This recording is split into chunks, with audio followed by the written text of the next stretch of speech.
السلام عليكم ورحمة الله تعالى وبركاته، مساكم الله بالخير مشاهدينا الأعزاء في حلقة جديدة من برنامجكم استوديو التحدي.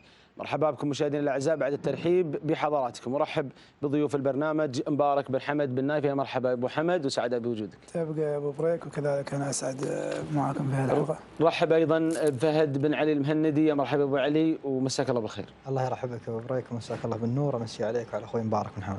متواصلين مشاهدينا الأعزاء معكم في هذه التغطية الخاصة لمهرجان حضرة صاحب السمو الأمير الوالد الشيخ حمد بن خليفة آل ثاني في ثالث أيام المهرجان. اليوم ثالث أيام المهرجان شهدنا في الفترة الصباحية إقامة 12 شوط كانت حافلة بالندية والإثارة والقوة لهجن أصحاب السمو والسعادة الشيوخ. مبارك، كيف تابعت أشواط الفترة الصباحية؟ وتقريبا جميع المضمرين المشاركين في أشواط الرموز في المساء شاركوا اليوم في الفترة الصباحية. والله شفنا الأشواط الصباحية كانت أشواط حماسية، وشفنا مثل ما قلنا وقال المحلل اللي قبلنا أن الأشواط الصباحية تنعكس على الأشواط المسائية. نعم. فشفنا المطايا المرشحات المساء اللي هي أشواط الإنتاج الغزيل وعتيم. شفنا الشوط الأول بكار خذاه مضمر الغزيل اللي هو فران محمد، وكذلك القعدان خذاه مضمر عتيم مع خوزان اللي هو مبارك بن صهير المري. فاتوقع ان وافضل توقيت اليوم مع مرمره عند نعم. هجن الشحاني الشوط الخامس مع سالم بن فرح. نعم، هو المرشح في الاشواط المفتوحه. فاتوقع ان نص 50% انكشفت اوراق المساء، الا كان هناك تقريبا فيها حلال المسائيه يفرق عن الحلال الفتره الصباحيه، لكن 50% بانت ملامح اشواط المسائيه. نعم، بانت الملامح والمعالم. فهد، مثل ما ذكر مبارك، يمكن دائما أشواط الصباح تلقي بظلالها على أشواط المساء. نعم، في البداية نهني جميع المضمرين الفائزين في الفترة الصباحية، ونتمنى التوفيق للإخوان في الفترة المسائية. شفنا أبو بريك مثل ما تفضل أخوي مبارك، أداء الهجن في الفترة الصباحية كان أداء طيب وتوقيتات زمنية طيبة. نهني فرع محمد على انتزاع الشوط الرئيسي الهماليل، وكذلك مضمر خوزان مبارك بن صرير على انتزاعه الشوط الاول الرئيسي للقعدان، ومؤسسة هجن الشحانية على حصولها افضل توقيت مع المضمر سالم فران. نعم، تهانينا والناموس للجميع. إذا تواصلت منافسات اللقاية لهجن أصحاب السمو والسعادة الشيوخ في الفترة الصباحية، حيث انطلقت أشواط الفترة الصباحية لهجن أصحاب السمو والسعادة الشيوخ. نستعرض الأشواط في هذه اللحظات. المركز الأول حضرت هماليل لإنتاج أم الزبار بقيادة فران بمحمد بن قريع. هماليل قطعت المسافة ب 7 دقائق 26 ثانية 46 جزء من الثانية. كان المركز الثاني مع بواجه لسعادة الشيخ عبد العزيز بن حمد آل ثاني. المركز الثالث أولجات لهجن إنتاج أم الزبار. مبارك، كيف تابعت حضور هماليل وفاران الليلة حاضر بالغزيل وهو مرشح ترشيح قوي لانتزاع الشلفة الإنتاج؟ نعم، الله يوفقهم ان شاء الله. شفنا هماليل في الشوط الاول، شفنا فران محتكر المركز الاول من بدايه الانطلاقه الين خط النهايه مع اختلاف المطايا. شوف هذه هماليل كانت في مقدمه الشوط، وعقب ما اصدر عليها الاوامر انهت نهايه قويه، نهايه طيبه تاهلها ان شاء الله اشواط الرموز المهرجانات القادمه. كذلك شفنا بواجه اللي هي ملك سعادة الشيخ عبد العزيز بن حمد آل ثاني، حصلت وصيفة وكانت بعد نهايتها طيبة ومشارك في الفترة المسائية. اسمها الله يوفقهم إن شاء الله جميع، ولكن كانت صاحبة الكلمة اللي هي هماليل وصاحبة النهاية الممتازة، كان توقيتها ممتاز. نعم، تهانينا وناموس لهجن أم الزبار على هذا الفوز المستحق.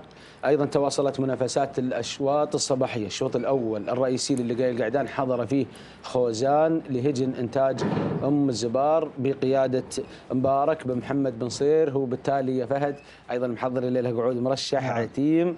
والأمور تطمن الصباحية، النتائج الصباحية تطمن المشاركين في أشواط الرموز في الفترة المسائية. خوزان انتزع الشوط الأول الرئيسي الفترة الصباحية، قطع المسافة في 7:31 10 أجزاء من الثاني. المركز الثاني مكلف لهجن أم الزبار مع فران بن قريع. المركز الثالث أيضا عفجان لهجن إنتاج أم الزبار مع عبد الله بن علي بن سلام. نهني مؤسسة إنتاج أم الزبار والقائمين عليها، وكذلك المضمرين. نهني المضمر مبارك بن صرير على انتزاع خوزان المركز الاول، وكذلك مكلف عند فرع محمد الوصيف وعبد الله بن سلامه على عفجان حصولها المركز الثالث. هجن أم الزبار تسيطر على ثلاث المراكز. نعم، هجن أم الزبار سيطرت على المركز الثلاث الاولى. هذا خوزان نشوفها الحين يوم استلم شوط في الامتار الاخيره، مخزونه واحتياطيه قوي وقدر انه يسيطر على نهايه الشوط. خوزان من القعدان اللي لها بصمه من العام الماضي، كنا نشوفه دائما يحضر خوزان ومضمر. هو صاحب الشوط هذا في المؤسس، هذا صاحب نفس الشوط خذه في مهرجان المؤسس، حافظ عليه. نهني مبارك بن صرير ناموس ومؤسسة إنتاج أم الزبار، ونقول بيض الله وجهك يا بن صرير على حفاظك على مستوى خوزان وحضوره بهذا المستوى الطيب.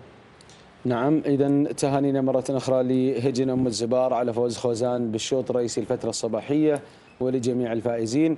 اليوم أيضا حضرت هجن الشحانية في أفضل توقيت مع الشوط الخامس، حضرت مرمرة لهجن الشحانية بقيادة المضمر الذهبي سالم بن فاران المري. مرمرة قطعت المسافة في 7 دقائق 21 ثانية 12 جزء من الثانية. اليوم هذه رسالة للمشاركين في أشواط المساء يا مبارك، بأن هجن الشحانية أيضا بدورها جاهزة جهوز تام. والله مثل ما عودتنا هجن الشحانية دائما هي جاهزة لأشواط الرموز، ومثل ما شفنا مرمرة في هذا الشوط كان مستلم المقدمة اللي هي بكرة عند محمد بن خالد العطية تحت إدارة محمد بن خالد العطية، ولكن تقريبا بعد نص المسافة استلمت مرمرة الصدارة وعصاها الابطان وانهت وجابت أفضل توقيت وسوت فارق كبير بينها وبين المركز الثاني. نعم، وعصاها 7 ثواني. اي نعم، بدون أي أوامر. فهذا يدل على قوة مرمرة وقوة الهجن اللي بدون أوامر يا مبارك. نعم بدون أوامر، وقوة الهجن اللي في هذه المؤسسة، مؤسسة عملاقة. فمرمرة تصنف من الأشواط الرئيسية. نعم، نشوفها إن شاء الله في الختام. إن شاء الله في الختام نشوف أشواط الرموز، ومرمرة من أقوى الحلال اللي شفناها شارك اليوم، وعصاها الثانية بدون أي أوامر. نعم مبارك، هذا التوقيت اللي جاء بدون أوامر 7:21، ممكن الليلة نشوف توقيتات حدث تسجل؟ أكيد أن أشواط الرموز غير أشواط السيارات الصباحية، وأشواط المسائية بعد غير من أشواط الصباح، فأتوقع أن التيم اليوم من تحت 15. نعم فهد. نعم، نتوقع أن التوقيت في الفترة المسائية يكون أفضل من توقيت الفترة الصباحية. الحلال اللي مسجل الفترة المسائية حلال له إنجازات وخايض معركة أشواط الرموز ومستواه قوي، فأتوقع أنها التوقيت راح يكون أفضل. نعم، أيضا المركز الثاني الجادل لهجن الشحانية مع جابر بن سالم بن فاران 7:28 توقيتها. المركز الثالث وداع لهجن الشحانية مع محمد بن خالد العطية. كل المضمرين اليوم المشاركين في أشواط الرموز من هجن سعادة الشيخ عبد العزيز أو غيره من المنافسين شفنا لهم لمسات، ومثل ما تقول رسائل تحذيرية للمشاركين في الفترة المسائية، نحن موجودين وجاهزين. نعم، الكل جاهز والكل عدته والكل راسم مخططه من بعد مهرجان المؤسس. نعم. جاهزين كلهم لهذا اليوم ومهرجان سمو الأمير الوالد إلى حصد الرموز، فالكل جاهز.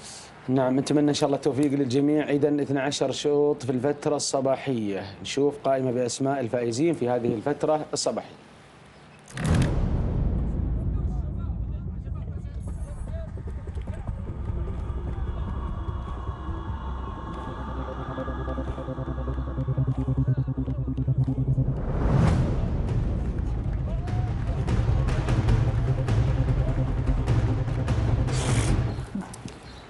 إذن تهانينا والناموس لكل الفائزين في فترتنا الصباحية.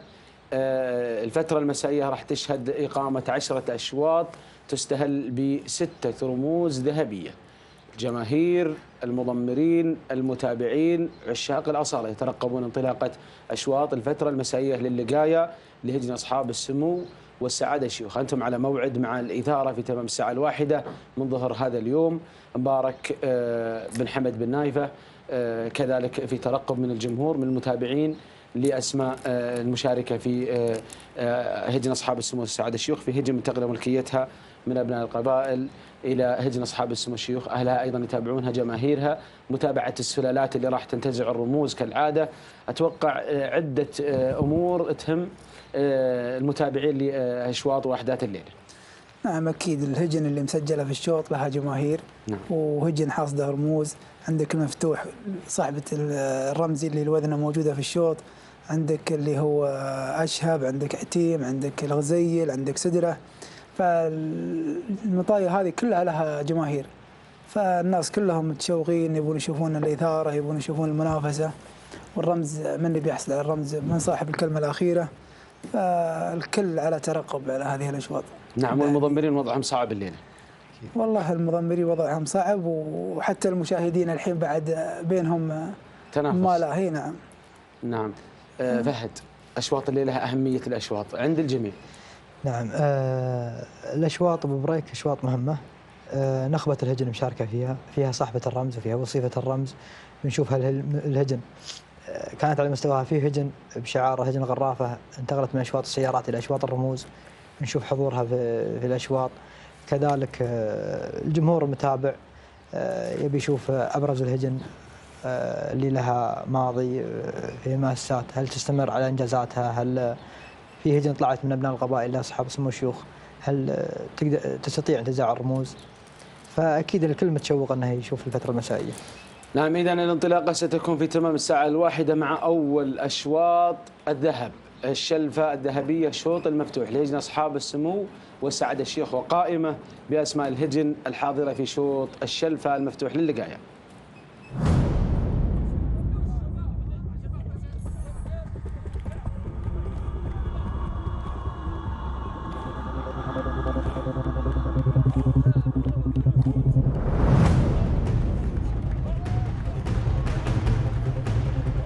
إذن 10 أسماء حاضرة في الشوط المفتوح، الواصلة وبهجة لهجن الغرافة مع سالم بن عامر المدهوشي، كذلك الرهوة لهجن المرخية مع عوض بن سعيد بن هدوب، تشارك أيضا القلايل لهجن الشحانية شارة من هجن الشحانية بقيادة المشاغب محمد بن خالد العطية، كفاح لهجن المرخية مع عوض بن سعيد بن هدوب، الماجدة لهجن الشحانية، والوذنة أيضا من هجن الشحانية مع جابر بن سالم بن فاران، وتشارك الشعلة وبروق من هجن الشحانية مع سالم بن فاران مبارك. 10 أسماء حاضرة في شوط الشلفة.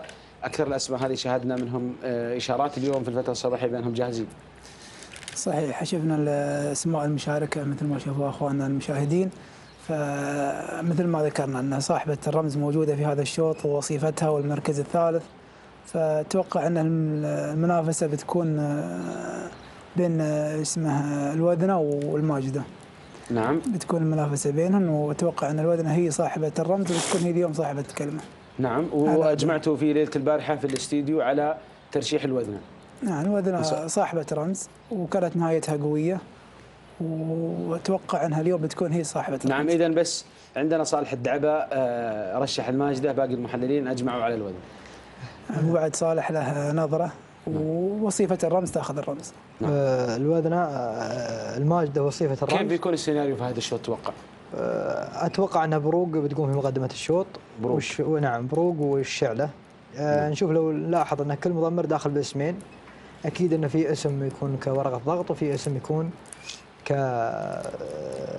اسم يستهدف الرمز. فهجن المرخية أتوقع يكون لها كلمة. إذا كان المضمرين أرسلوا اليوم انذار الفترة الصباحية، أتوقع أن هجن المرخية أرسلت انذار مبكر من أمس. صحيح. انتزاع شعرها للرمز. الشاعر. فعوض بن سعيد بن هدوب مضمر هجن المرخية، أتوقع أنه مستهدف الرمز باسمين داخل نشوف الشوط. وأتوقع أن فيه صاحبة رمز اللي هي العام انتقلت ملكية الهجن المرخية اللي هي برمودا.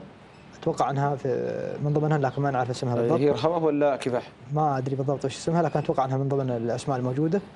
والشعلة لهجن الشحانية صاحبة شوط ما بعد الرموز المهرجان المؤسس. لكن الترشيح الآن على هجن الشحانية مع المضمر جابر بن سالم فاران، هل توقع فهد تكون فيه مفاجأة من هجن المرخية الليلة في هذا الشوط؟ نعم، أتوقع هجن المرخية أو هجن الغرافة. هجن المرخية وهجن الغرافة من ضمن المؤسسات اللي تستهدف الرموز دائما، ونشوفها في جميع المهرجانات. تدعم العزبة بالمشتريات، بتقنية أطيب الحلال سواء من القبائل أو من الإنتاج. فأتوقع أن يكون لها حضور. وكذلك هجن الغرافة كان لها حضور حتى في المواسم الماضية في أشواط الرموز. نعم، شفنا لها حضور اليوم الصباح، بعد حصلوا على سيارة يعني فارق كبير بينها وبين المركز الثاني، وكان مع المضمر المدهوشي. نعم. فأتوقع اليوم أن على أداء حلالة في الفترة الصباحية أنه بيكون لهم صعب. نعم، متى بيحسم الشوط مبارك أتوقع في الأمتار الأخيرة، لأن الوذنة تأخر وهي صاحبة الرمز وما تجي إلا في الأمتار الأخيرة.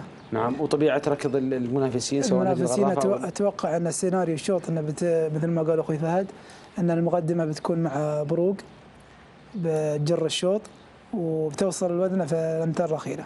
هل أشواط الرموز مبارك، والسؤال أيضا الفهد، هل أشواط الرموز الهجن اللي بعض الهجن تفرض رتم معين على الشوط، ولا المطية المرشحة تمشي على رتمها هي اللي معتادة عليه، أو يجبرونها الآخرين إذا تقدمت الهجن بأن المضمر يقربها أو يقدمها؟ هل فيه رتم يفرض على الشوط؟ يعني تكتيك بعض المضمرين يخطط، هل ينجح في تخطيطه أو الشوط هو اللي يفرض نفسه؟ لا والله، كل شوط له مسايره، مش نعم. ان انت تساير، مش ما تساير مطيتك في الشوط، تساير الشوط كامل حسب مجريات، حسب مجريات الشوط. نعم. اذا مثلا المراكز الاولى بعيد من مطيتك لازم انك تقربها. نعم. فهد الآن قال بروق والشعلة راح تجر الشوط مع من هجن الشحانية مع المضمر سالم بن فاران. هل احنا نعرف هجن الشحانية هجن مؤهلات، في منها اللي يدفع ويمكن يواصل هجن نعم. رئيسية. نعم. هل ممكن إذا ابتعدت الثنتين هذه بمقدمة الشوط تجبر باقي المضمرين على إصدار الأوامر من وقت مبكر؟ نعم. لأن بروق من أخطر الأسماء الموجودة، تقوم لكن من أخطر الأسماء الموجودة، وصاحبة رمز. أي نعم، وصاحبة رمز. بروق يمكن إذا ما لقيت لها ضغط من قبل المشاركين، نعم، ممكن أنها تبعد، تسوي فارق كبير بينها وبين المشاركين، فصعب تقليص الفارق في الأمتار الأخيرة. نعم، إذا أنسمت بروق وكانت في مقدمة الشوط. نعم. أيضا هجن الغرافة داخلها باسمين، وهجن المرخية داخلها باسمين. أتوقع كل الأسماء هذه فيها اسم دفاع واسم مستهدف الرمز. نعم أكيد. وأعتقد أن المضمرين عارفين خطورة الأسماء الموجودة، فما راح يخلون فبنشوف هجن الغرافة عندها اسم قدام وهجن المرخية كذا. نعم. هذا لأن بروق إذا خلوا بروق اسمها الحالة ما حصلت ضغط ممكن تحسم الشوط. ممكن تحسم الشوط. نعم. إذا هذا بما يخص شوط الشلفة الذهبي، الشوط المفتوح. ننتقل إلى شوط القعدان، شوط الخنجر الذهبي للقاء القعدان، شوط مفتوح، أيضا أسماء قوية حاضرة في هذا الشوط.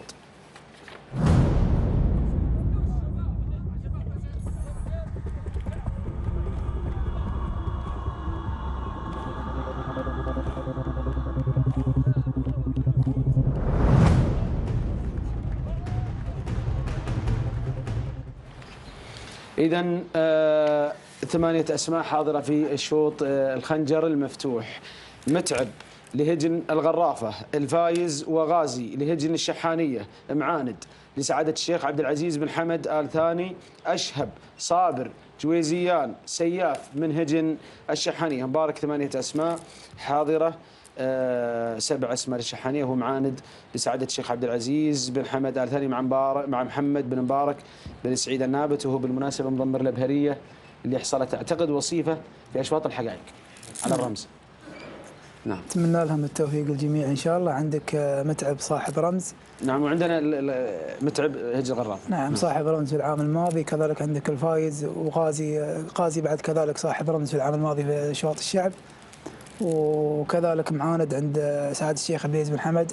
سعادة الشيخ عبد العزيز بن حمد ما يروح في الشوط إلا هو إن شاء الله أنها مودي مطية كفو أنها تقدر تحسم الشوط. أشهب شفناه في مهرجان المؤسس وصيف عتيم. نعم. وفي التمهيدي السادس شفناه حصل على نقطة وعصاه في الإبطان. ورشحناه من أدائه في أشهب عنده وصيف رمز. وصيف رمز في مهرجان المؤسس. متى السنة هذه؟ نعم، المهرجان المؤسس. نعم. وصيف عتيم. وكذلك صابر وصيف الرمز في مهرجان المؤسس في أشواط الشعب. نعم. وعندك جويزيان وسياف الهجن الشحانية مع المضمر سالم بن فاران. هذه الهجن كلها اللي ماخذ رمز، اللي وصيفها رمز، واللي سابقة في تسعيره. نعم. لكن على المعطيات احنا رشحنا أشهب على أداءه في المؤسس وأداءه في التمهيدي السادس. أشهب رشحتوه بالإجماع. نعم، بالإجماع. نعم. على أداءه. على أداءه. على أداء. نعم. نعم. أشهب هو وصيف الرمز في مهرجان المؤسس وصاحب نقطة في التمهيدي السادس وصاحب هذا اللي خلاكم ترشحونه. اي نعم. توقيته الزمني كان قوي 7 و26 في التمهيدي السادس. نعم. من أفضل التوقيتات الزمنية. كذلك جويزيان الهجن الشحانية صاحب رمز العام الماضي مع أبناء القبائل. سياف انتقل من كيتا تو الهجن الشحانية. وبريك الشوط ما أعتقد أنه بيكون فيه حرق أوراق على ما يقولون. الشوط كل حد داخل باسم، كل مضمر داخل باسم. ما أتوقع أنه راح يكون في ضغط على مقدمة الشوط من انطلاقة الشوط. راح يكون في تحفظ من قبل المضمرين على الشوط. ممكن جويزيان كطبيعة ركضه أنه يقوم في مقدمة الشوط، فجويزيان بعد يكون من الأسماء الخطيرة اللي قام في مقدمة الشوط هو صابر. نعم. جويزيان وصابر طبيعة ركضهم يقومون في مقدمة الشوط. الفايز حاصل على المركز الثالث وراء أشهب على الرمز. يوم أشهب كان وصيف، الفايز حاصل على المركز الثالث وراء عتيم. فجميع الأسماء الموجودة كفيلة بانتزاع الرمز كلها، أما ماخذ رمز ولا وصيفة رمز. إذا كيف بيكون تتوقع سيناريو الشوط مبارك؟ اتوقع مثل ما ذكر اخوي فهد انه بيكون اللي هو صابر وجوزيان في مقدمه الشوط، واشهب ما يأخر واجد، يكون تقريبا ورا الخمس. وبتكون مجريات الشوط مثل ما قال اخوي فهد انه ما في حرق اوراق، بيكون الشوط فيه ركود شوي. أشهب طبيعة ركض يتأخر؟ ما يتأخر واجد. ورا الخمس، والشوط ما في بعد شوط كله 8 قعدان، فبيكون نعم. تتوقع اللي السبق بيكون في المقدمة ولا من الخلف في هذا الشوط؟ لا اتوقع انه من الخلف. من الخلف. فهد. نعم، وكذلك اتوقع ان السبق يكون من الخلف، لكن كطبيعه ركض جويزيان وصابر ممكن نشوف اول كيلوين انها سرعه قويه. في هواء الليله، في هواء شوي. نعم في هواء. هل بيحد من التوقيت الزمني او بيأثر على مجريات؟ والله العاده ان الهواء يأثر على التوقيت الزمني، بس ما يأثر على السبوق. لا السبوق الشوط يمشي على مساره بس برتم ابطا شوي. اي نعم. فاتوقع انه التوقيت الزمني ان انا قلت في البدايه انه بيكسروا ال 15. نعم. فاتوقع انه من 15 ل 16 مع هذا الاجواء هواء قوي. إذا كل الأمنيات والتوفيق للمشاركين في الشوط المفتوح الخنجر الذهبي للقاء القعدان. ننتقل إلى الشوط الثالث، هو خاص باللقاء البكار. العمانيات تشارك في هذا الشوط، نشوف الأسماء المشاركة في شوط العمانيات.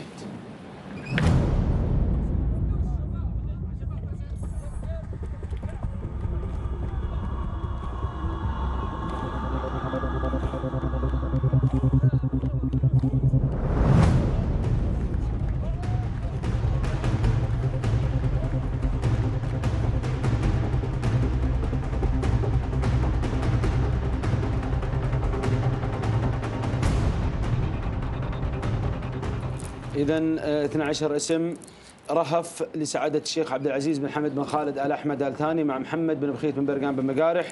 الدانة سواحل لهجن الغرافة. مرمرة بشاير سدرة لهجن المرقاب. مريفة لهجن الشحانية. الذيبة لهجن أم الزبار. تعز رشا شهاليل محمية لهجن الشحانية. 12 اسم مبارك حاضرة ومتواجدة في هذا الشوط. صارت فيه اختلاف من قبل الأخوة المحللين في مساء البارحة على الترشيح، يعني أشهب أجمعتوا عليه، الوذنة رشحتوها ما عدا صالح رشح الماجدة.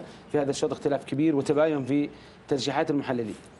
نعم، على الهجن الموجودة هذه كل بكرة اسمها تقدر تنتزع هذه الشلفة. عندك رهف سعادة الشيخ عبد العزيز بن حمد بتكون هي خطيرة جدا في هذا الشوط، واتوقع ان اول رموز هذا الشعار بيكون اذا في اليوم بياخذ رمز بيكون مع رهف. نعم. رهف شفنا لها مشاركات طيبة وشفنا لها منافسات قوية. كذلك الدانة وسواحل. سواحل وصيفة سدرة في مهرجان المؤسس، وكانت كان اداءها طيب، واتوقع اليوم على اداء هجن الغراف في الفترة الصباحية انها تكون رقم صعب. كذلك مرمرة وبشاير وسدرة ومريفة وسدرة.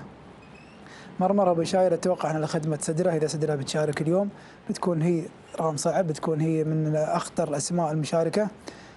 شفناها في التمهيدي السادس حلت وصيفة في المركز الشوط الثاني وعصاها في الابطان، وفي شوط افضل توقيت اللي هي سدرة.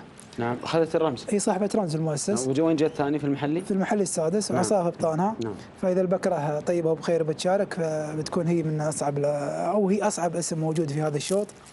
كذلك مريفه وتعز. مريفه عند محمد بن خالد عطيه تحت اداره محمد بن خالد جيل الشحانيه. شفناها حصلت على المركز الرابع او الخامس على الرمز. شفنا منافسات لها لين الكيلو الاخير في مهرجان المؤسس. عندك الذيبه انتاج ام الزبار. تعز ورشا وشهاليل ومحميه.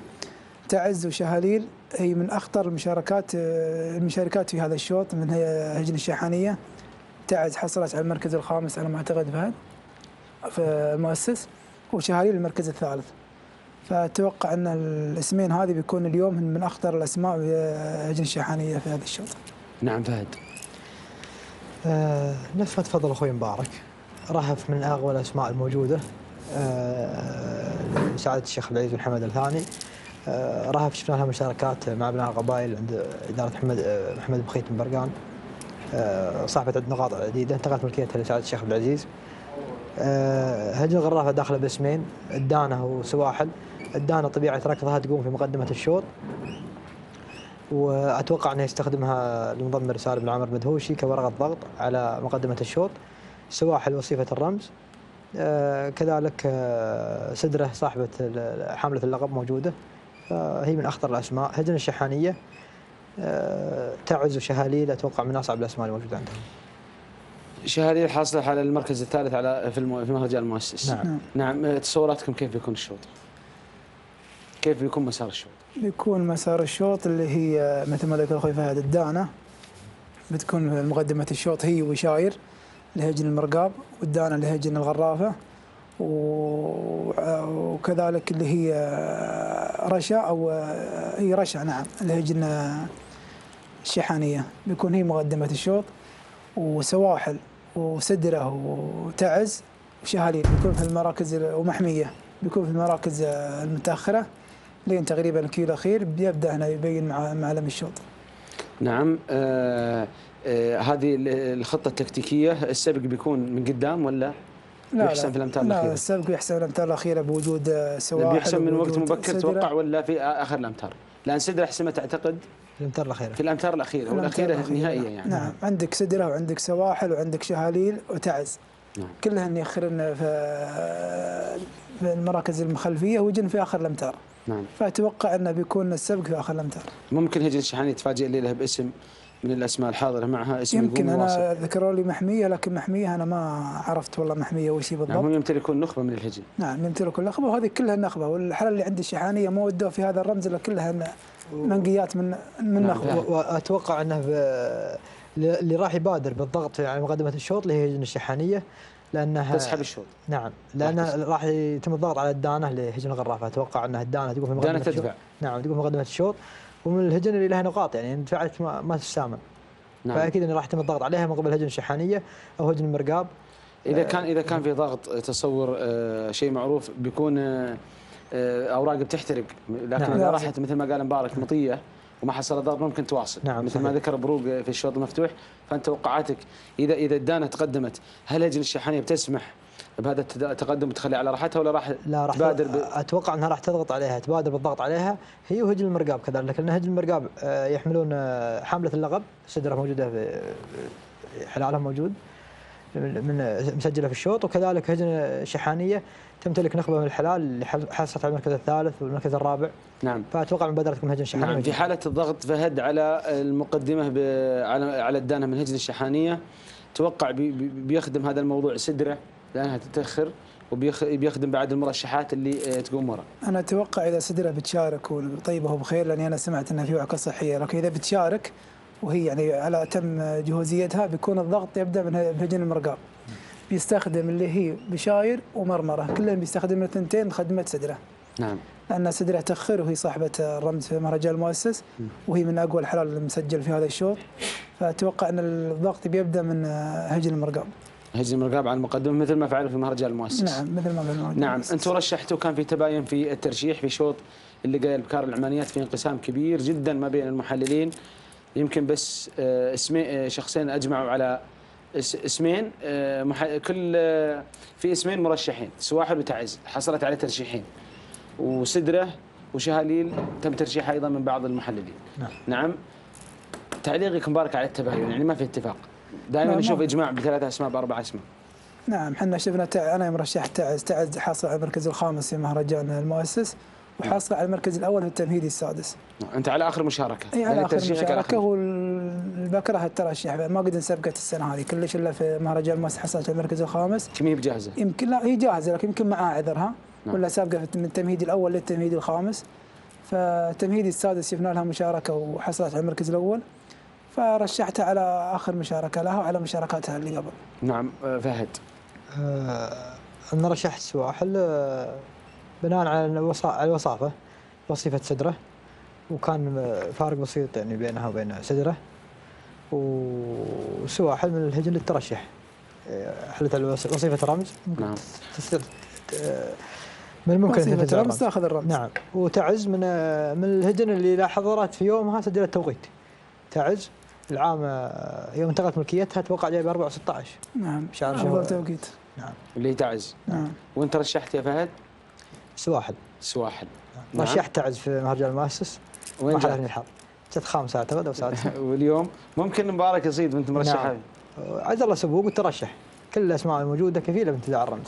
نعم. وسواحل ذكرت ان انجازاتها وصيفه الرمز. وصيفه الرمز. مهرجان المؤسس. زين. عندنا بعد سدره هي صاحبه الرمز وشهاليل.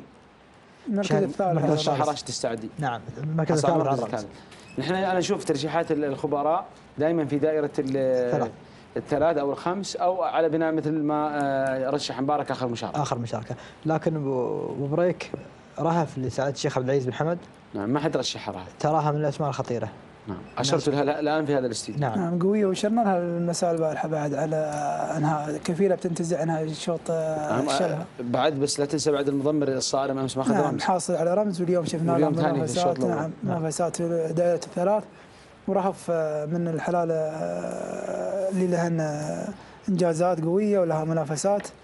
فاتوقع اليوم رهف انها هي اليوم توقع مبارك المنافسه بتكون اليوم صعبه.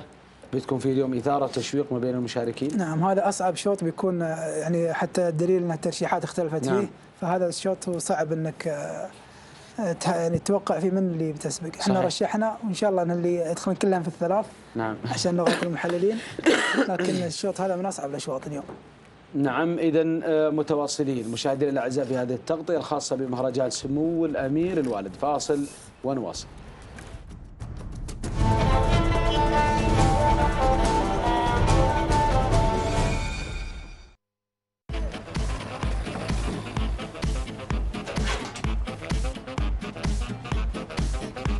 قد تكون قراراتك في بعض الأحيان خاطئة، تعيق رؤيتك للمستقبل.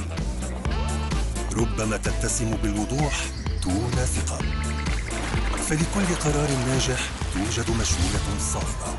مع QNB اتخذ القرارات المناسبة دائما في الوقت المناسب.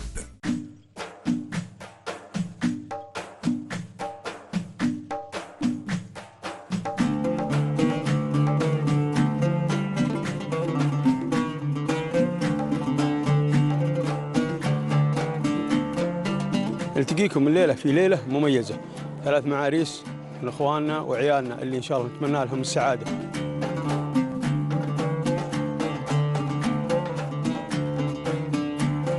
جعله مبارك تشاهدونه السبت الساعة 6:30 مساء على قناة الريان.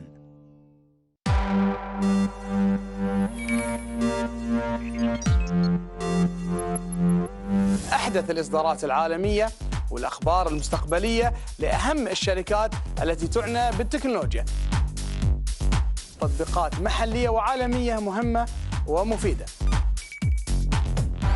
ليش كلنا لازم نتعلم تكنولوجيا؟ أقدر أتواصل، أقدر أمشي حياتي. كاميرا وبرينتر بهذا الحجم الصغير. تكنولوجيا تشاهدونه اليوم الساعة 7:30 مساء على قناة الريان.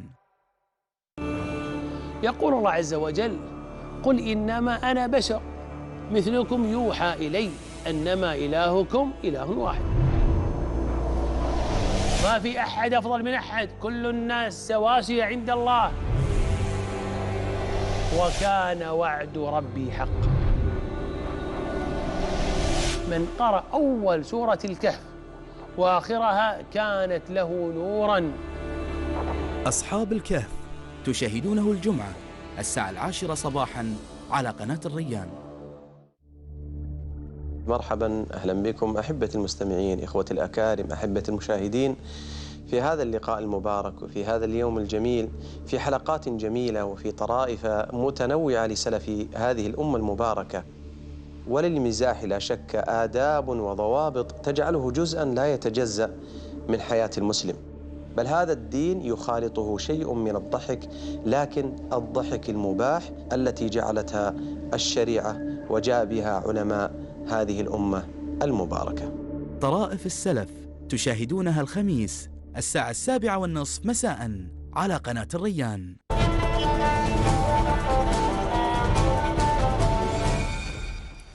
حياكم الله مشاهدينا الاعزاء، متواصلين في تغطيه هذا المهرجان السنوي لسباقات الهجنه العربيه الاصيله على شرف سيف حضره صاحب السمو الامير الوالد. نصل الى الشوط الرابع، هو خاص بالخنجر الذهبي للقاية القعدان العمانيات. نشوف الاسماء المشاركه في هذا الشوط وابرز المرشحين.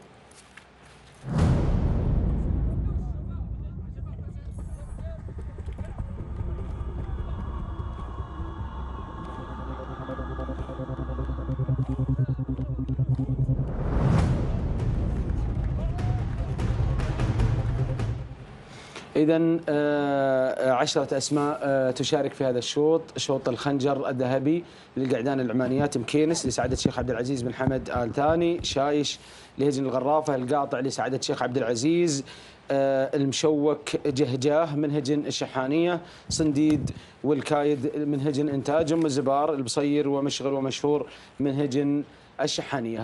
مبارك 10 أسماء حاضرة، الترشيحات اسمين ترشيحين على المشوك من سالم ومن راشد السعدي، باقي المحللين غانم فهد صالح مبارك رشحوا صنديد. اذا اسمين مرشح. نعم، مشوك صاحب رمز في مهرجان المؤسس، كذلك صنديد صاحب رمز في مهرجان المؤسس. عندك مكينس وصيف الرمز في مهرجان المؤسس عند سعادة الشيخ عبد العزيز بن حمد بن خالد آل ثاني مع منضم المتعب بن عبد الله الفيدان، وشفنا له مشاركة طيبة والقعود يقوم في المقدمة وعنده نهاية طيبة وشفناها حصل الوصيف. كذلك شايش عند هجن الغرافة مع سالم بن عامر المدهوشي، القاطع عند سعادة الشيخ عبد العزيز بن حمد بن خالد آل ثاني مع راشد الجربوعي، والمشوك صاحب الرمز مهرجان المؤسس عند محمد بن خالد العطية، كذلك جهجاه من الأسماء القوية اللي عند محمد بن خالد العطية في هذا الشوط. صنديد صاحب رمزين، رمز العام الماضي في سن الحقائق في إنتاج أم الزبار، وصاحب رمز في مهرجان المؤسس في شوط الإنتاج، وهو من أخطر الأسماء اليوم. نعم، بس لو تعيد لي الرموز المشاركين. صنديد عنده رمزين ومشوك نعم. عنده رمز. نعم. ومكينس وصيف الرمز، الكايد وصيف الرمز في العام الماضي في شوط الإنتاج عند هجن إنتاج أم الزبار مع حمد بن سالم بن بريك المري. نعم. كذلك البصير ومشغل ومشهور عند هجن الشحانية، البصير عند جابر بن سالم مشهور ومشغل عند سالم تحت إدارة سالم بن فران المري. هل الليلة راح نشهد تتويج بطل جديد في هذا الشوط توقع؟ والله ليش لا، عندك مكينس وصيف رمز والقاطع الكايد وصيف رمز، عندك جهجاه قوي، عندك البصير من أخطر الأسماء الموجودة.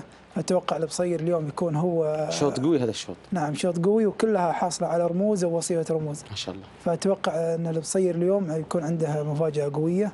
نعم. ولكن الترشيحات راحت مع صنديد، إنه صاحب رمز العام الماضي، صاحب رمز في آخر مهرجان في أشواط الإنتاج، وكان توقيته أفضل من توقيت أشواط العمانيات. نعم، وبإمكانه عبد الله يشارك في شوط الإنتاج، ولكن لقوة القعود نعم شارك في شوط العمانيات. نعم، والقعود هذا جاي مسجل توقيت قوي، كاسر تيم الشوط هذا في مهرجان المؤسس، ونتمنى لهم الجميع. نعم، وين كانت مشاركته في مهرجان المؤسس؟ في شوط الرمز. في شوط رمز الإنتاج. في رمز الإنتاج خذ الرمز. نعم. وجاب توقيت مميز. كان توقيته مميز، توقيت قوي. نعم. كيف بيكون سيناريو الشوط مبارك؟ سيناريو الشوط بيقوم مكينس في المقدمة. نعم. وتقريبا ما أدري ايش اللي بيقوم معه، مشغل أو مشهور. نعم. في مضمرين سعادة الشيخ عبد العزيز عندنا اسمين أكيد بينهم تعاون. وجهجاهي كذلك يقوم في مقدمة الشوط. نعم. فأتوقع أنه بيكون الشوط هذا في البداية بيكون سريع، إذا كان مكينس في الشوط لازم الشوط يكون في ضغط في المقدمة. نعم. لأنه قعود وصيف رمز يقوم في المقدمة ونهايته قوية، فبيكون الشوط ضغط من بداية الانطلاقة. نعم. في حالة الضغط على مكينس هل يمكن يتم استنزافه؟ والله مكينس شفناه استنزف مهرجان المؤسس وحل الوصيف تقريبا فوتو فينش او قريب من المركز الاول. تم الضغط عليه من البدايه. تم الضغط عليه وانهى نهايه قويه. نعم. فالقعود هذا حتى لو يضغطون عليه ما يستنزف، يعني يستنزف تقريبا 20%. يعني يمكنس بيكون في دائره المنافسه ومرشح ترجيح. بيكون هو في مقدمه الشوط. نعم. فهد. نعم، مثل ما تفضل اخوي مبارك، مكينس من اخطر الاسماء المشاركه في، وكذلك القاطع. يوم تفضل تقول انه بينهم تعاون، هو اكيد بينهم تعاون، لكن اتوقع انهم جميع الاسماء القاطع ومكينس داخله لانتزاع الرمز، ما اعتقد انه داخله للضغط على الشوط. نعم. لان مكينس بطبيعه ركضه يقوم في مقدمه الشوط وعنده احتياطي مخزون قوي، والقاطع يقوم في منتصف الشوط وكذلك عنده نهايه طيبه، من الاسماء اللي شعار سعاده الشيخ عبد العزيز بن حمد يراهن عليها. الاسمين هذه نعم. وسيناريو الشوط كيف بيكون؟ سيناريو الشوط اتوقع انه راح يكون الضغط من قبل جهجاه ومشغل او مشهور على مكينس.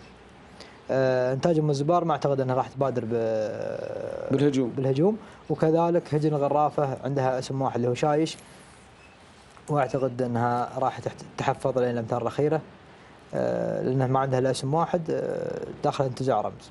نعم. اتمنى ان شاء الله التوفيق للجميع. هذا بما يخص شوط القعدان، العمانيات، الخنجر الذهبي للعمانيات القعدان. ننتقل الى شوط الشلفه الذهبيه للانتاج للقايه البكار.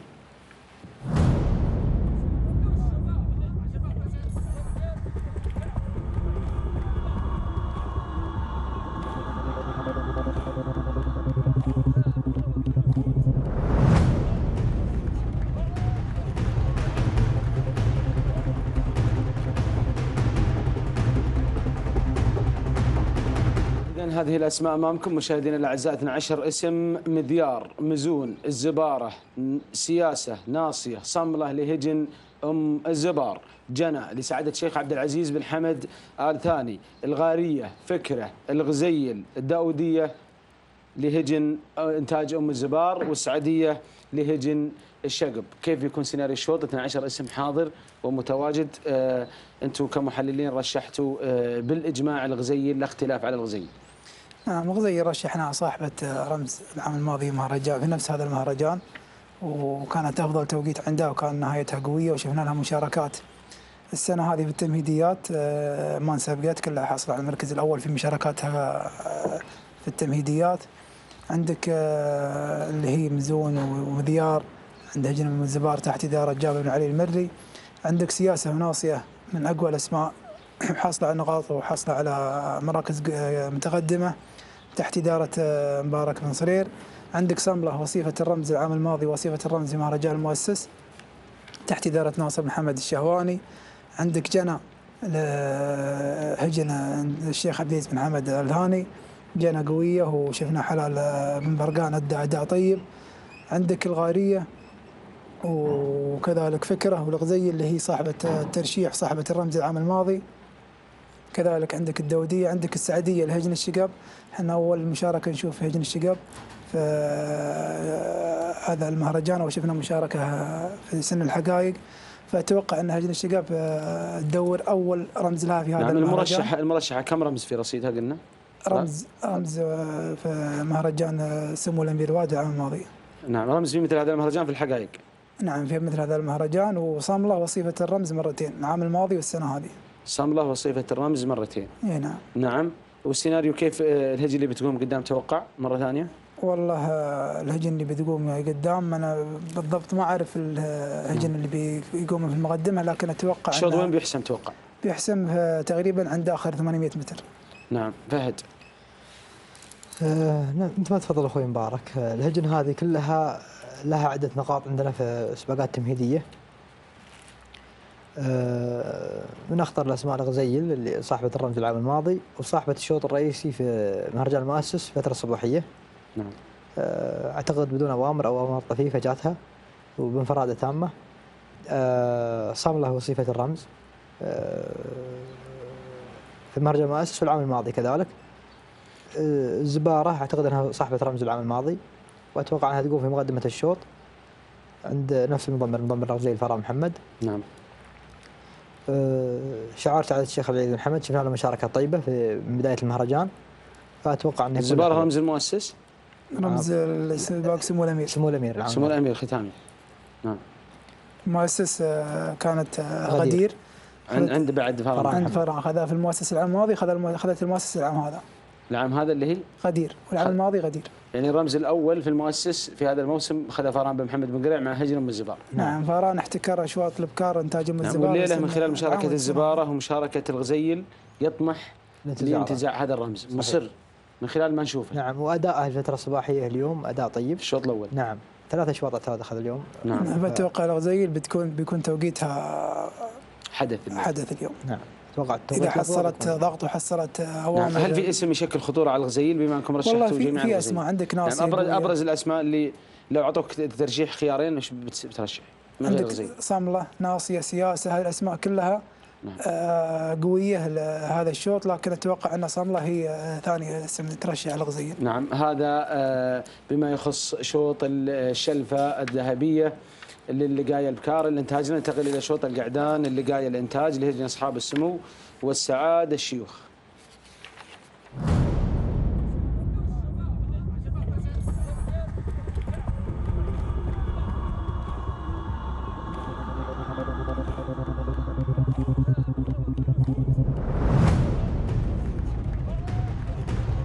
إذن 9 أسماء: عتيم، العديد، البصير، الموج، النحاوي، العديد، مسكت، مرمي، وكذلك الحجاج لهجن أم الزبار. أجمعوا المحللين على ترشيح عتيم بالإجماع يا مبارك.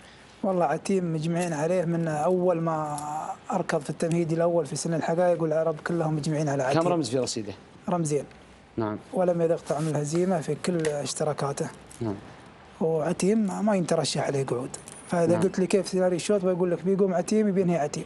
نعم، كيف مسار الشوط هذا؟ بيقوم عتيم في المقدمة وبينهي الله يبارك فيه. نعم، طبيعة ركضه. طبيعة ركضه. والقعود هذا صعب انه يستهدف. صعب انه يستهدف، وصعب انه ينسبق، صعب انهم حتى ينافسونه. نعم. قعود طيب وسبوق الله يبارك لهم فيه، فمن اقوى القعدان اللي قد مرت على ميدان الشحانية عتيم. نعم، فهد. عتيم في الشوط عتيم وعتيم وعتيم. نعم، عتيم. نعيد ونكرر ونقول عتيم. واسمعك اليوم في الاذاعه تقول عديم. عديم. نعم. هو عديم. هو عتيم. عتيم. نعم، بيض الله وجهك. هو عتيم وعديم من الشكر. الله يبارك فيه ويستر عليه. اتوقع اذا يعني الموج من الاسماء خطيره اللي عند فرع محمد. يعني فرع محمد لو مو مستهدف الرمز كان يقدر يودي الموج في شوط سياره. الموج وصيف رمز المهرجان الماضي. هل المفاجآت واردة في هذا الشوط ولا عتيم إذا كان على مستواه سكر باب المفاجآت؟ عتيم إذا كان على مستواه. عتيم ترى هو صاحب أكبر قاعدة جماهيرية. أكبر قاعدة جماهيرية. قطر وبرا قطر. عتيم. نعم، احنا نقول المنافسة نتكلم عن. نعم، هذا يحسب لإنتاج أم الزبار. نشكر القائمين على هجن أم الزبار، وكذلك نهنيهم على هذا المستوى الممتاز لهجن أم الزبار. شاهدنا عتيم في المهرجان الماضي راح للشوط المفتوح، استطاع أن ياخذه. الآن رجع منتصر وبيركض مع اخوانه مرتاح. تيمه في مهرجان المؤسس جايب 17 توقيت ما تسجل في ميدان الشحانيه. نعم. وجاب ركض قوي وشارك في التمهيدي السادس في السبق في الشوط الاول انتاج. فاتوقع انه اليوم الله يستر عليه. الله يستر عليه اليوم بيكون على الموعد ان شاء الله. نعم. ولو انه ركض ثقيل في التمهيدي السادس لكن ما حصل ضغط ولا حصل. والله بريك وبعد ونشكر مضمره صراحه. نعم. مبارك محمد بن صرير. مبارك محمد بن صرير اللي حافظ على مستواه. المضمر الوحش اللي حافظ على مستواه. اللي حافظ على مستواه واللي تحمل الضغوطات. ترى ضغط عليك المضمر اللي عندك مثل هذا المستوى وانك تحافظ عليه وفي كل ركض حاضر وبتميز. نعم. اذا يا مبارك الهجوم عندنا في هذا الشوط عتيم. الدفاع عندنا عتيم. هو الله يبارك فيه المرشح عتيم خاذ يعني سحب البساط من هو الله يستر عليه من كثر الكلام ومن كثر الحكي فيه. هذا اللي يقوله. نعم، لكن ان شاء الله ان الله بيستر عليه وبيوفقه. نعم، انا لفت انتباهي ترشيح المحللين واجماعهم على اشواط الانتاج معروفه ومحسومه. اذا مشاهدينا الاعزاء، هذا بما يخص اشواط الرموز في هذا المساء. أشواط الرموز الذهبية 6 رموز. أنتم على موعد مع أشواط قوية بالنارية، أشواط مثيرة. نتمنى إن شاء الله التوفيق للمشاركين، للمؤسسات المالكة لهذه الهجن، للسادة المضمرين، لكم أنتم كمشاهدين على طيب المتابعة. إذن أشواط يوم الغد يوم الثلاثاء 21 من يناير. يوم الغد هو راح يكون رابع أيام المهرجان. برنامجنا للفترة الصباحية هو خاص بلقايا هجن أبناء القبائل. الفترة الصباحية راح تشهد إقامة 28 شوط من مسافة 5 كيلومترات. الفترة المسائية لقايا أشواط عامة لهجن أبناء القبائل أيضا من مسافة 5 كيلومترات 18 شوط. والموعد أيضا مع 6 رموز، 3 شلف فضية و3 خناجر أيضا فضية. أشواط مفتوحة وعمانيات وأشواط إنتاج. ونتمنى إن شاء الله التوفيق للجميع. توقعاتك يوم الغد راح تكون أيضا مع هجن أبناء القبائل معركة وتوقيتات زمنية مثل ما شاهدنا في الحقائق. نعم، شفنا الحقائق أشواط العامة أكثر وأشواط تيم أشواط المفتوحة. نعم. فأتوقع أن بكرة أشواط العامة أنها بتكون تيامها قوية. نعم. وبتنافس الأشواط المفتوحة. نعم. نعم فهد.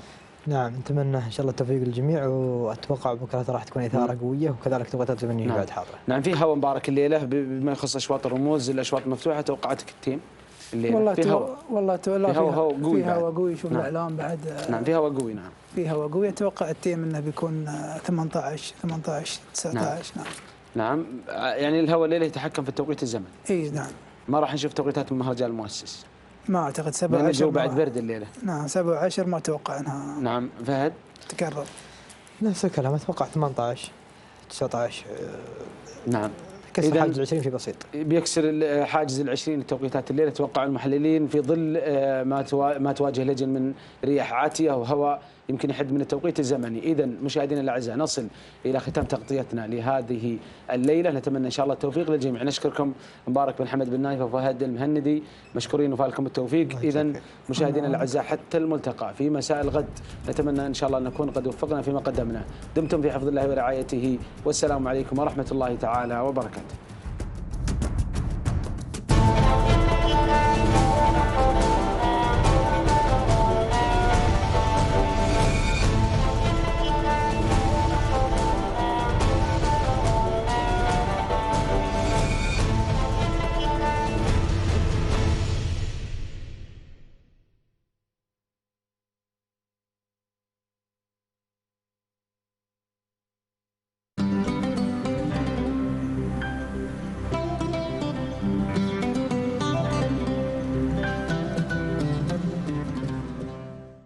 مجلة الريان، عدد شهر يناير 2020. سمو الأمير يشهد مسير اليوم الوطني للدولة. سمو الأمير يشارك في عرضتها القطر. ختام مميز لفعاليات اليوم الوطني بدرب الساعي 2019. صانع النماذج المصغرة المصمم صادق السعدي. الفكرة أساس الابتكار. الفنان سلطان المفتاح. سوق واقف معلم خليجي ازداد جمالا بتطويره وتجديده. سوق واقف، إقبال كبير من الزوار على مهرجان الزهور الثاني. سوق واقف، وجهة السياح في قطر على مدار العام. ونقرأ أيضا تحقيقات ولقاءات مختلفة وزوايا مميزة في ملف الثقافة. لقاءات فنية وتغطيات مميزة في ملف ألحان. وقصائد لنجوم الشعر ولقاءات جديدة في ملف أوزان. بالإضافة إلى مقالات متنوعة. يمكنكم متابعة وتحميل المجلة وإصداراتها الخاصة من خلال تطبيقاتها وموقعها الإلكتروني الريان magazine.qa. الريان مجلة تقتنيها.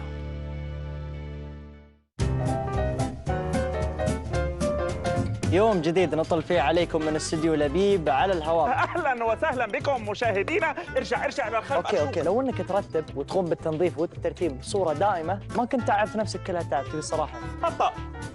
ليش خطا؟ الالعاب الالكترونيه لها فوائد ولها مضار، ولكن جاسر على حسب استخدامك. انا احدد الالعاب التي نقوم نحن بصنعها. رجعت الكهرباء، خلينا نقرا القصه لانها وايد حلوه. لبيب على الهواء، تشاهدونه الخميس الساعة 4 عصراً مباشرة على قناة الريان.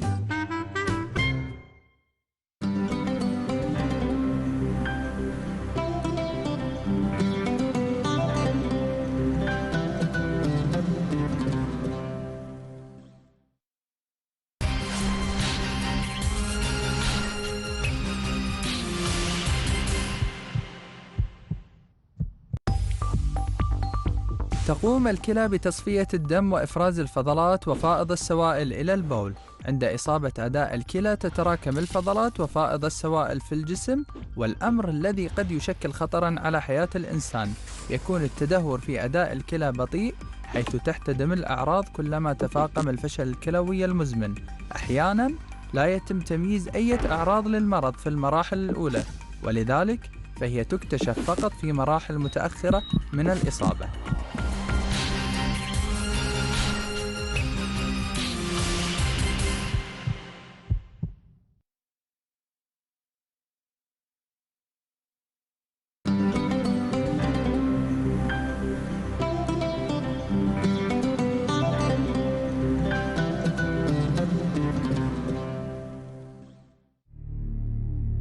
فيسرنا أن يتجدد اللقاء معكم من جديد في هذه الحلقة من حلقات برنامجكم الأسبوعي المطوع. إذا تعلمت علما في هذا الدين العظيم فبلغ الناس هذا العلم. الله.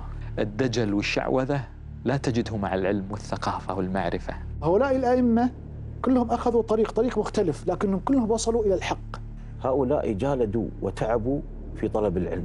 قول الله عز وجل: إن الله يأمركم أن تؤدوا الأمانات إلى أهلها. والإنسان إذا صدق مع الله سبحانه وتعالى تيسرت عليه أمور كثيرة. اليوم مسؤولية عظيمة، الأم هي مصنع الرجال. ويكفيك أن الله رفعك، فمن رفعه الله لن يخفضه أحد. المطوع تشاهدونه الجمعة 1:00 ظهرا على قناة الريان. يقول الله عز وجل: قل إنما أنا بشر مثلكم يوحى إلي أنما إلهكم إله واحد. ما في أحد أفضل من أحد، كل الناس سواسية عند الله، وكان وعد ربي حقا. من قرأ أول سورة الكهف وآخرها كانت له نورا. أصحاب الكهف تشاهدونه الجمعة 10:10 صباحا على قناة الريان.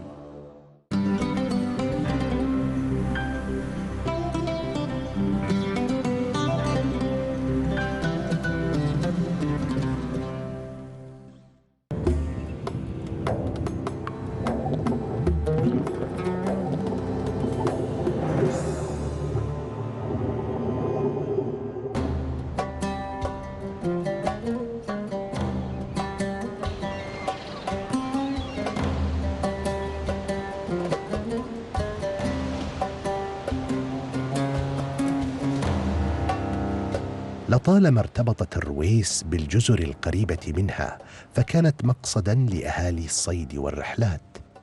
تسمى هذه الرمال النائمة على بحر الرويس بجزيرة راس ركن، وهي جزيرة تقع بالقرب من الميناء.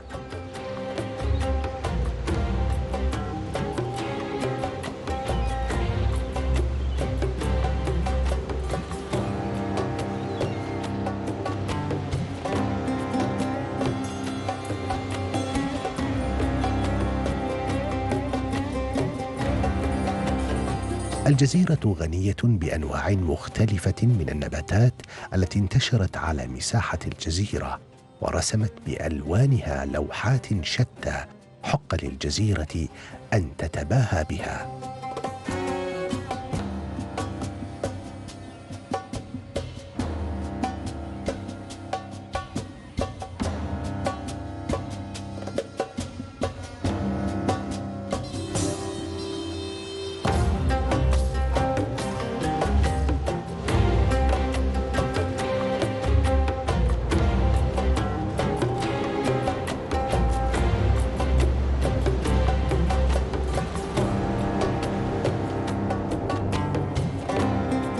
إلى الشرق من جزيرة راس ركن تقع جزيرة أمتيس.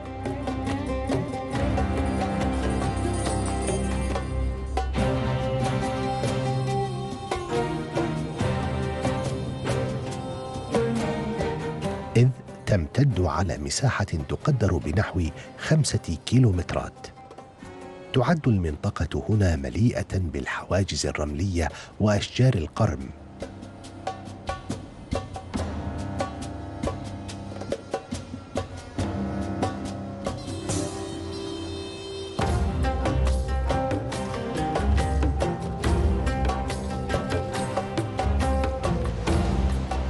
تشكل التكوينات الصخرية المختلفة بالجزيرة الممتدة إلى جانب الشاطئ ميزة من مميزات الجزيرة، تسهم بالتنوع الجيولوجي والبيولوجي للمنطقة، تثري به الحياة البرية والبحرية والبيئية فيها على مدار العام.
بسم الله الرحمن الرحيم، وبه وعليه سبحانه وتعالى نتوكل ونستعين.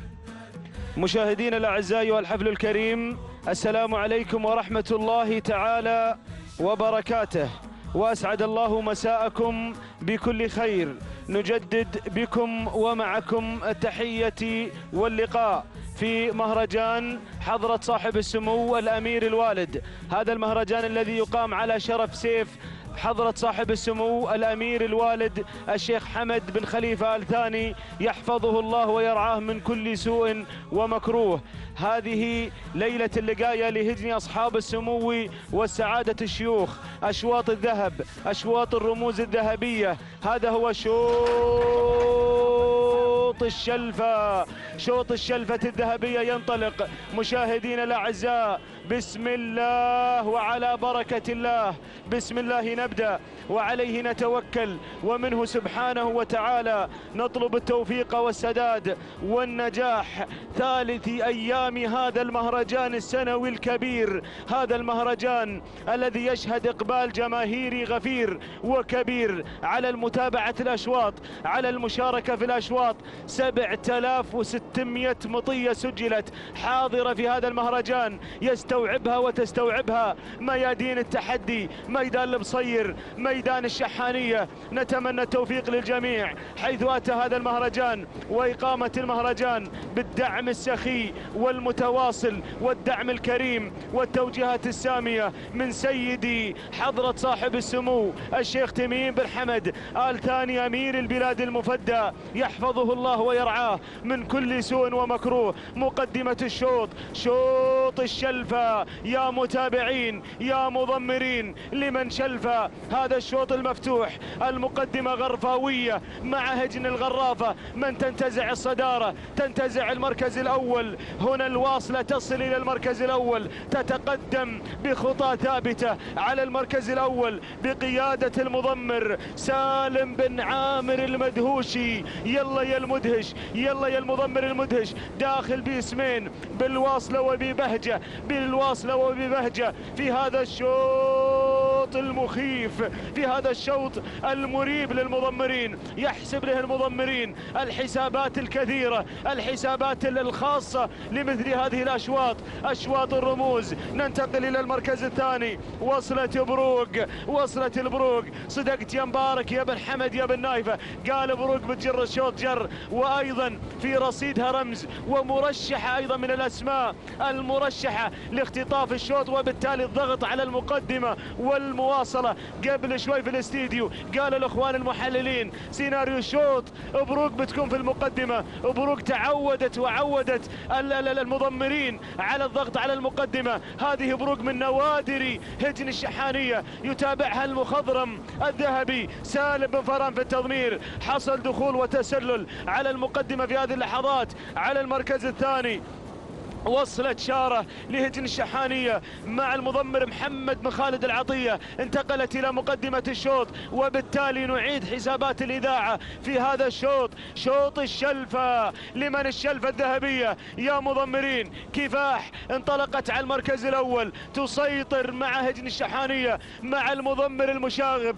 دير بالك يا المشاغب، الذهبي موجود والمدهش موجود، وابن فهيدان أيضا المضمر الخطير أو هجن المرخية عوض بن سعيد بن هدوب يتابع هجن المرخية مع المركز الرابع في هذه اللحظات، حاصلين على رمز مع الشاعرة، يعني اسم وشعار له ثقل في الميادين. قادم بقوة هذا الشعار، شعار هجن المرخية. ارصد يا مخرجنا العزيز يا راكان الرواد أو محمد بن خزينة. يلا يا بن خزينة، شوف لي رقم 10، شوف لي الشعلة من أشعلت فتيل الشوط بالتقدم. الله، هجن الشحانية تقدم الشعلة على المركز الخامس، تنتقل إلى المركز الرابع. طلابة الشلفة وصلت طالبة للشلفة من خلال هذا التقدم مع المضمر الذهبي سالم بن فاران.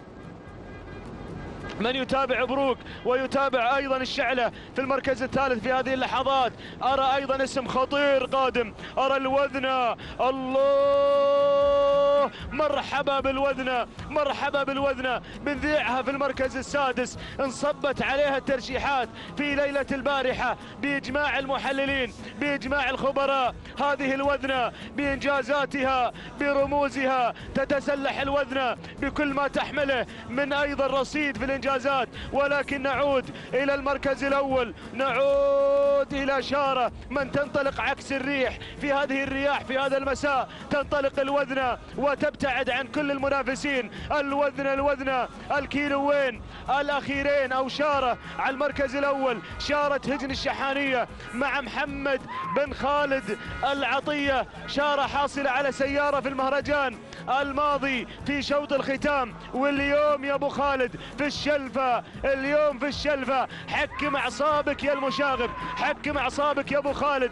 شوط شلفة، شوط شلفة، الشلفة مع هجن الشحانية مع شارة، مع شارة كيلو ونصف الكيلو يا أبو خالد عن الشلفة، يا أبو خالد عن الشلفة. تحركت الشعلة، يا سلام، تحاول تقليص الفارق. وين الوذنة؟ وين المرحبا بالوذنة؟ مرحبا يا الشبل، قدم الوذنة، راعية الترشيحات، راعية الإنجازات. لا تروح الثلاث نقاط من المحللين من المرشحين. هل تفاجئ الجميع الليلة؟ هل تفاجئ شارة المرشحين المسايرين؟ هل تقلب التوقعات؟ هذا ما نراه حتى هذه اللحظات. 1200 متر يا المشاغب عن الشلفة، يا المشاغب عن الشلفة. لا تروح الشلفة يا ابو خالد، لا تطير الشلفة في هذه اللحظات. الشلفة مع شارة، مع شارة. الله، وصلت الشعلة في هذه اللحظات. ياهو شوط، ياهو شوط المرشحة تصل على المركز الثالث. تقترب الوذنة، تتسلل الوذنة، تصل الوذنة مع المركز الثالث. ولكن شارة تفتتح الكيلو متر الأخير. يا كيلو ما بعد كيلو، كيلو الأعصاب، كيلو العمليات، كيلو الطيران، كيلو نقص الأكسجين مع المضمرين، مع المضمرين. الله، الشلفة، الشلفة، شوط اللقاية المفتوح مع شارة لهجن الشحانية بقيادة المشاغب. من بدأ بالمشاغبة محمد بن خالد العطية. المركز الثاني الشعلة. الوذنة، الوذنة، الوذنة، الوذنة، تقترب الوذنة. المرشح الأبرز مع المركز الثالث. ولكن شارة، ولكن شارة 500 متر انطلقت شارة، وصلت شعلة ووصلت الوذنة. الله، الوذنة، الوذنة، طارت الوذنة. المرشح الأبرز صاحبة الرمز في مهرجان المؤسس. هل يكون الرمز لراعية العوايد أم لراعية المفاجآت؟ الوذنة، الوذنة، الوذنة، المرشح الأبرز. سلام يا الوذنة، سلام، سلام يا الوذنة، سلام. اطمئنوا يا محللين، اطمئنوا يا من رشحت الوذنة. ما خابت الترشيحات، ما خابت التوقعات. لا يصح إلا الصحيح، موقعها الصحيح، موقعها المعتاد، موقعها المعروف. الوذنة، الوذنة، الوذنة، الشلفة مع الوذنة، الشلفة مع الوذنة. سلام يا هجن الشحانية، سلام، سلام يا الوذنة، سلام. واشكرك يا المضمر الشبل على المحافظة على مستوى الوذنة. تهانينا والناموس لهجن الشحانية وللمضمر الشبل جابر بن سالم بن فهران. المركز الثاني شارة لهجن الشحانية مع المشاغب محمد بن خالد العطية. المركز الثاني، المركز الثالث الشعلة لهجن الشحانية مع سالم بن فهران. المركز الرابع، المركز الرابع الماجدة لهجن الشحانية مع جابر بن سالم بن فهران. المركز الخامس، المركز الخامس القلايل لهجن الشحانية مع محمد بن خالد العطية. إذن تهانينا والناموس لهجن الشحانية على انتزاع الوذنة للشلفة الذهبية في هذا الشوط المفتوح، في هذا الشوط الرئيسي. إذن تضيف الشلفة الثانية في رصيدها الوذنة بعد فوزها بالشلفة في مهرجان المؤسس في الشهر الماضي. تعود في هذا المساء وفي هذا المهرجان لتضيف الرمز الثاني، لتثبت بأنها من أقوى الهجن وما زالت في ريعان الشباب وفي سن اللقاية تنتزع هذه الرموز. تهانينا لمؤسسة هجن الشحانية على امتلاكها للوذنة ولهذه النوادر والنوعيات الممتازة مع مؤسسة هجن الشحانية. هذا هو ملخص الشوط، وهذه لحظة التجاوز الحاسمة في عمر هذا الشوط، ولحظة انطلاق الوذنة المرشح الأبرز من قبل جميع المحللين، رشحوها بالإجماع. فتهانينا والناموس على هذا الفوز المستحق وتوقيت زمني مميز يسجل مع الوذنة في ظل ما نشاهد من رياح عاتية في هذا المساء. تهانينا والناموس 7 دقائق 24 ثانية 27 جزء من الثانية هو توقيت الوذنة. تهانينا والناموس لهجن الشحانية. أشكرك يا المضمر الشبل، وأهديك أيضا ناموس الوذنة وناموس انتزاع الشلفة الذهبية. المركز الثاني وصلت شارة، قطعت المسافة في 7 دقائق 26 ثانية 81 جزء من الثانية. التهاني والناموس لهجن الشحانية، وتهانينا لمحمد بن خالد العطية المضمر المشاغب. المركز الثالث وصلت شعله، قطعت المسافة في 7 دقائق 29 ثانية 42 جزء من الثانية. تهانينا والناموس لهجن الشحانية، وتهانينا لسالم بن فاران المري. مشاهدينا الأعزاء، تتواصل أشواط الرموز الذهبية. الشوط المفتوح للقاء القعدان يستعد للانطلاقة، وأنقل الكلمة والميكروفون لأخي وزميلي مطلق العنزي، متمنيا له ولكم التوفيق.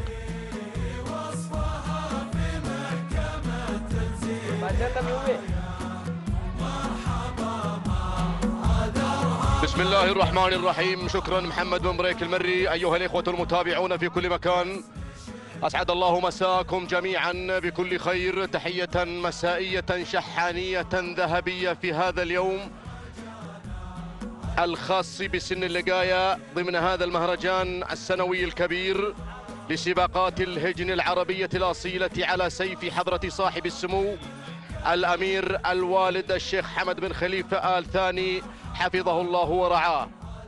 اليوم هو يوم خاص بهجن أصحاب السمو الشيوخ والسعادة في هذه الأمسية الذهبية التي نتمنى إن شاء الله التوفيق لجميع الشعارات المشاركة في هذا المساء الذهبي. شعارات تواجدت من أجل حصد الذهب، من أجل حصد رموز هذا المهرجان الغالي، أقوى مهرجانات الخليج على الإطلاق. هذا المهرجان الذي يحظى بالدعم والرعاية السامية من سيدي حضرة صاحب السمو الشيخ تميم بن حمد بن خليفة آل ثاني أمير البلاد المفدى يحفظه الله ويرعاه. متابعينا مشاهدينا الكرام، انطلق على بركة الله شوط رئيسي مفتوح، شوط القعدان الرئيسي الأول، شوط الخنجر الذهبي، شوط أقوى أشواط القعدان وأعتاها على وجه الخصوص والإطلاق. هذا الشوط الرئيسي الذهبي شوط له خنجر ذهبي عند خط النهاية، بالإضافة إلى مبلغ 400 ألف ريال قطري لصاحب المركز الأول كهدية لهذا البطل الذي سيحقق ناموس هذا الشوط. 5 كيلومترات مع هذه السبق، مع هذه الأصايل، مع هذه الأسماء العملاقة التي تشارك في هذا المساء في هذا المهرجان. ننطلق مع هذا الشوط الرئيسي ونعلن مراكزنا الخمسة الأولى التي تبحث عن تنقيب الذهب، تبحث عن الخنجر الذهبي. أبدأ مع المركز الأول مباشرة إلى شعار سعادة الشيخ عبد العزيز بن حمد بن خالد بن أحمد آل ثاني اللي يعاند على المركز الأول، معاند في مقدمة الشوط يقوده المضمر محمد بن مبارك بن سعيد آل نابت المري. مع المركز الأول مع الصدارة المركز الثاني غازي بشعار الشحانية. على المركز الثاني غازي يضمر محمد بن خالد بن عبد الله العطية. المركز الثالث هنا جويزيان. على المركز الثالث ينطلق بشعار الشحانية أيضا مع المضمر الذهبي سالم بن فاران المري. المركز الرابع هنا صابر. مرحبا بصابر واسم صابر وبمضمر صابر، شبل المضمرين الذي قد قدم الوذن في شوطنا الماضي وخطفت الشلفة الذهبية في هذا المساء، مهدية عشاق الأدعم، مهدية عشاق الشعار الشحانية، هذا الناموس المميز، الناموس الكبير، الناموس الأغلى في أقوى أشواط اللقاية. الشلفة راحت عند الشحانية، الشلفة خذها شبل المضمرين. جابر بن سالم بن فهران يقدم صابر في هذا المساء، عليه الرقم 6 وعليه الشعار الأدعم، ينطلق في هذا الشوط مع هذا المضمر الشبل. المركز الخامس، يا مرحبا بأشهب، يا مرحبا بأشهب اللي يحتل المركز الخامس. هذا أشهب اللي رشح يا بن بريك، هذا القعود رشح بالإجماع، هذا الأشهب، هذا أشهب لا يختلف عليه اثنين. اللي بالمركز الخامس هنا بالمركز الخامس ينطلق بالشعار الشحانية. هذا وصيف عتيم في المهرجان الماضي، مهرجان المؤسس، جاء ثاني على عتيم، هذا اللي يحمل الرقم 5 وهو أشهب، ومرشح ترشيح قوي لخطف هذا الخنجر الذهبي. الله يوفق الجميع، الله يوفق الجميع. يا سلام، الخنجر الذهبي يا اخواني، الخنجر الذهبي المفتوح، الذهبي يعرف طريق الذهب. سالم بن فهران يعرف طريق الذهب. هذا المضمر اللي اطلق عليه المضمر الذهبي. حصد السيوف، حصد الاشواط الرئيسية، حصد مع الشعار الشحانية الكثير. نتحدث عن ماذا يا سالم يا بن فهران؟ هذا هو اللي يحتل المركز الاول. جويزيان يقدم هذا الذهبي على المركز الاول، لكن شبل المضمرين طماع اليوم، خذ الشلفة قبل لحظات. هذا المضمر شبل المضمرين يطمح بالخنجر على المركز الثاني. يقدم صابر، وتخطيط من شبل المضمرين، صابر وأشهب. شوفوا هذا التخطيط على المركز الثاني. المركز الثالث معاند، شعار من شعارات سعادة الشيخ عبد العزيز بن حمد بن خالد بن أحمد آل ثاني على المركز الثالث، مع معاند يضمر محمد بن مبارك بن سعيد آل نابت المري. المركز الرابع العطية والله خطير على المركز الرابع مع غازي.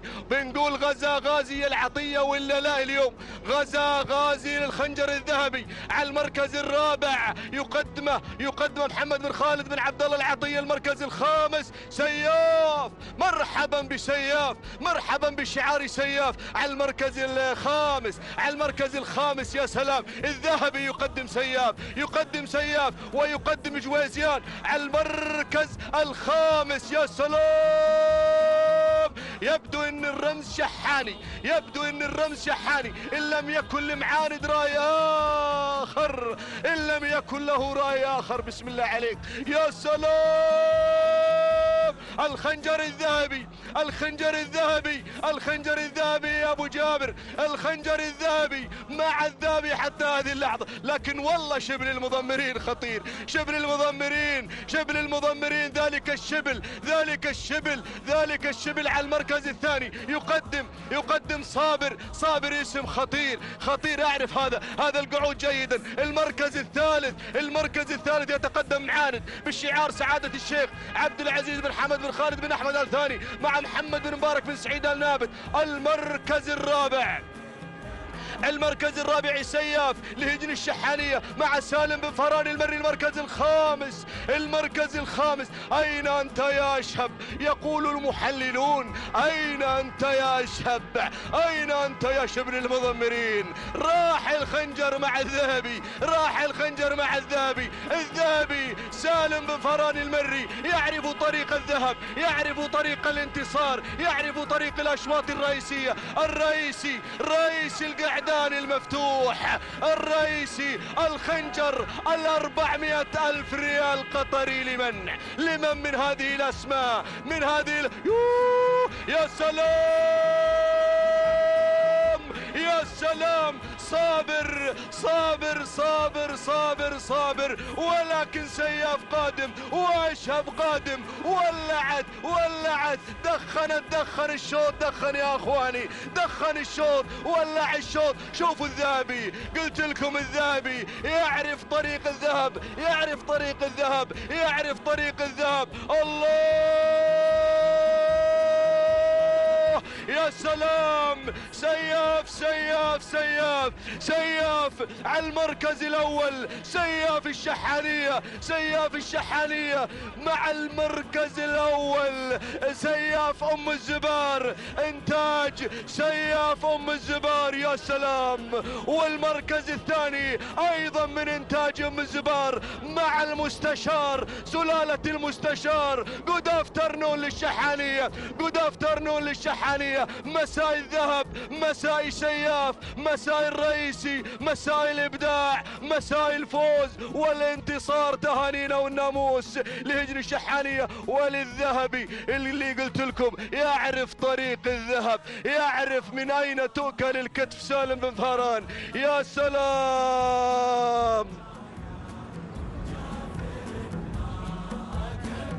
تهانينا والناموس. إذا سياف بالمركز الأول لهجن الشحانية. المركز الثاني، المركز الثاني صابر الهجن الشحانية. المركز الثالث، المركز الثالث أشهب الهجن الشحانية. المركز الرابع، المركز الرابع معاند لسعادة الشيخ عبد العزيز بن حمد بن خالد بن أحمد آل ثاني. المركز الخامس، المركز الخامس جويزيان لهجن الشحانية.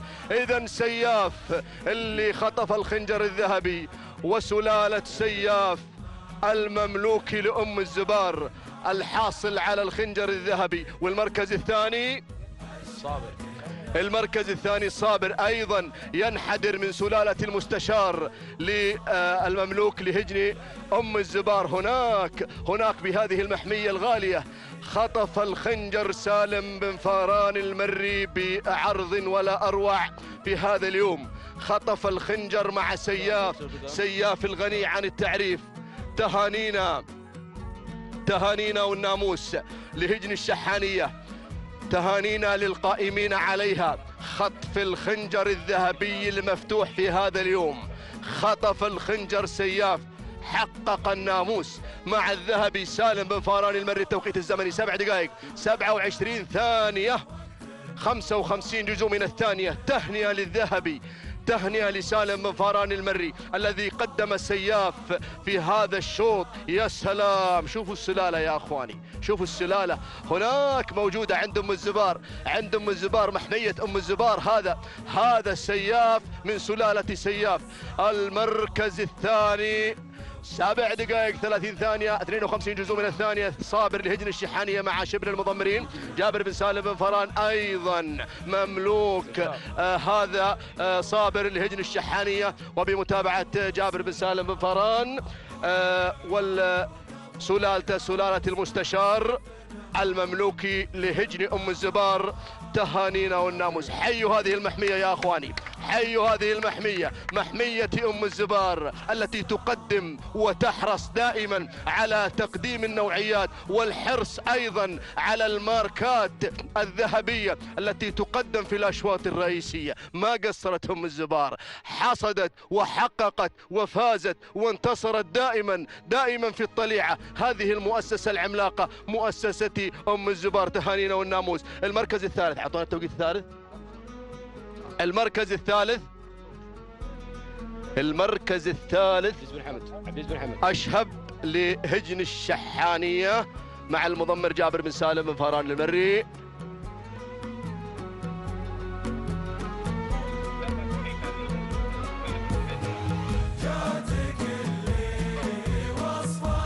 بنشوف المركز الثالث التوقيت الزمني لحظة وصول أشهب.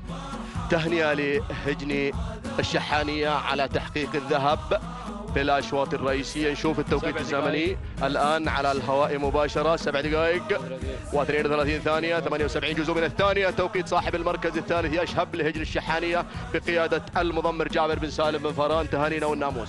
إذا الأشواط الرئيسية راحت عند الوذناء، الشوط المفتوح، وكانت مع شبل المضمرين جابر بن سالم بن فاران. والشوط الماضي سياف حقق الخنجر الذهبي مع هذه اللحظات المثيرة التي قدم فيها سالم بن فاران جديدة في هذا المساء، محققا ومنتزعا للذهب. تهانينا والناموس مع سياف المملوكي لهجن أم الزبار. تهانينا والناموس للجميع. إذن الشلفة الذهبية الخاصة بالابكار العمانيات. يتواصل زميلي شجاع العتيبي معلقا على هذا الشوط. بسم الله الرحمن الرحيم، وعلى بركة الله دائما وابدا نستعين. متابعينا مشاهدينا الكرام، أسعد الله مساكم وجميع أوقاتكم بكل خير. أحييكم بتحية الإسلام، فسلام من الله عليكم ورحمته تعالى وبركاته من هنا من على أرضية هذا الميدان، ميدان التحدي، ميدان الشحانية لسباقات الهجن العربية الأصيلة، في هذا المهرجان السنوي لسباقات الهجن العربية الأصيلة على سيف صاحب السمو والأمير الوالد الشيخ حمد بن خليفة آل ثاني يحفظه الله ويرعاه. على بركة الله وتوفيقه ينطلق متابعينا الكرام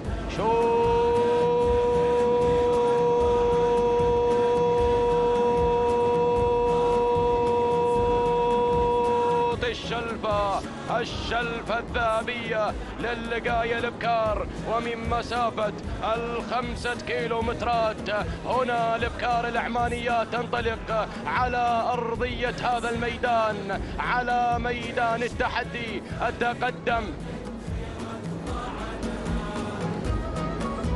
أتقدم مباشرة مع المركز الأول. هنالك بشاير مع المركز الأول من تتقدم على أول الأسماء بشعار هجن المرقاب. سعود بن علي بن حمد المحاربي من يتقدم بالوحوش على أول الأسماء، على أول التحديات. المركز الثاني تحتل ثاني المراكز.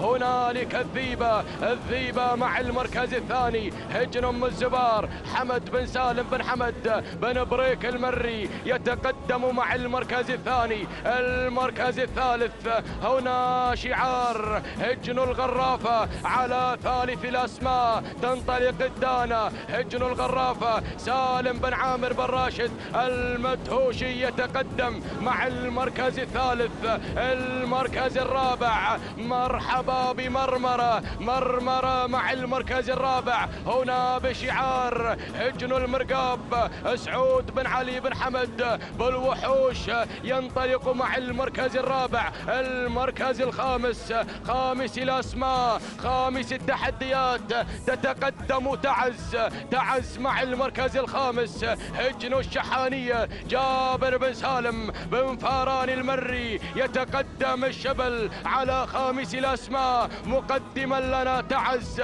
على خامس التحديات.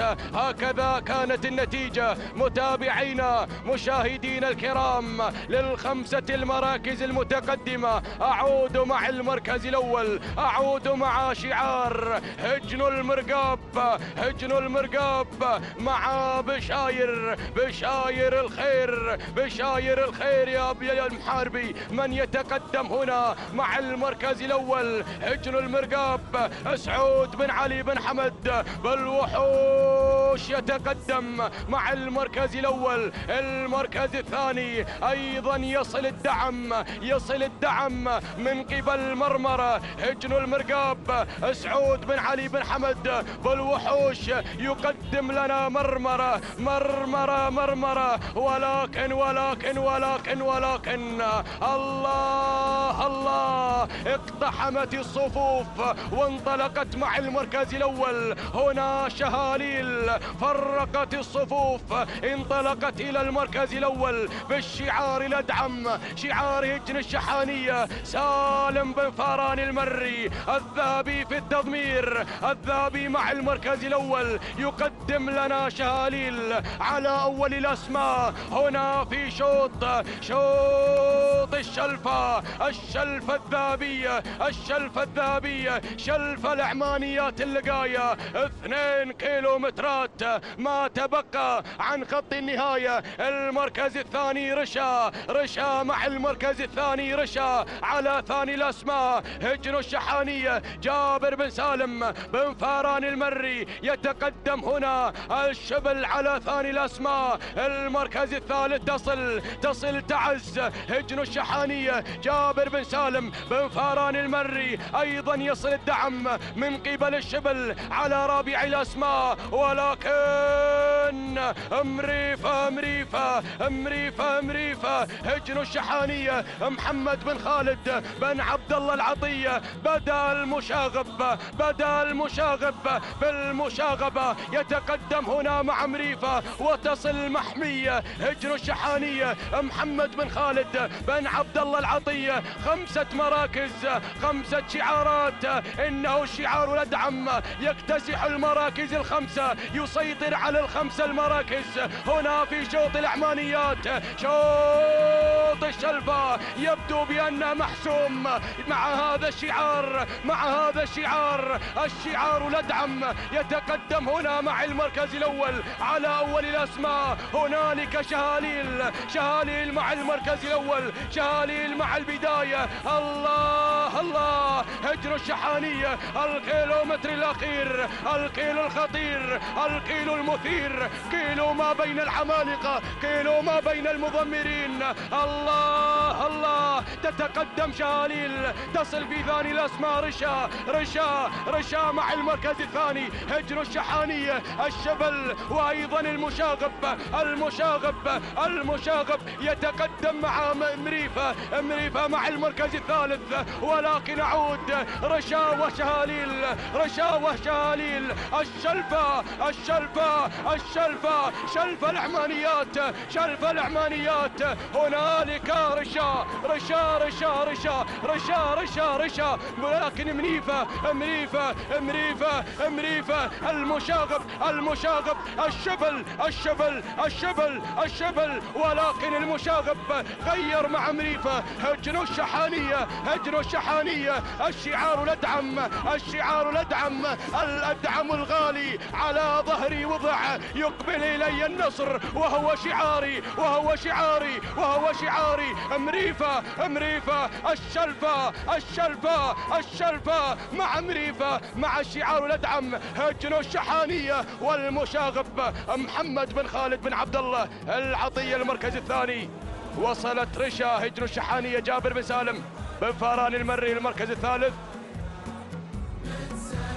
شهاليل هجن الشحانية سالم بن فاران المري المركز الرابع سدرة هجن المرقاب المركز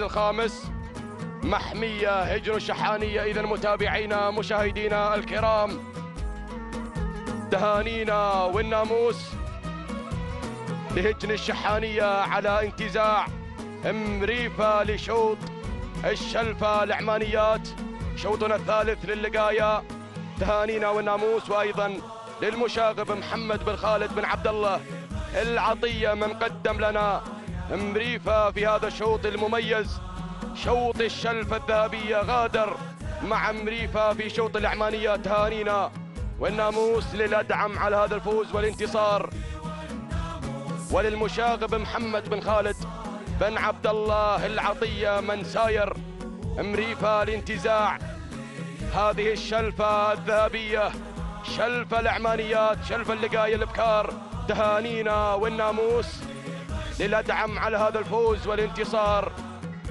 ومؤسسة هجن الشحانية تهانينا والناموس. التوقيت الزمني توقيت مريفة الحاصلة على الشلفة الذهبية شلفة العمانيات اللقاية توقيتها 7 دقائق توقيت مميز 7 دقائق 24 ثانية 33 جزء من الثانية تهانينا والناموس لهجن الشحانية وللمشاغب محمد بن خالد بن عبد الله العطية المركز الثاني حلت في ثاني الأسماء رشا هجن الشحانية جابر بن سالم بن فاران المري 7 دقائق 24 ثانية 73 جزء من الثانية تهانينا والناموس المركز الثالث شهاليل هجن الشحانية من قدم لنا شهاليل سالم بن فاران المري الحاصلة على المركز الثالث 7 دقائق 28 ثانية 40 جزء من الثانية تهانينا والناموس لجميع الفائزين.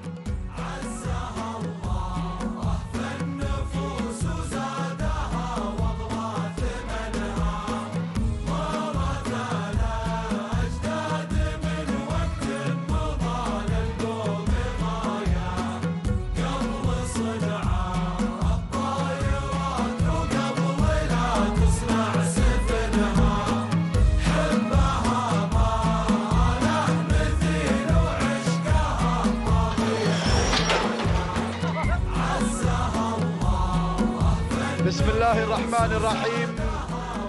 بسم الله نبدأ وبه نستعين ومنه دوما نطلب التوفيق والسداد والنجاح. مشاهدينا الكرام، متابعينا في كل مكان، أسعد الله مساءكم بكل خير وبركة. نرحب بكم في انطلاقات ومنافسات الذهب في هذا المساء ضمن هذا المهرجان السنوي لسباقات الهجن العربية الأصيلة على سيف صاحب السمو الأمير الوالد الشيخ حمد بن خليفة الثاني يحفظه الله ويرعاه. تنطلق منافسات هذه الأشواط المفتوحة الخاصة بشعارات أصحاب السمو والشيوخ والسعادة. على بركة الله ينطلق رابع رموز هذا المساء خنجر القعدان العمانيات. تنطلق هذه الأسماء باحثة عن هذا الخنجر الذهبي الغالي.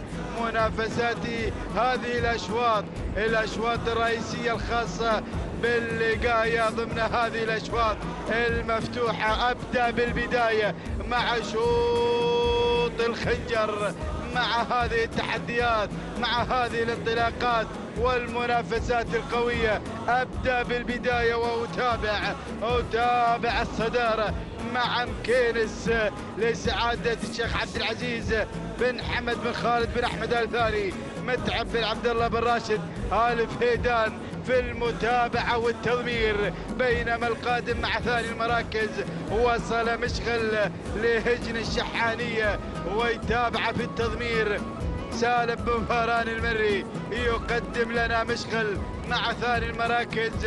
بينما أتابع وصول من جهجاه يصل مع ثالث المراكز لهجن الشحانية ويتابع في التضمير محمد بن خالد العطية رابع الأسماء. هنا الوصول من الكايد لهجن أم الزبار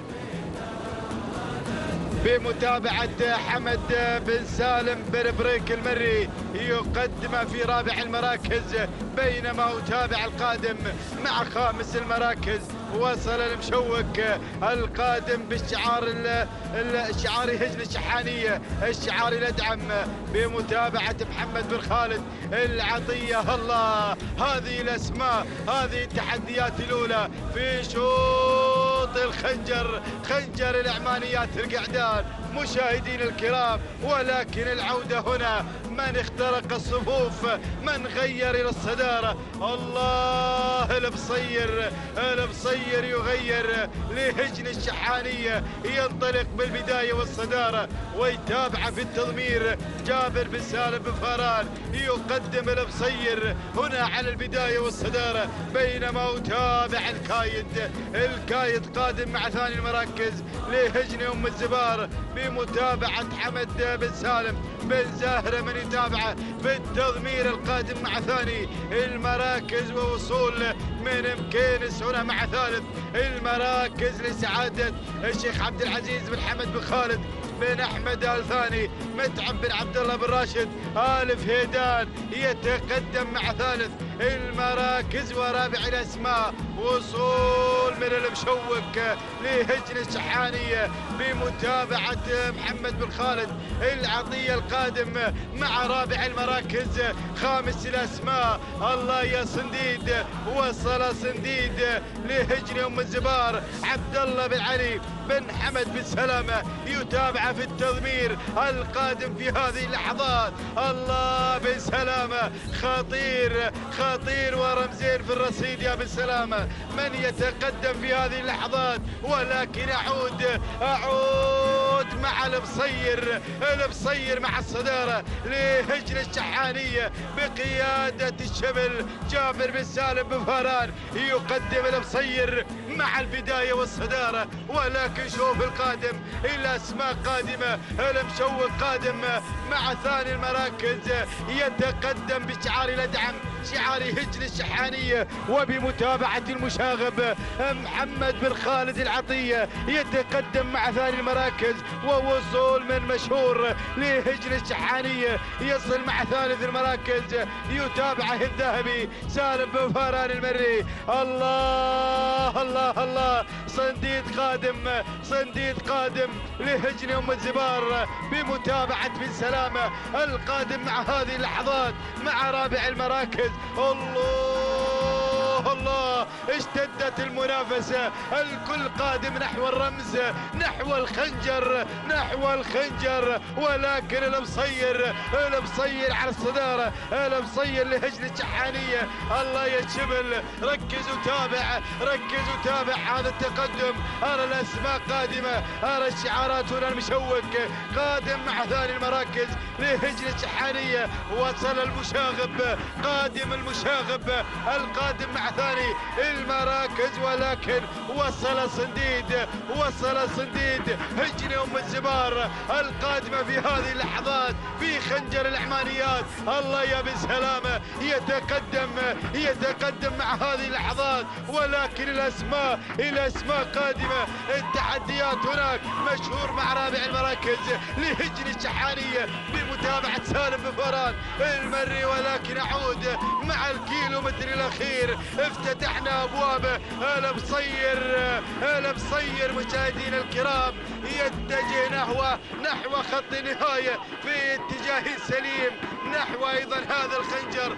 غادر المصير، انطلق المصير، ولكن صنديد الله قادم صنديد مع ثاني المراكز لهجن أم الزبار بقيادة عبد الله بن علي بن حمد بن سلام الهاجري. الله، ولكن الأمور خلاص هناك مع المصير الخنجر مع المصير لهجن الشحانية، وبمتابعة الشبل جابر بن سالم بن فاران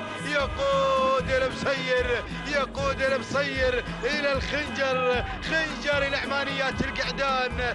يسجل إلى هذه اللحظات هنا مع المصير لهجن الشحانية. مشاهدينا الكرام في هذه اللحظات المصير يصل إلى خط نهاية، خاطفا الخنجر، خنجر العمانيات القعدان مع المصير. تهانينا والناموس لهجن الشحانية، والتهنئة للشبل جابر بن سالم بن فاران ثاني المراكز.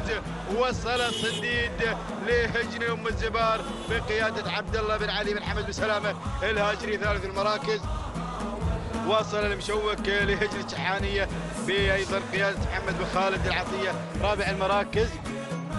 وصل شايش لهجن الغرافة وخامس المراكز. كان الوصول من الكايد لهجن أم الزبار. هكذا كانت النتيجة مشاهدينا متابعينا الكرام في كل مكان. أتى المصير ليخطف خنجر القعدان العمانيات ليهدي هجن الشحانية هذا الفوز والانتصار، وللشبل جابر بن سالم بن فاران من قدم لنا المصير في هذا الشوط في رابعي رموز هذا المساء. نتابع مشاهدينا الكرام كما تشاهدون عبر قناة الريان هنا هذه الأحداث والمنافسات على الهواء مباشرة. نتابع رموز هذا المساء الخاصة بالأشواط المفتوحة، وكان المصير حاضرا في رابع الأشواط ليخطف هذا الخنجر الذهبي الغالي، خنجر القعدان العمانيات، منتصرا وفائزا مهديا شعار الأدعم هذا الفوز والانتصار. نتابع هنا أيضا المصير مع لحظات الوصول والتوقيت الزمني هنا مع المصير بالفعل 7 دقائق 24 ثانية 18 جزءا من الثانية. تهانينا والناموس لهجن الشحانية والتهنئة للشبل جابر بن سالم بن فاران ثاني المراكز. وصل مشاهدينا الكرام، وصل صنديد أيضا قدم أداء ممتاز أيضا لهجن أم الزبار.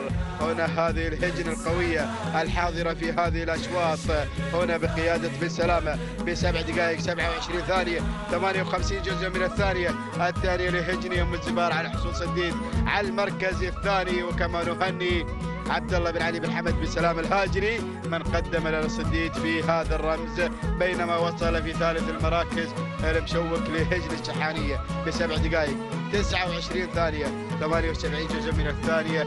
الثانية للمشاغب محمد بن خالد العطية. تهانينا والناموس للجميع.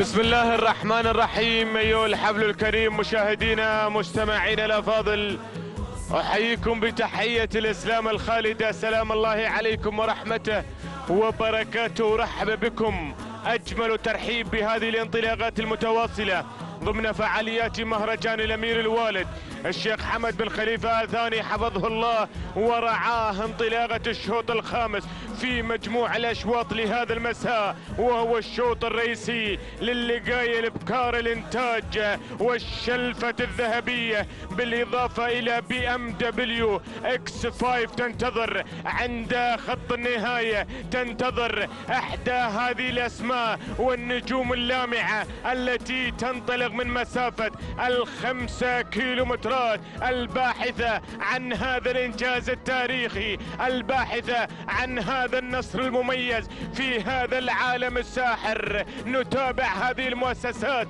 الكبيرة والعملاقة التي تشارك في هذا التحدي الكبير والمميز في هذه المنافسات المشرفة. نبدأ بعد المراكز، نبدأ مع الأسماء المميزة، نبدأ مع النجوم القادمة في هذا التحدي الكبير. البداية مع الزبارة لهجن أم الزبار بمتابعة فاران بن محمد بن قريع المري. يتابع الزبارة، يتابع أحد الأسماء المميزة الذي صال بها وجال بها في هذا الميدان. بينما المركز الثاني أتابع القادمة هنا الغارية أيضا بشعار هجن أم الزبار وبمتابعة فاران بن محمد بن قريع المري، ولكن الاسم الذي تسلل وانطلق مباشرة إلى المركز الثاني. وصلت الغزيل في هذا التحدي في هذا المسار المميز والجميل،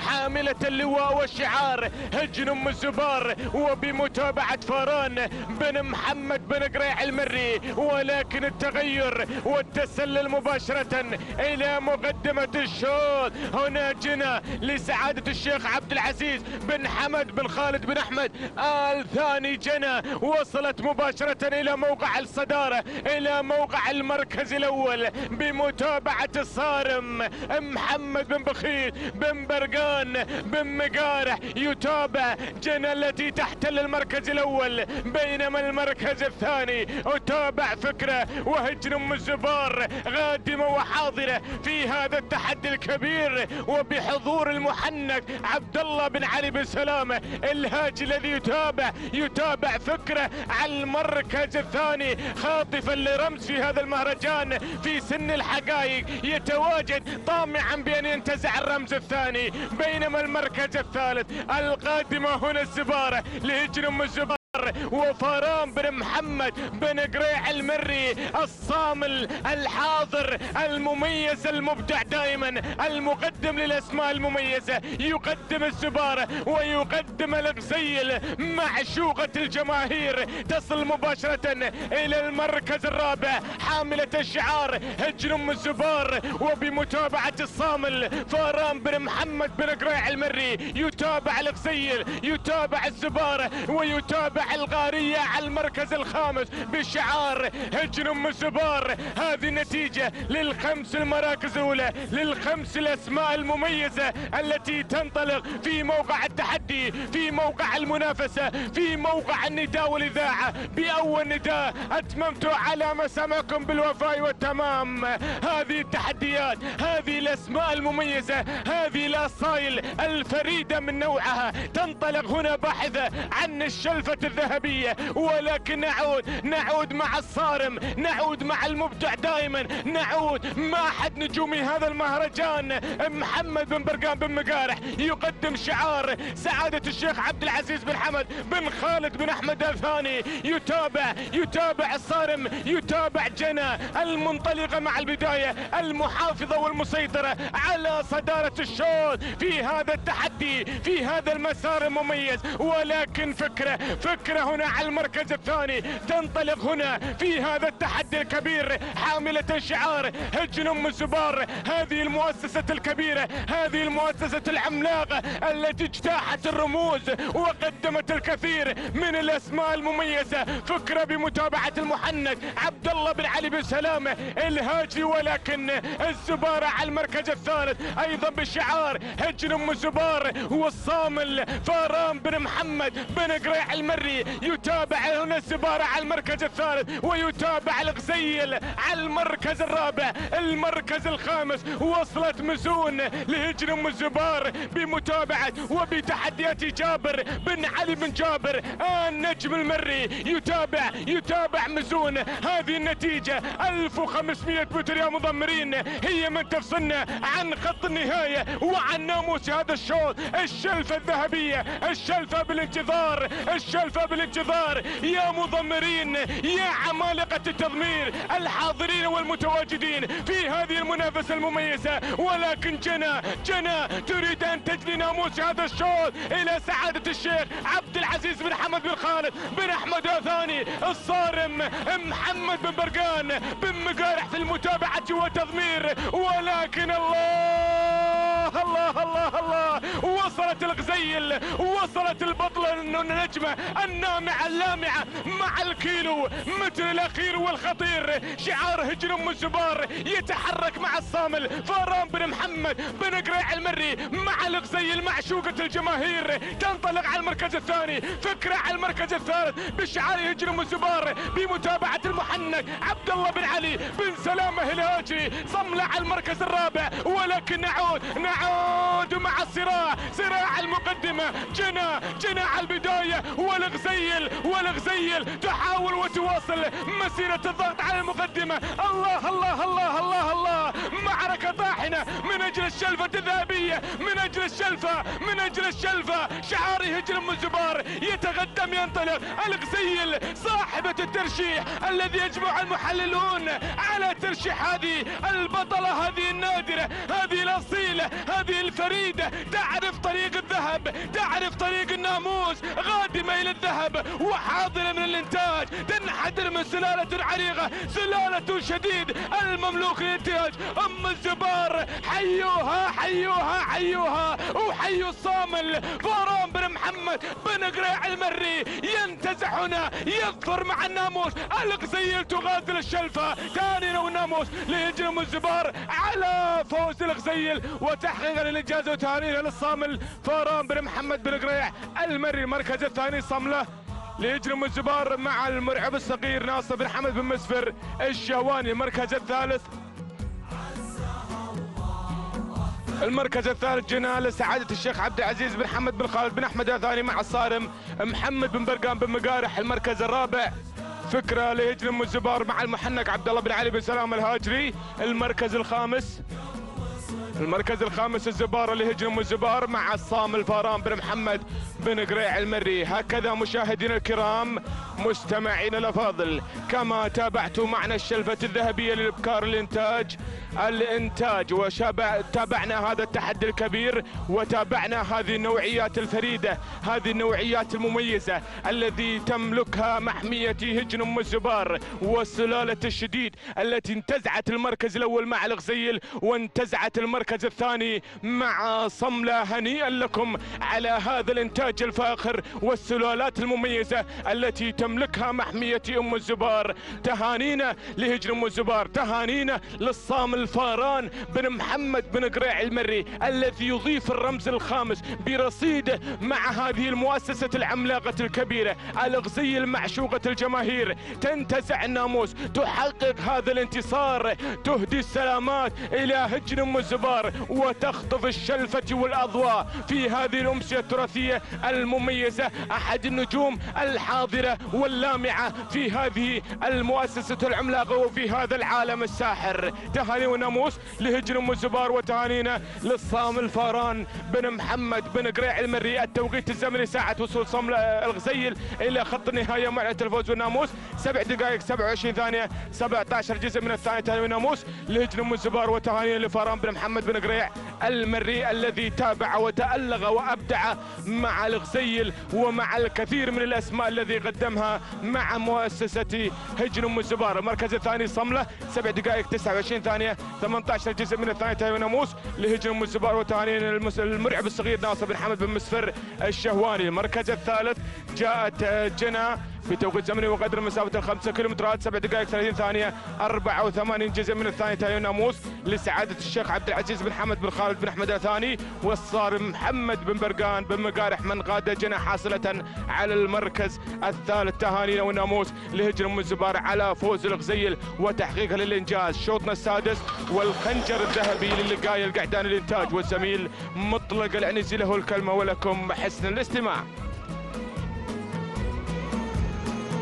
شكرا بسام الشمري. أيها الإخوة المتابعون مشاهدينا الكرام في كل مكان، أسعد الله مساءكم جميعا بكل خير. مجددا أحييكم أنا بدوري في هذا الشوط الذهبي الخاص بالقعدان، شوط الإنتاج وشوط حساس وشوط رئيسي وشوط يضرب له الحساب، له قاعدة جماهيرية كبيرة في هذا المساء. ننطلق مع شوط الخنجر الذهبي الخاص بالقعدان، ونندفع مع هذه الأسماء التي أبحرت في طريق الناموس وأعلنت حضورها الحضور المميز. تهانينا لكل الشعارات الفائزة المنتصرة التي حققت الناموس في هذا المساء.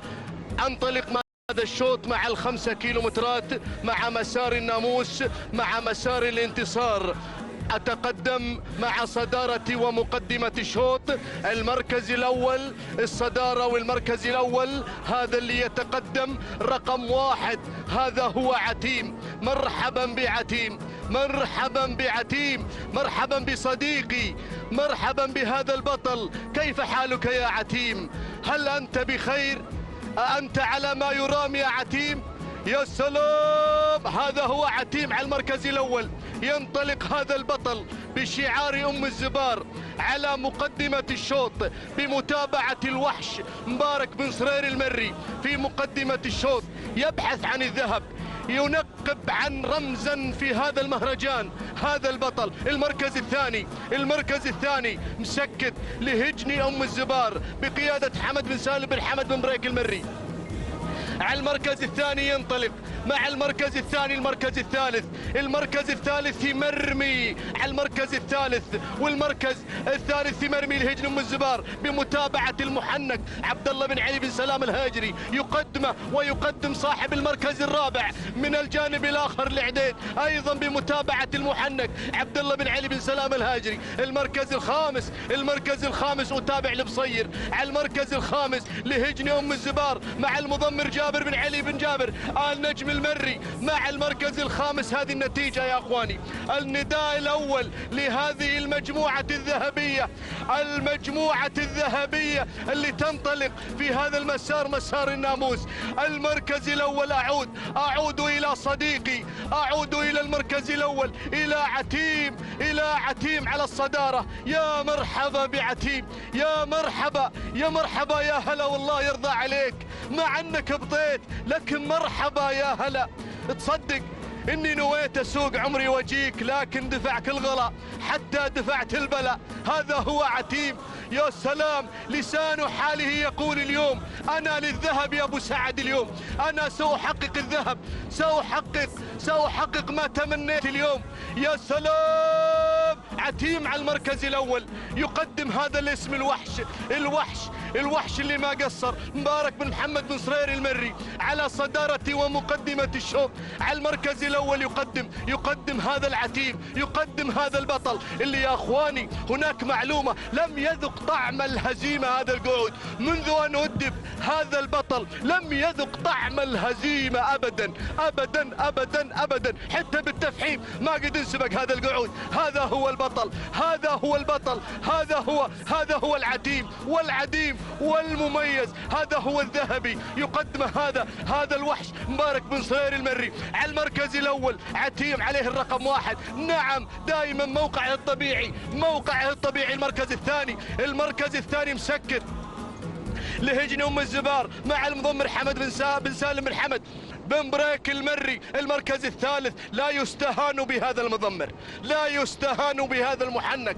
يا مبارك يا بن صرير الاعداد على المركز الثالث والمضمر المحنك عبد الله بن علي بن سلام الهاجري. خطير والله، خطير على المركز الثالث. يقدم هذا الاسم المركز الرابع مرمي لهجن أم الزبار ايضا مع المضمر عبد الله بن علي بن سلام الهاجري. المركز الخامس البصير قادم على المركز الخامس مع المضمر حمد جابر بن علي بن جابر النجم المري بشعار أم الزبار على المركز الخامس. هذه النتيجة يا أخواني.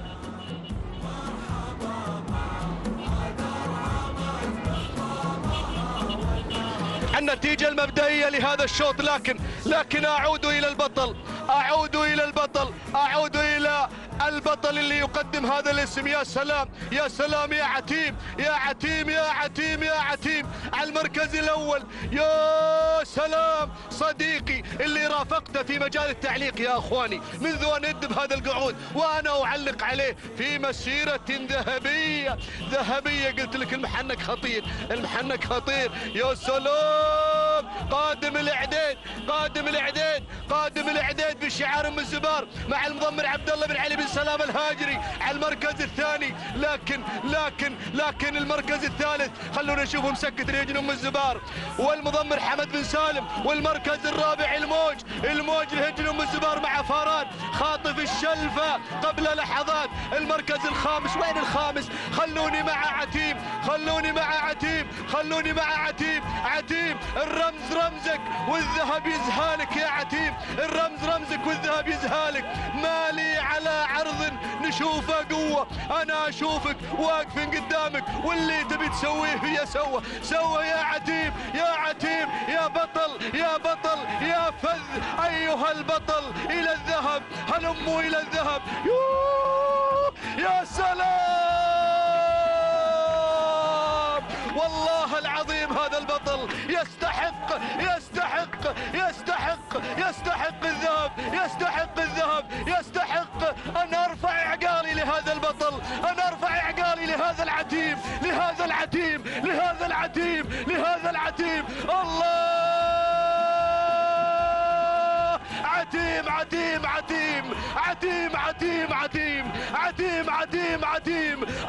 عتيم. البطل عتيم بالمركز الأول يحقق الذهب يفوز بالذهب، ينتصر، يخطف الذهب. هذا هو عتيم.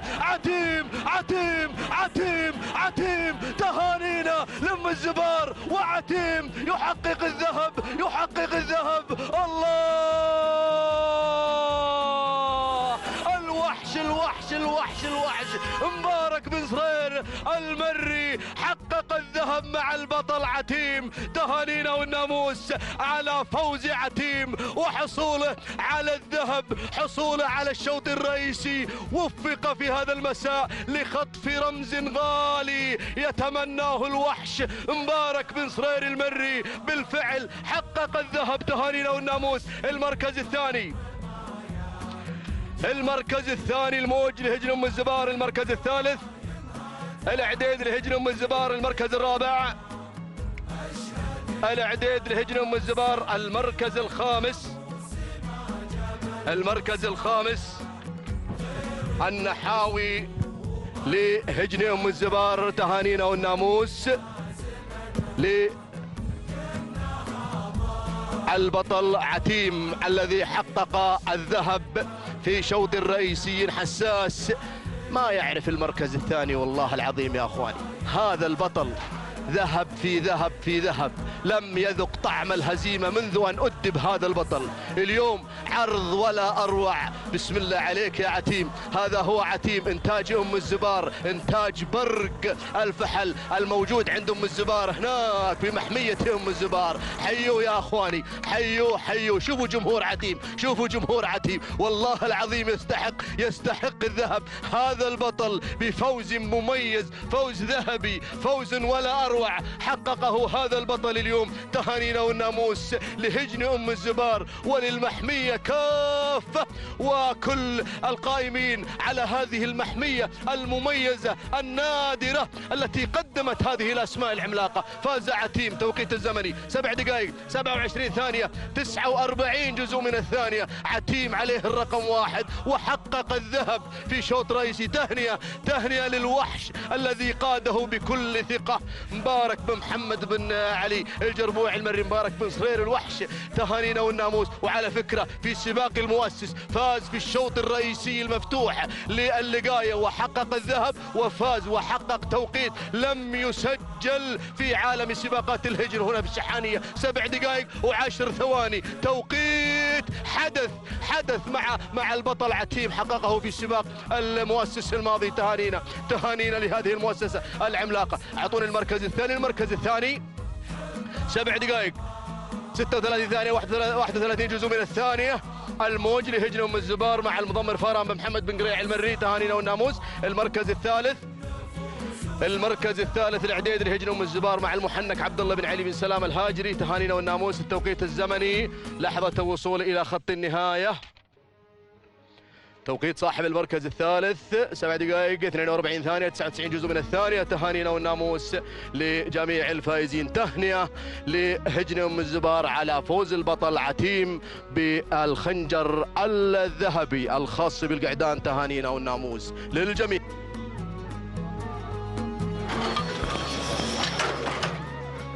بسم الله الرحمن الرحيم. بسم الله نبدأ وعليه نتوكل ومنه دائما وأبدا نطلب السداد والتوفيق يا رب العالمين.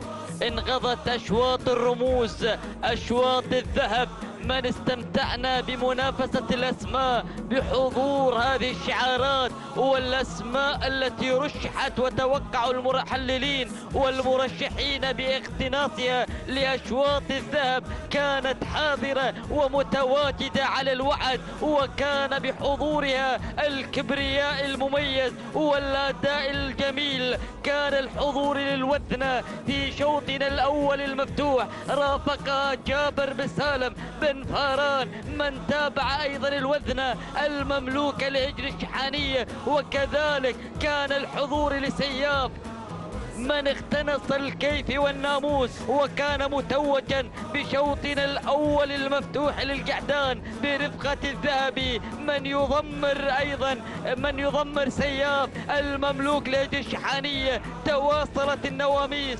وتواصلت الابداعات من قبل شعار هجن الشحانية، وكانت مريفة حاضرة في شوط العمانيات مع الشلفة الذهبية رافقها المشاكب محمد بن خالد العطية، من قدم لنا مريفة خاطفة متوجة في شوط العمانيات. وكان الحضور الجميل لشعار هجن الشحانية مع البصير ومع شبل المضمرين في شوط العمانيات للقعدان، وتواصلت المنافسات. وكان الحضور لشعار هجن أم الزبار مع الغسيل خاطفة شلف الإنتاج الشلفة الذهبية ومتوجة مع الصامل فاران بن محمد بن قريع. وكان الحضور لصديقك يا أبا سعد لعتيم من فاز وتوج في شوط الإنتاج للقعدان بشعار هجن أم الزبار مع مبارك بن محمد بن صرير، من حافظ على هذا البطل الذي تابعناه بمنافسته بحضوره بانطلاقته في شوطنا الماضي. لنبدأ نبدأ مع مسيرة جديدة، مع أشواط السيارات، مع شوط المرسيدس بحضور هذه الأسماء القوية المنطلقة. لنبدأ بالنداء مع المركز الأول، لنتابع هنالك الصدارة مع اندفاعة مبثوثة على المركز الأول، مبثوثة تعود الملكية لحجن الشحانية والتضمير مع محمد بن خالد العطية، من يراقب انطلاقة البداية ويقدم لنا المشاكب انطلاقة مبثوثة على الصدارة. المركز الثاني التواجد من قبل ثعيبة لحجن الشحانية برفقة المشاكب محمد بن خالد العطية. المركز الثالث التقدم من شعار حجن الخرافة، التواجد من قبل عفاريت. وصلت عفاريت لحجن الخرافة برفقة المدهوش سالم بن عامر مدهش المضمرين، من يقدم لنا عفاريت على المركز الثالث. المركز الرابع نتابع تقدم السهم، سهم تبحث عن الخمم، تبحث عن اختطاف نقطة هذا الشوط. تعود الملكية لهجن الشحانية والتضمير عن سالم بن فاران المري، قاطف الذهب، عاشق الذهب. أطلق على هذا البطل مسمى الذهبي لعشقه والاختطاف لأشواط الذهب. المركز الخامس التقدم مشاهدينا الكرام من قبل أروى من تود أن ترتوي بطعم الناموس باختطاف نقطة هذا الشوط مع اندفاع شعار سعادة الشيخ عبد العزيز بن حمد بن خالد الثاني برفقة متعب بن عبد الله بن فعيدان. ونتابع خلف الخمس أسماء قادمة، أسماء آتية واصلة لا محالة نحو المنافسة، نحو التحديات، نحو الانطلاقات والعودة إلى البداية، العودة إلى المركز الأول. الله يا مبثوثة، مبثوثة على الصدارة، مبثوثة مع المقدمة، تريد أن تلملم الناموس بانطلاقتها باندفاعاتها مع الصدارة. مبثوثة تعود الملكية لهجن الشحانية، التظهير مع محمد بن خالد العطية. المركز الثاني وصلت ريعان بريعان شبابها تصل نحو اختطاف نقطة هذا الشوط نحو المركز الثاني. فاجأتنا نحو النداء لتنطلق ثانيا مخترقة الصفوف، مخترقة النداء بحضورها وانطلاقتها مع المركز الثاني. تحمل لنا شعار هجن الشحانية ويتابعها محمد بن خالد العطية. المركز الثالث التقدم مشاهدينا الكرام من قبل الشبا، وصلت شبا بانطلاقتها مع الشبل بملكية حجن الشحانية شبا والتضمير عن جابر بن سالم بن فاران. تصلنا شبا لأول نداء،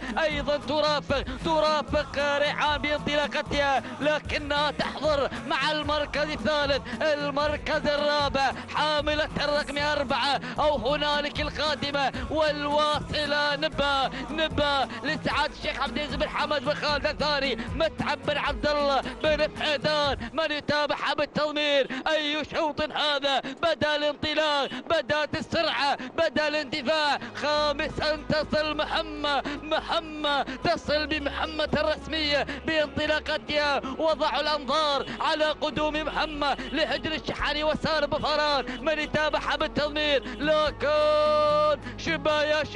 شبا مع البداية، مع المقدمة، شبا مع افتتاحية مجريات الكيلومتر الأخير. وكأني بها تقول واشتبا يا بفاران تريد الناموس، فأبشر بالناموس مع شبا مع المركز الأول، شبا مع القيادة، مع السيطرة حتى هذه اللحظات لهجن الشحانية بمتابعة جابر بن سالم بن فاران. شبل المضمرين يقدم لنا شبا على البداية. وتحركت ريعان بطلة هذا الميدان، تتحرك في هذه اللحظات لتندفع مع المركز الثاني لهجن الشحانية بمتابعة محمد بن خالد العطية. لكن شبا مع المركز الأول بدون أي تعليمات، بدون أي أوامر داخل النهج الشبل حتى هذه اللحظات بانطلاقتها مع الصدارة. عطاتها راك دوامنا.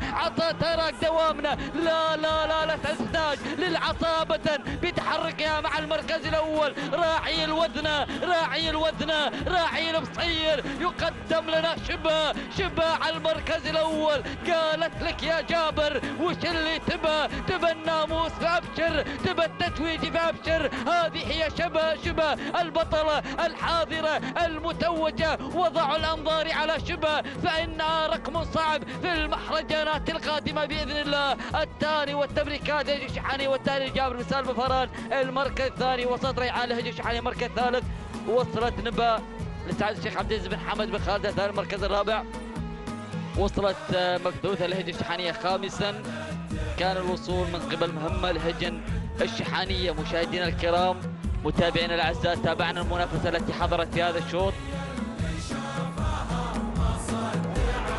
وشاهدنا شبه من فازت وخطفت ناموس هذا الشوط، خاطفة المرسيدس ومتوجة في شوط مليء بالحماس وبالقوة وبالتميز. وكان التميز مرافقا للشبه. 7 دقائق 30 ثانية 12 جزء من الثانية. التهاني تبريكات لهجة الشحاني والتهاني رجال بن سالم بن فران. المركز الثاني كان الوصول من قبل ثاني المراكز. وصلت ريعان توقيتها الزمني ولحظة الوصول 7 دقائق 33 ثانية 51 جزء من الثانية. التهاني تبريكات لهجة الشحاني والتهاني محمد بن خالد العطية. المركز الثالث وصلت نبا توقيتها الزمني 7 دقائق 34 ثانية 33 جزء من الثانية. التهاني التبريكات نزف لسعادة الشيخ عبد العزيز بن حمد بن خالد الثاني، والتهنئة لمتعب بن عبد الله بن فيدان من خطف المركز الثالث في شوط الذي انقضى قبل قليل. شوط جديد ينطلق وزير بدر العتيبي مواصلا مع فعاليات شوطنا الثامن. شكرا للزميل الكريبي بن جابر المري. إذن مشاهدينا ومتابعينا الكرام، تتواصل التحديات والإثارة في هذا المساء الجميل ضمن مهرجان الأمير الوالد. ينطلق مشاهدينا الكرام الشوط الثامن، وهو شوط مخصص للقعدان، وجائزة هذا الشوط سيارة نيسان بترول ستيشن مع تحديات شعارات أصحاب السمو الشيوخ والسعادة. نتابع الانطلاقة ونتابع المراكز الخمسة الأولى. نتابع سمران على أول المراكز يتواجد بشعار هجن الشحانية، والمضمر المشاغب محمد بن خالد بن عبد الله العطية. يليه مباشرة في المركز الثاني نتابع شعار هجن الشحانية بتواجد الذهبي سالم بن فران المري. يقدم لنا هذه الانطلاقة مع ثاني المراكز. بينما المركز الثالث نتابع الوصول والانطلاق في هذا التحدي الكبير والرائع من قبل غازي لهجن أم الزبار، والمضمر حمد بن سالم بن حمد بن بريك المري من يتابع هذه الانطلاقة على مستوى المركز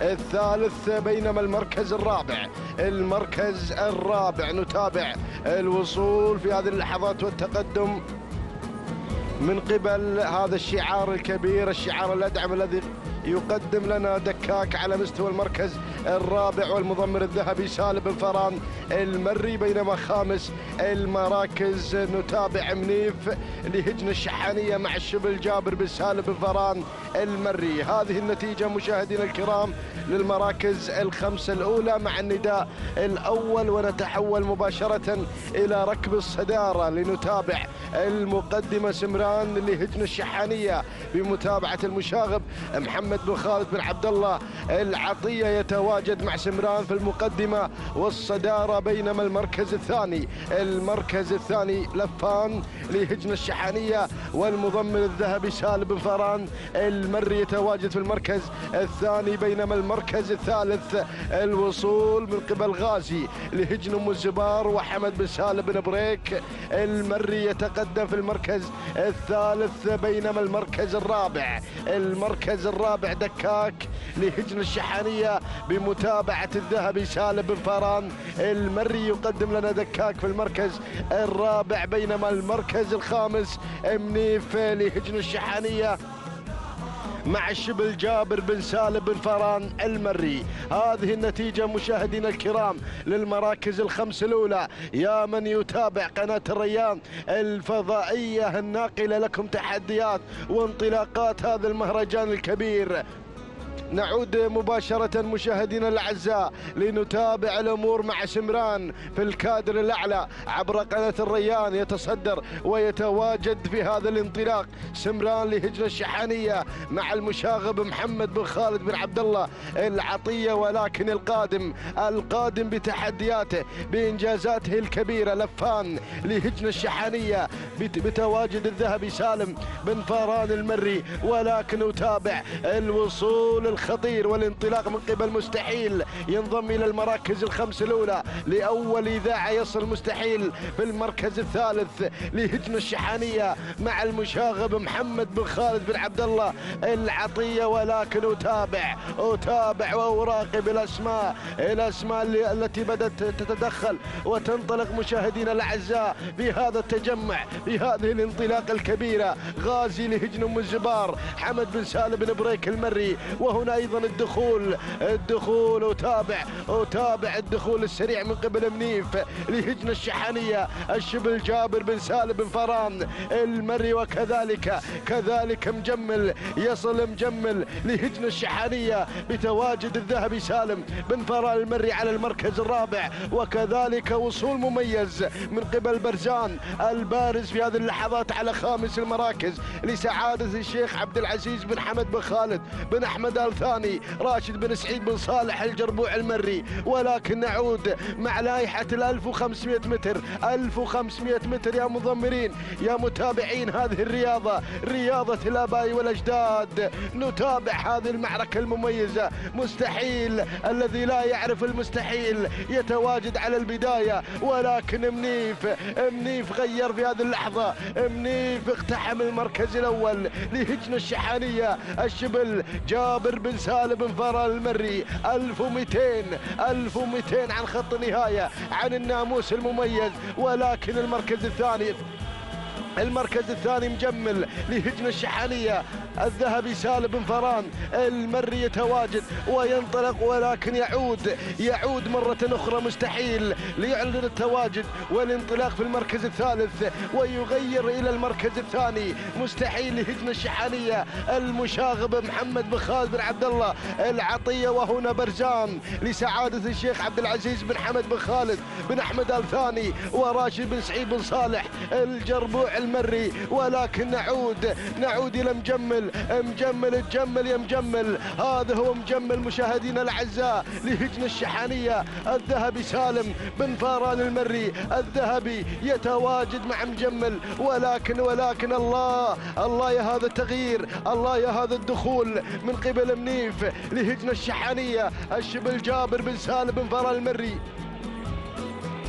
يغير إلى مقدمة هذا الشوط مع منيف على الصدارة. ولكن مجمل بدأ الضغط مع مجمل لهجن الشحانية الذهبي سالم بن فران المري، ومنيف مع البداية، منيف مع الناموس حتى هذه اللحظة، منيف مع التقدم والانطلاق الكبير. منيف مشاهدين الأعزاء يخطف هذا الفوز، يخطف هذا الناموس المميز بشعار هجن الشحانية الشبل جابر بن سالم بن فران المري. تهانينا والناموس على فوز منيف بالمركز الأول. المركز الثاني مستحيل لهجن الشحانية المركز الثالث، مجمل لهجن الشحانية المركز الرابع، برزان لسعادة الشيخ عبد العزيز بن حمد بن خالد بن أحمد آل ثاني المركز الخامس منيف. المركز الخامس شباب لهجن أم الزبار. إذا مشاهدينا الكرام هذه المراكز الخمسة الأولى. تابعنا الشوط مميز مع انطلاقات هذا المساء الجميل. حضر في هذا الشوط منيف لينتزع هذا الناموس. تهانينا وألف مبروك لهجن الشحانية والتهنئة للشبل جابر بن سالم بن فران المري. 7 دقائق هو التوقيت الزمني لحظة وصول منيف إلى خط النهاية. 7 دقائق 33 ثانية 14 جزء من الثاني. تهانينا والناموس على هذا الفوز المستحق. المركز الثاني حل فيه مستحيل لهجن الشحانية والمضمر المشاغب محمد بن خالد بن عبد الله العطية. 7 دقائق 33 ثانية 95 جزء من الثاني. تهانينا وألف مبروك. المركز الثالث حضر فيه مجمل لهجن الشحانية مع الذهبي سالم بن فران المري. 7 دقائق 34 ثانية و27 جزء من الثانية. تهانينا والناموس لجميع الفائزين.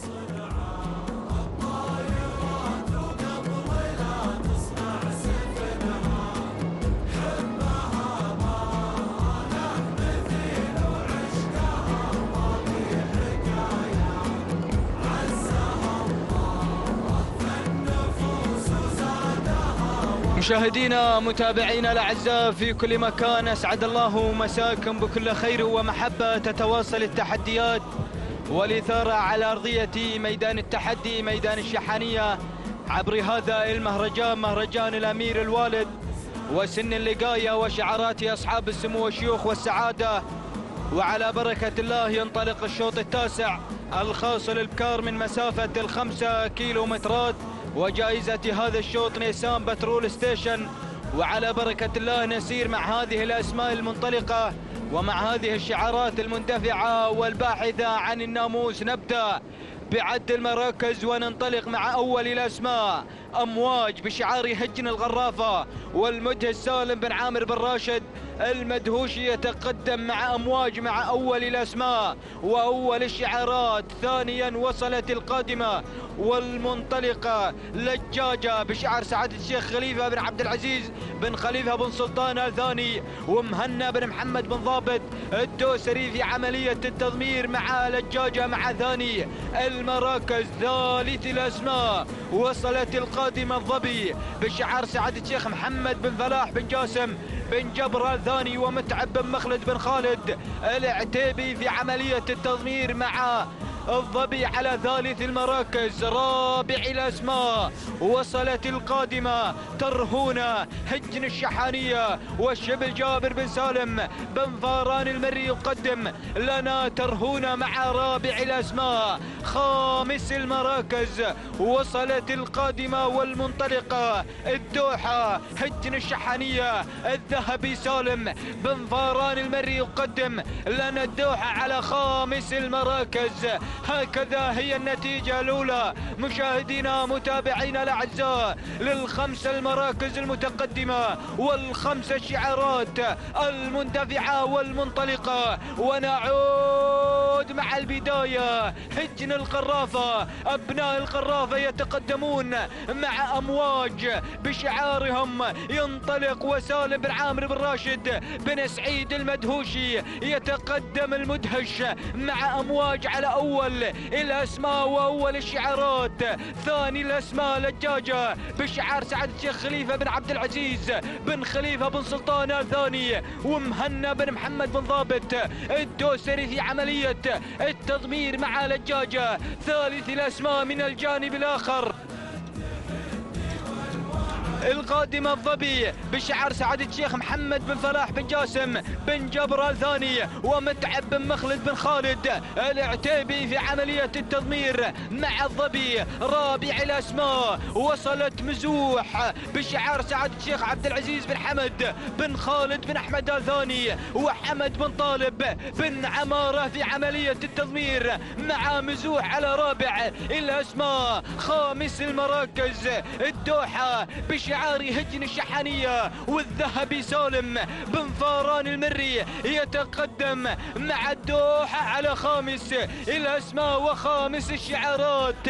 هكذا هي النتيجة الثانية للخمس المراكز المتقدمة. هناك أسماء وشعارات خلف دائرة النداء والإذاعة نترقبها في الأمتار القادمة والأمتار الحساسة. نعود مع أمواج على رأس حربة هذا الشوط من بداية الانطلاق حتى هذه اللحظات. هجن القرافة المدهش سالم بن عامر بن راشد المدهوشي يقدم لنا أمواج. ثاني الأسماء وثاني التحديات لجاجة بشعار سعد الشيخ خليفة بن عبد العزيز بن خليفة بن سلطان الثاني، ومهنا بن محمد بن ضابط الدوسري في عملية التضمير مع لجاجة على ثاني المراكز.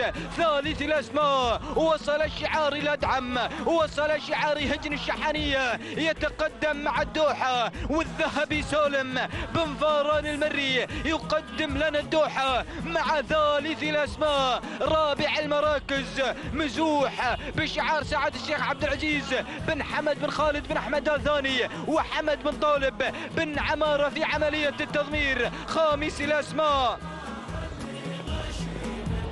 وصلت رهوة تنطلق مع شعار هجن الشحانية، والمشاق محمد بن خالد العطية يقدم لنا رهوة مع خامس الأسماء. ولكن الله الغرافة أمواج أمواج، والكيلو متر الأخير الكيلو الخطير أمواج هجن الغرافة. سالم بن عامر بن راشد المدهوشي، ركز يا المدهش، أرى الأسماء وصلت والشعارات مزوح بشعار سعادة الشيخ عبد العزيز بن حمد بن خالد آل ثاني، حمد بن طالب بن عمارة، وأيضا الدوحة بشعار هجن الشحانية، الذهبي سالم بن فاران المري، لجاج على رابع المراكز بشعار سعادة الشيخ خليفة بن عبد العزيز بن سلطان آل ثاني، مهنا بن محمد بن ضابط الضابط الدوسري، وأيضا تنبيه هجن الشحانية. ولكن بدا الانطلاق، بدا الإقناع، أمواج هجن الغرافة، هجن الغرافة. سالم بن عامر بن راشد المدهوشي المدهش بدا بالانطلاق، ما شاء الله تبارك الرحمن. أمواج من بداية الانطلاق وهي على رأس حربة هذا الشوط حتى خط النهاية. أمواج هجن الغرافة، واسعد الله مساكم يا اهالي الغرافة على هذا الفوز وعلى هذا الانتصار. تهانينا والناموس لهجن الغرافة على هذا الفوز والانتصار، ونهني سالم بن عامر بن راشد المدهوشي من قدم لنا أمواج، فتهانينا والناموس.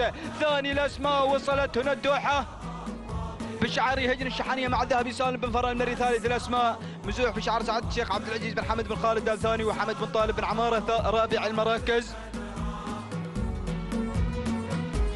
أتت لجاجة بشعار سعادة الشيخ خليفة بن عبد العزيز بن خليفة بن سلطان آل ثاني، ومهنا بن محمد بن ضابط الضابط الدوسري. وخامس المراكز الهوى هجن الشحانية مع محمد بن خالد العطية. مشاهدينا متابعينا الأعزاء، هكذا هي النتيجة للخمس المراكز المتقدمة. تهانينا والناموس لهجن الغرافة على فوز أمواج، والتوقيت الزمني ولحظة وصولها إلى خط النهاية 7 دقائق 27 ثانية و24 جزءا من الثانية. تهانينا والناموس لهجن الغرافة، وأيضا نهني سالم بن عامر بن راشد المدهوشي من قدم لنا أمواج. وآتت ثانيا الدوحة بشعار هجن الشحانية مع الذهبي سالم بن فران المري، والتوقيت الزمني ولحظة وصول الدوحة إلى خط النهاية 7 دقائق 33 ثانية وجزئين من الثانية. تهانينا والناموس لهجن الشحانية، ونهني الذهبي سالم بن فران المري. ثالث الأسماء آتت مزوح لسعادة الشيخ عبد العزيز بن حمد بن خالد بن أحمد آل ثاني، والتوقيت الزمني 7 دقائق 33 ثانية و60 جزءا من الثانية. تهانينا والناموس لحمد بن طالب بن عمارة، فتهانينا والناموس للجميع.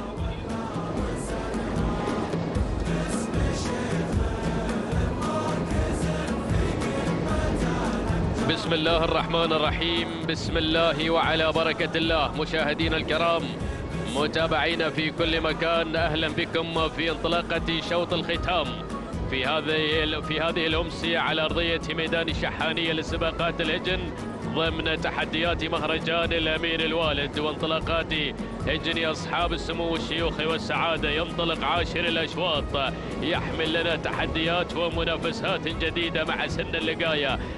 5 كيلومترات هي المسافة إلى خط النهاية، بينما الجائزة عبارة عن نيسان بترول ستيشن XA مقدمة في هذا الشوط لصاحب المركز الأول. تمنياتنا بالتوفيق لكل الشعارات المنطلقة، لكل الأسماء المندفعة هنا بين جنبات ميدان التحدي مباشرة إلى مقدمة الشوط، إلى المركز الأول، إلى الصدارة والبداية. بروق في مقدمة الشوط من هجن أم الزبار حمد بن سالم بن حمد بن بريك المري، اللي قدم لنا بروق في مقدمة هذا الشوط. منطلقة مع المركز الأول والصدارة، النقلة مع المركز الثاني، أو تابع الفائزة القادمة بتحدياتها الكبيرة والتي تحمل شعار سعادة الشيخ محمد بن فلاح بن جاسم بن جبر آل ثاني، متعب بن مخلد بن خالد الدلبح العتيبي، من يقدم لنا تحديات الفائزة على مستوى المركز الثاني.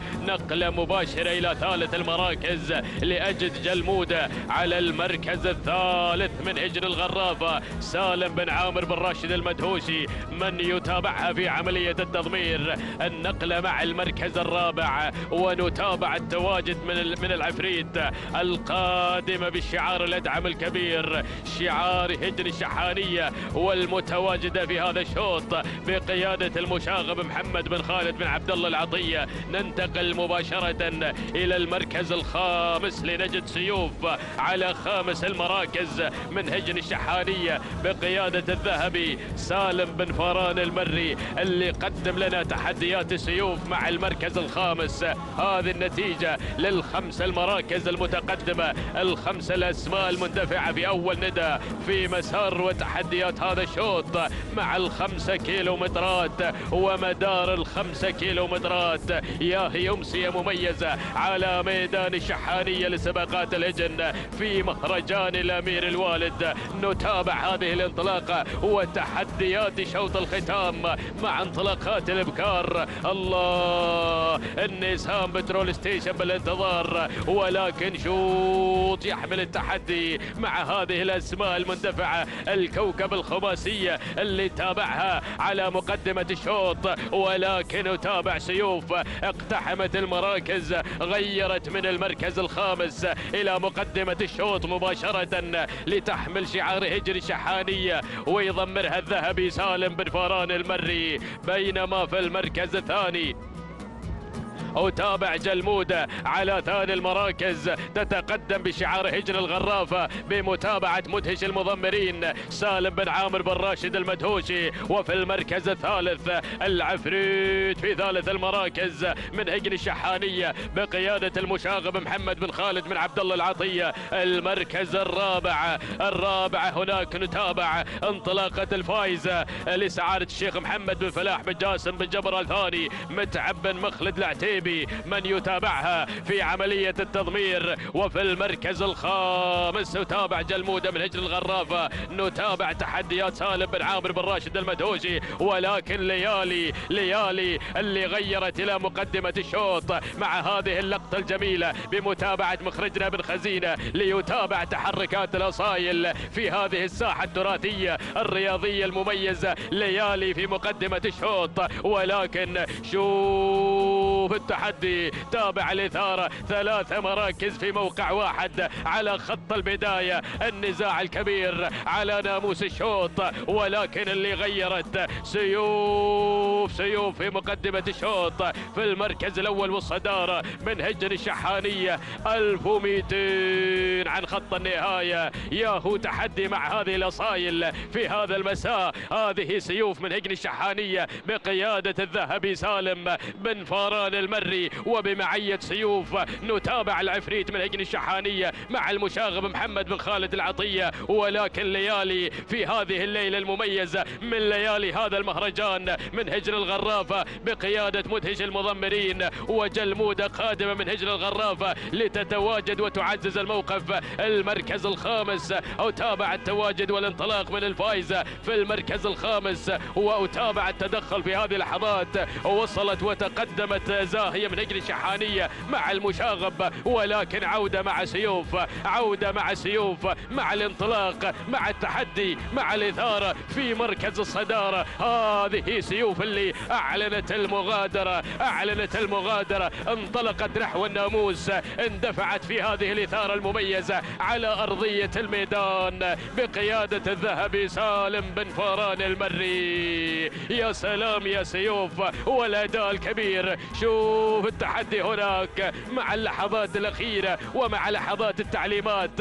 هذه سيوف تؤكد الحضور في هذا المساء وفي هذا المهرجان لتدون اسمها بأحرف من ذهب في هذه الأمسية في هذا الشوط، مختطفة المركز الأول، محققة الانتصار مع اللحظات الأخيرة من هجن الشحانية وبقيادة الذهبي سالم بن فاران المري. سلام إلى مؤسسة هجن الشحانية على هذا الفوز وهذا الانتصار. تهانينا والناموس والتهنئة موصولة للذهبي سالم بن فاران المري. المركز الثاني كان الوصول من زاهية من هجن الشحانية بقيادة المشاغب. وفي المركز ثالث المراكز وصلت جلمودة من هجن الغرافة مع مدهش المضمرين. والمركز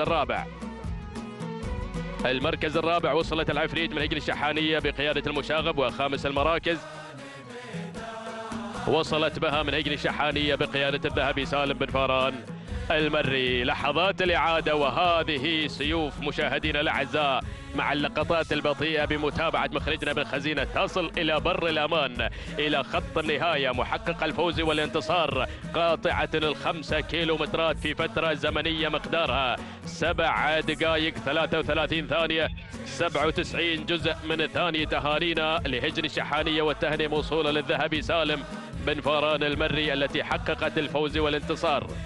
المركز الثاني من وصلت جلمودة في فترة زمنية مقدارها 7 دقائق 35 ثانية 19 جزء من الثانية. تهانينا الهجن الغراف والتهنئة موصولة لسالم بن عامر بن راشد المدهوشي، بينما المركز الثالث كان من نصيب الزاهية والعايدة ملكيتها الهجن الشحانية وتوقيتها 7 دقائق 35 ثانية 27 جزء من الثانية. تهانينا الهجن الشحانية والتهنئة موصولة للمشاغب محمد بن خالد بن عبد الله العطية.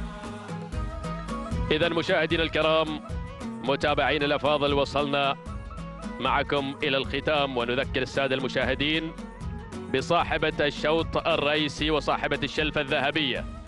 في الشوط الرئيسي حضرت الوذنة بشعار هجن الشحانية، مؤكد الفوز والانتصار بقيادة شبل المضمرين جابر بن سالم بن فاران المري لتختطف الشوط الرئيسي في هذا المساء، بينما الشوط الرئيسي الخاص بالقعدان والخنجر الذهبية حضرت مع سياف بحضوره القوي، انتزع الخنجر الذهبي من هجن الشحانية وبقيادة الذهبي سالم بن فاران المري، بينما الشلفة الذهبية للقاء الابكار العمانيات فكانت مريفة حاضرة في هذا الشوط من هجن الشحانية وبقيادة المشاغب محمد بن خالد بن عبد الله العطية الذي قدم مريفة في هذا الشوط منتزعة هذه الشلفة الذهبية، بينما الخنجر الذهبي للقاء العمانيات للقعدان والبصير حضر بقوة في هذا الشوط من هجن الشحانية بقيادة الشبل جابر بن سالم بن فاران المري ليؤكد حضوره في هذا الشوط مع التوقيت اللامع في هذا المساء 7 دقائق 24 ثانية 18 جزء من الثانية. أما أيضا الشلفة الذهبية للقاء الابكار الانتاج فكان الحضور للغزيل التي قدمت العرض المثير في اللحظات الأخيرة وفي الأمتار النهائية من هجن إنتاج أم الزبار. التهنئة موصولة لفاران بن محمد المري الذي قدم لنا الغزيل في هذا الشوط بتحديات هذا المساء.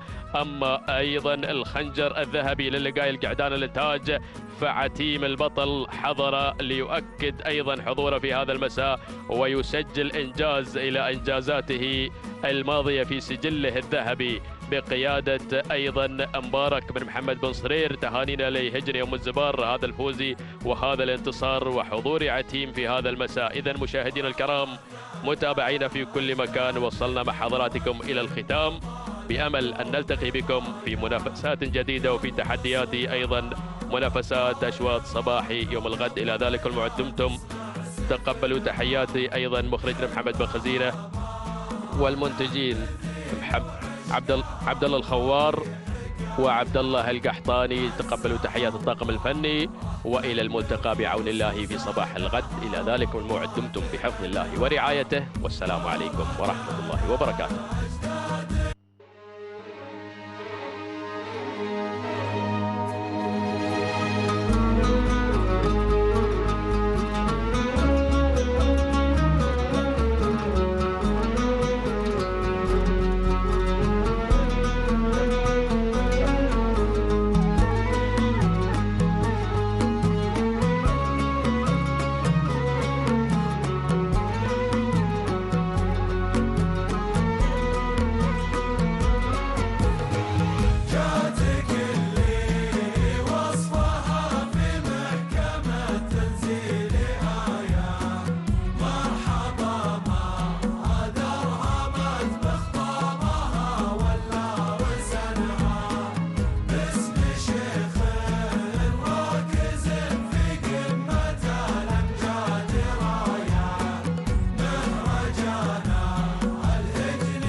مرحبا، أهلا بكم أحبة المستمعين، إخوة الأكارم، أحبة المشاهدين، في هذا اللقاء المبارك وفي هذا اليوم الجميل، في حلقات جميلة وفي طرائف متنوعة لسلف هذه الأمة المباركة.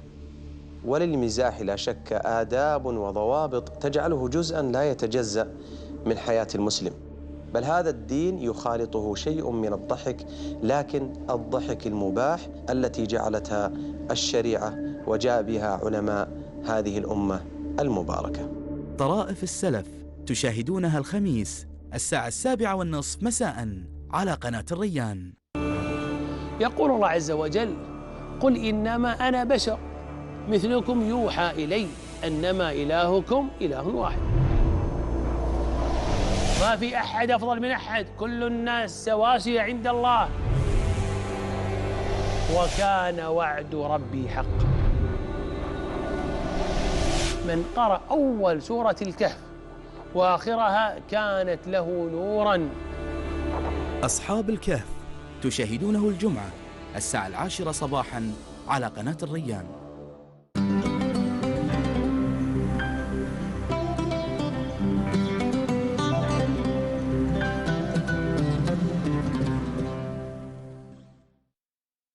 حان الآن موعد أذان العصر حسب التوقيت المحلي لمدينة الدوحة. الله أكبر، الله أكبر، الله أكبر، الله أكبر. أشهد أن لا إله إلا الله، أشهد أن لا إله إلا الله، أشهد أن محمدًا رسول الله، أشهد أن محمدًا رسول الله. حي على الصلاة، حي على الصلاة، حي على الفلاح، حي على الفلاح. الله أكبر، الله أكبر، لا إله إلا الله. اللهم رب هذه الدعوة التامة والصلاة القائمة، آت محمدا الوسيلة والفضيلة وابعثه مقاما محمودا الذي وعدته.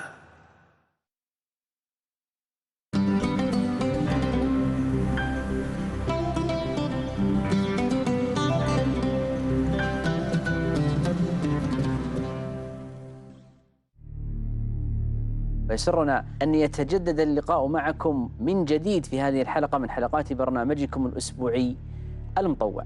إذا تعلمت علما في هذا الدين العظيم فبلغ الناس هذا العلم. الله. الدجل والشعوذة لا تجده مع العلم والثقافة والمعرفة. هؤلاء الأئمة كلهم أخذوا طريق مختلف، لكنهم كلهم وصلوا إلى الحق.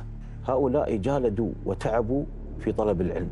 قول الله عز وجل: إن الله يأمركم أن تؤدوا الأمانات إلى أهلها. والإنسان إذا صدق مع الله سبحانه وتعالى تيسرت عليه أمور كثيرة. اليوم مسؤولية عظيمة، الأم هي المصنع، مصنع الرجال. ويكفيك أن الله رفعك، فمن رفعه الله لن يخفضه أحد. المطوع تشاهدونه الجمعة 1:00 ظهرا على قناة الريان. يوم جديد نطل فيه عليكم من استديو لبيب على الهواء. اهلا وسهلا بكم مشاهدينا. ارجع للخلف. اوكي لو انك ترتب وتقوم بالتنظيف والترتيب بصوره دائمه ما كنت تعرف نفسك كلها تعبت بصراحه. خطا. ليش خطا؟ الالعاب الالكترونيه لها فوائد ولها مضار، ولكن جاسر على حسب استخدامها. انا احبذ الالعاب التي نقوم نحن بصنعها. رجعت الكهرباء، خلينا نقرا القصه لانها وايد حلوه. لبيب على الهواء تشاهدونه الخميس 4:00 عصرا مباشرة على قناة الريان.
السلام عليكم ورحمة الله وبركاته، مشاهدين قناة الريان ومستمعينا على موجة 97 FM في كل مكان من داخل وخارج قطر، ويا هلا ويا مرحبا بكم في حلقة جديدة من برنامجكم الصباح رباح. بنقدم لكم من خلال حلقتنا لليوم باقة من الفقرات المنوعة والمواضيع المميزة، خلونا نتعرف على أبرزها.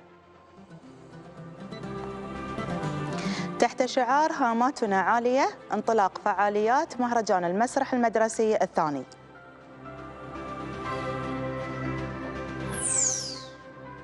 مؤسسة حمد الطبية تنظم ملتقى للبحث في أهم الفحوصات الوقائية للأطفال حديثي الولادة.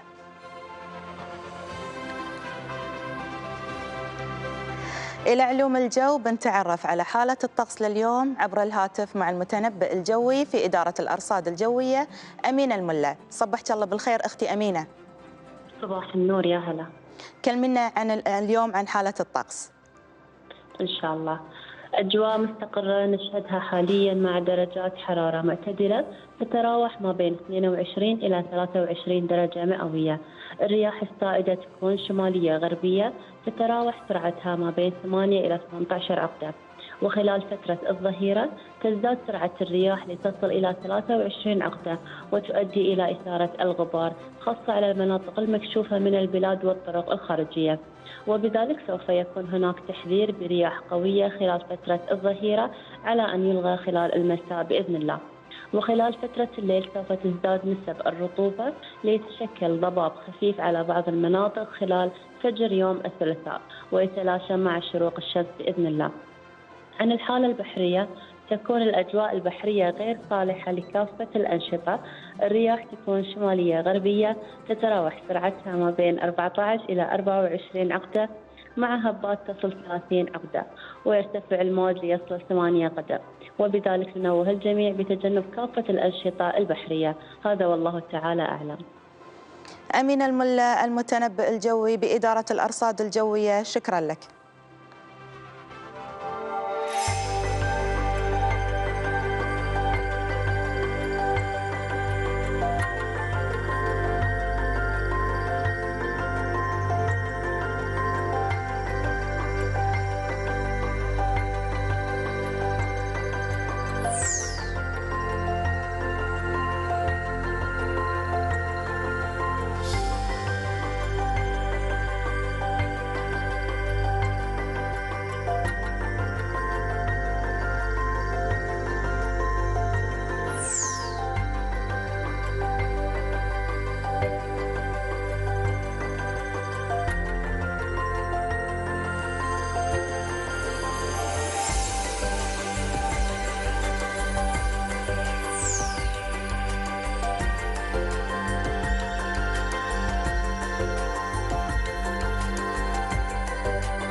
ومن الجو إلى صحفنا المحلية الصادرة لليوم وأبرز ما ورد فيها من أخبار مع الزميلة فوزية عامر.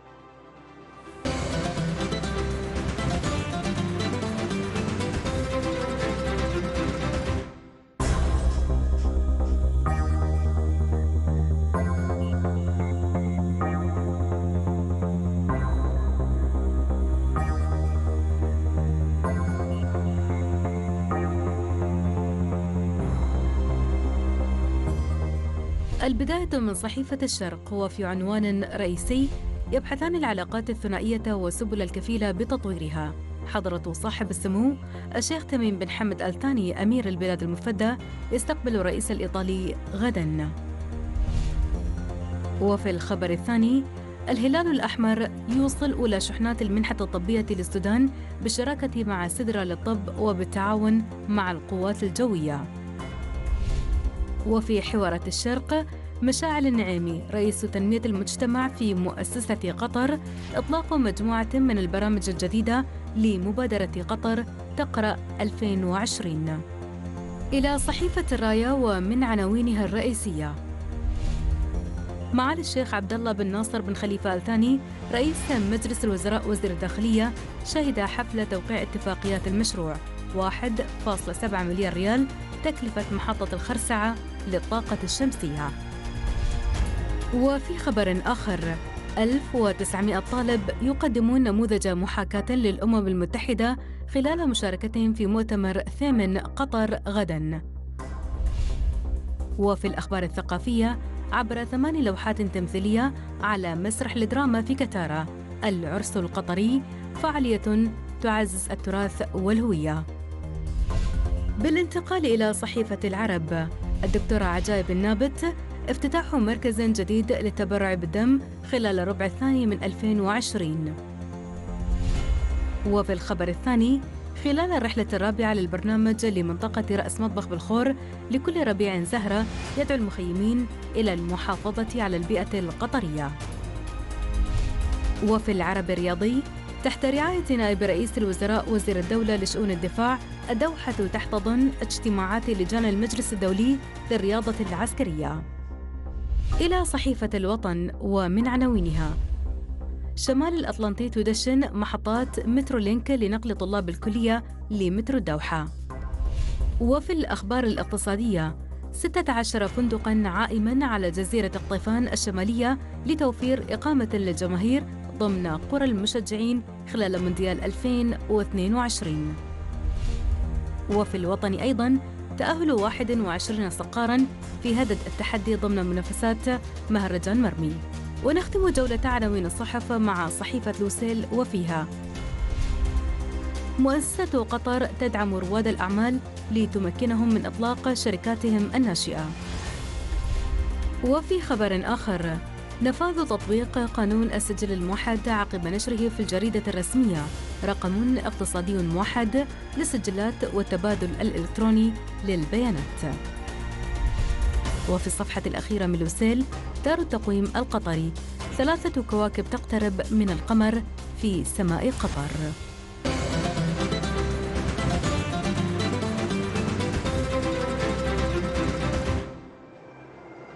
رجعنا لكم مشاهدينا، لكن خلونا نتابع مواضيعنا المستمرة معاكم بعد الفاصل.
هل ال5G يسبب السرطان؟ هل فعلا نسبة الطلاق في ارتفاع في المجتمعات العربية؟ القتلة والسارقين صاروا يتجولون في أزقة الإنترنت. تخسر حياتك وبيتك وشغلك عشان اللعبة. الإشكالية أن المعاريس 2 والمجانين 2000. أعراض السحر بدأت معي، صار في صراخ وتخبط وضرب على الحياة. الهوس بالماركات تجاوز الرغبة في الحصول على الأجود إلى مرحلة المرض. مش حاسس بحاجة كتير بتكتب تحت إيدك يا فضيلة الشيخ؟ ثم يدخل فجأة بما يسمى الصدمة. حتى المسلمين منهم أصفهم الكذب، فمن أدراك بأنه يقول الحق؟ والله ما راجعت الفاتورة لأن طلبنا مختصر كان. أن تقوم النقاش على دراسة ميدانية، هذا ينسجم مع عنوان البرنامج المجهر. نظرت إلى رجلي وجدت هنالك سحلية. أنت ذهبت لسويحرة. شو أسوق لمطعم أو لكذا وأنا ما جربته؟ كيف نحدث التوازن حتى تستمر الحياة وتكون حياة سعيدة؟ وجود مثل هالبرنامج يناقش هذه القضايا، هذه أيضا جانب من الحل.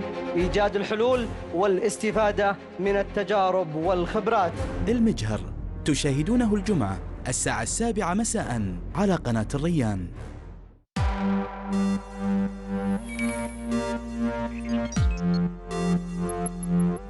أحدث الإصدارات العالمية والأخبار المستقبلية لأهم الشركات التي تعنى بالتكنولوجيا.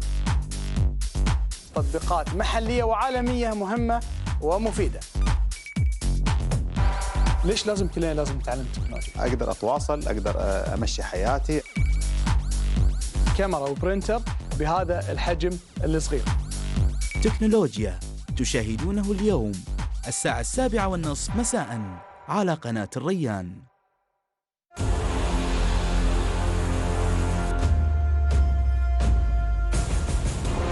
الإنجازات ما تجي من فراغ، الاجتهاد والصبر والتوفيق من رب العالمين. كل العالم يتطلع إلى قطر لرؤية هذا السباق.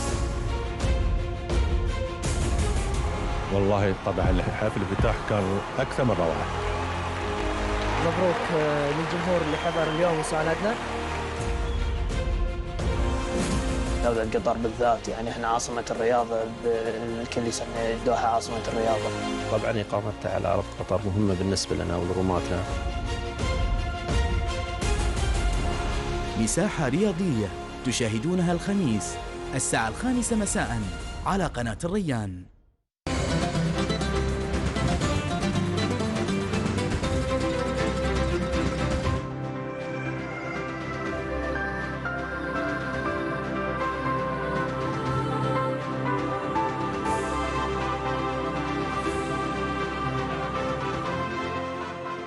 رجعنا لكم مشاهدينا ومستمعينا الكرام من بعد الفاصل. تحت شعار هاماتنا عالية تنطلق اليوم فعاليات مهرجان المسرح المدرسي الثاني في قطر الذي ينظمه قسم الفنون والمسرح بوزارة التعليم والتعليم العالي. التفاصيل مع نديب قناة الريان محمد الشهراني من مسرح عبد العزيز ناصر بسوق واقف. تفضل أخوي محمد. مرحبا، الله مسهلا، صبحت الله بالخير. أيضا السادة المشاهدين صبحكم الله بالخير في أجواء جميلة تجمعنا معكم من مسرح عبد العزيز ناصر. ومثل ما ذكرتي اليوم مهرجان المسرح المدرسي الثاني بمشاركة عدد كبير من المدارس والعروض المسرحية. قبل لا أنتقل لضيف اليوم معي عدد من الضيوف خواتي الصغار اللي موجودين راح نتعرف عليهم. طبعا العرض اللي هم يقدمونه ترى مع موسيقى في المسرح، ولكن احنا تعبناكم ويانا. أول شيء نتعرف عليكم. أمل جابر رافعي. الشخصية ايش؟ قرد. وانتي؟ عالية محمد السليطي. شخصية وشو؟ الثعلب المكار. حلو. وانتي؟ لولا فصل الدوسري. زين. شخصية وشو؟ بومة. حلو. وانتي؟ طالع الكاميرا وش؟ نورة عبد الله الخيارين. زين. شخصية وشو؟ الفار. يلا الله يحفظكم ان شاء الله. نبي نعرف عرضكم اليوم عن شو اسم عرضكم؟ إبرة وخيط. إبرة وخيط. شو تسوون فيه؟ ان الثعلب انا الثعلب اخدعهم بان انا قاعده اخيط، بس صدق الصراحه يعني انا مو قاعده اخيط، بس اخليهم يحسون اني قاعده اخيط، لان اقول لهم لو انتم ما تشوفونا عيال انتم يعني مو بذكيين ولا كذي. حلو. اول مره تشاركون؟ لا. شاركتوا قبل؟ ايه. زين. تفوزون السنه هذه ان شاء الله؟ ان شاء الله. يلا الله يوفقكم ان شاء الله. بكره دوام صح؟ ايه. كلمي الابله قولي نبي اجازه اليوم صح؟ يلا الله يعطيكم العافيه. يلا خذوا راحتكم. يلا شدوا حيلكم. زين. يلا بنحضر لكم عقب ان شاء الله. طبعا اعزائي المشاهدين حاليا مع اخوي ناصر، الاستاذ ناصر الهتمي، خبير فنون او موجه فنون بصريه. استاذ ناصر تعبناك ويانا وخلناك تنتظر، ولكن الاجواء هذه جميله، مستمتعين وايضا فرحانين في نفس الوقت ان هالفنون تقدم من قبل الاطفال. اخوي ناصر، نبي نتكلم عن المهرجان هذا في نسخته الثانيه. نعم، بسم الله الرحمن الرحيم. معكم ناصر عيسى الهتمي، موجه فنون بصريه، قسم الفنون والمسرح بإدارة التوجيه التربوي بوزارة التعليم والتعليم العالي. بين النسخة الأولى والثانية، أن النسخة الثانية احنا راعينا فيها القيم التراثية والوطنية بحيث ينعكس على أداء الطالب في المسرح من حيث الانتماء وحبه وولائه للوطن. جميل جدا. شلون لقيتوا المشاركة من قبل المدارس في النسخة الثانية؟ طبعا النسخة الثانية كانت شوي أعلى، بحيث أن صار عدد المشاركات المدارس صار 15 بالنسبة حق العام الماضي، وبالنسبة صار عندنا الحين 8 مشاركات على مسرح عبد العزيز ناصر. فعليا راح ابتداء من اليوم يوم الاثنين بتاريخ 23، وراح ينتهي ان شاء الله بيوم الاربعاء، وراح يكون يوم الخميس اللي هو عباره عن تكريم المشاركات الفنيه، وراح تستمر العروض في مسرحيه الكشافه بحد 7 عروض من 26 الى 28. جميل جدا، الله يوفقكم ان شاء الله. استاذ ناصر، ما شاء الله السنه اللي طافت كان اللقاء وياك، والسنه هذه نلتقي معك مجدد. مثل هالعروض، مثل هالمهرجانات، ايش راح يكون تاثيرها؟ ايش راح تكون مثل ما نقول ان تكون حلقه الوصل بينها وبين الوزاره وبين الفنون وبين التطوير في نفس الوقت؟ ان شلون تخلقون فرص من خلال هذه المهرجانات؟ طبعا هذه الفرص نخلقها من خلال الانشطه المسرحيه اللي بدورها راح تفعل النوادي المسرحيه بجميع مدارس الدوله. واحنا لاحظنا من العام الماضي ان كان هناك ملاحظات بسيطه جدا، لكن السنه هذه النوادي بشكل عام تفعلت، وهذا تاثيرها للطالب. طبعا احنا نعرف ان النشاط المسرحي هو راح يكون متعه للطالب، لكن بالمقابل راح يغرز فيه القيم التربويه الاخلاقيه، نوع من التفريغ عن النفس، مواجهته للجمهور، لغته، اللغه العربيه، اللغه راح تثري عليه. زاد انه راح يتعرف على طبيعته وطبيعه المجتمع وكيف يتعاون مع الجمهور اللي قدامه. جميل جدا. استاذ ناصر، اكيد على ايامكم المسرح كان غير، وعقب صار في فجوه، عقب رجع المسرح، شلون لقيت رجعه المسرح للطلبه في المدارس؟ هل اقوى ولا كانت بدايه تدريجيا قاعد يصعد؟ طبعا مثل ما قلت لك، احنا راح يكون هناك عرضين. العرض الاول راح يكون مسرح عبد العزيز ناصر، بس العرض الثاني راح يكون في شوي خصوصيه، لانه راح يكون في مسرحيه الكشافه، ويكون خصوصيه للفئه البنات، بحيث انه راح يعبرون اكثر عن راحتهم. جميل، الله يوفقكم ان شاء الله. رساله اللي حاب انه يحضر مثل هذه العروض عندكم في المسرح. طيب، انا رسالتي الحين على اساس ان نكون احنا حاضرين، إذا فاتهم العرض اليوم يكون عندهم بكرة موجود، بكرة وعقب بكرة. وأيضا إذا كان، أنا أحث دائما أولياء الأمور أن يتواجدون مع عيالهم الصغار في المسارح، خاصة مسرح عبد العزيز جازم مفتوح، وعندك أيضا مسرحية الكشافة، راح يكون هناك خصوصية أيضا حق أولياء الأمور. الأم ممكن تجي طبعا هي بتكون بيجي، وانا بصراحه انا ودي احضر هناك، لكن اتمنى احضر، لكن في النهايه ايضا خصوصيه، ومن حق الطرف الثاني ايضا يعبر عن رايه وخصوصيته ايضا. جميل جدا. استاذ ناصر الهتمي، موجه تربيه بصريه، فنون بصريه، عساك على القوه ان شاء الله، وبيض الله وجهكم على النسخه الثانيه وعلى التنظيم، وفخورين ايضا بالعروض اللي موجوده للطلبه. ان شاء الله مثل ما تفضلت، شفناك اليوم وشفناك السنه الماضيه، وان شاء الله السنه الثالثه ان شاء الله نشوفك باذن الله. الله يوفقكم ان شاء الله. الله يخليك ان شاء الله، تسلم ما قصرت ان شاء الله. طبعا اعزائي المشاهدين، هذه الاجواء اللي موجوده في مسرح عبد العزيز ناصر والمهرجان المسرحي في نسخته الثانيه، عروض قويه من عدد كبير من المدارس. الله يوفقكم ان شاء الله. ايضا راح يكون في خصوصيه للبنات، هذه دعوه لكم انكم تدعمون عيالكم، تحضرون للمسرحيات اللي تعرض. حلو انك تدعم عيالك، حلو انك ايضا تزرع هذا الفن فيهم. الله يوفقكم ان شاء الله ويسهل امورهم. هذه الاجواء اللي عندي، والله يوفقكم، والكلمه لكم في الاستديو. كل الشكر لك أخوي محمد الشهراني من برنامج هاماتنا عالية في مسرح عبد العزيز ناصر بسوق واقف. يلعب الجدان دورا هاما في حياة أبنائهم وأحفادهم على حد سواء، فهما نور في كل بيت وجدا به ورحمة أهداها الله للأحفاد نظرا للعطف والحنان الذي يغدقونه على أحفادهم والخبرة الحياتية التي يتمتعون بها. اليوم سنبحث أهمية وجود الجد والجدة في حياة أطفالنا مع ضيفتنا الأستاذة هند المطوع، استشارية تنمية بشرية. صبحت الله بالخير أستاذة هند. صبحت الله بالنور. هلا مرحبا، حياك الله. الموضوع جدا شيق وشدني من البداية.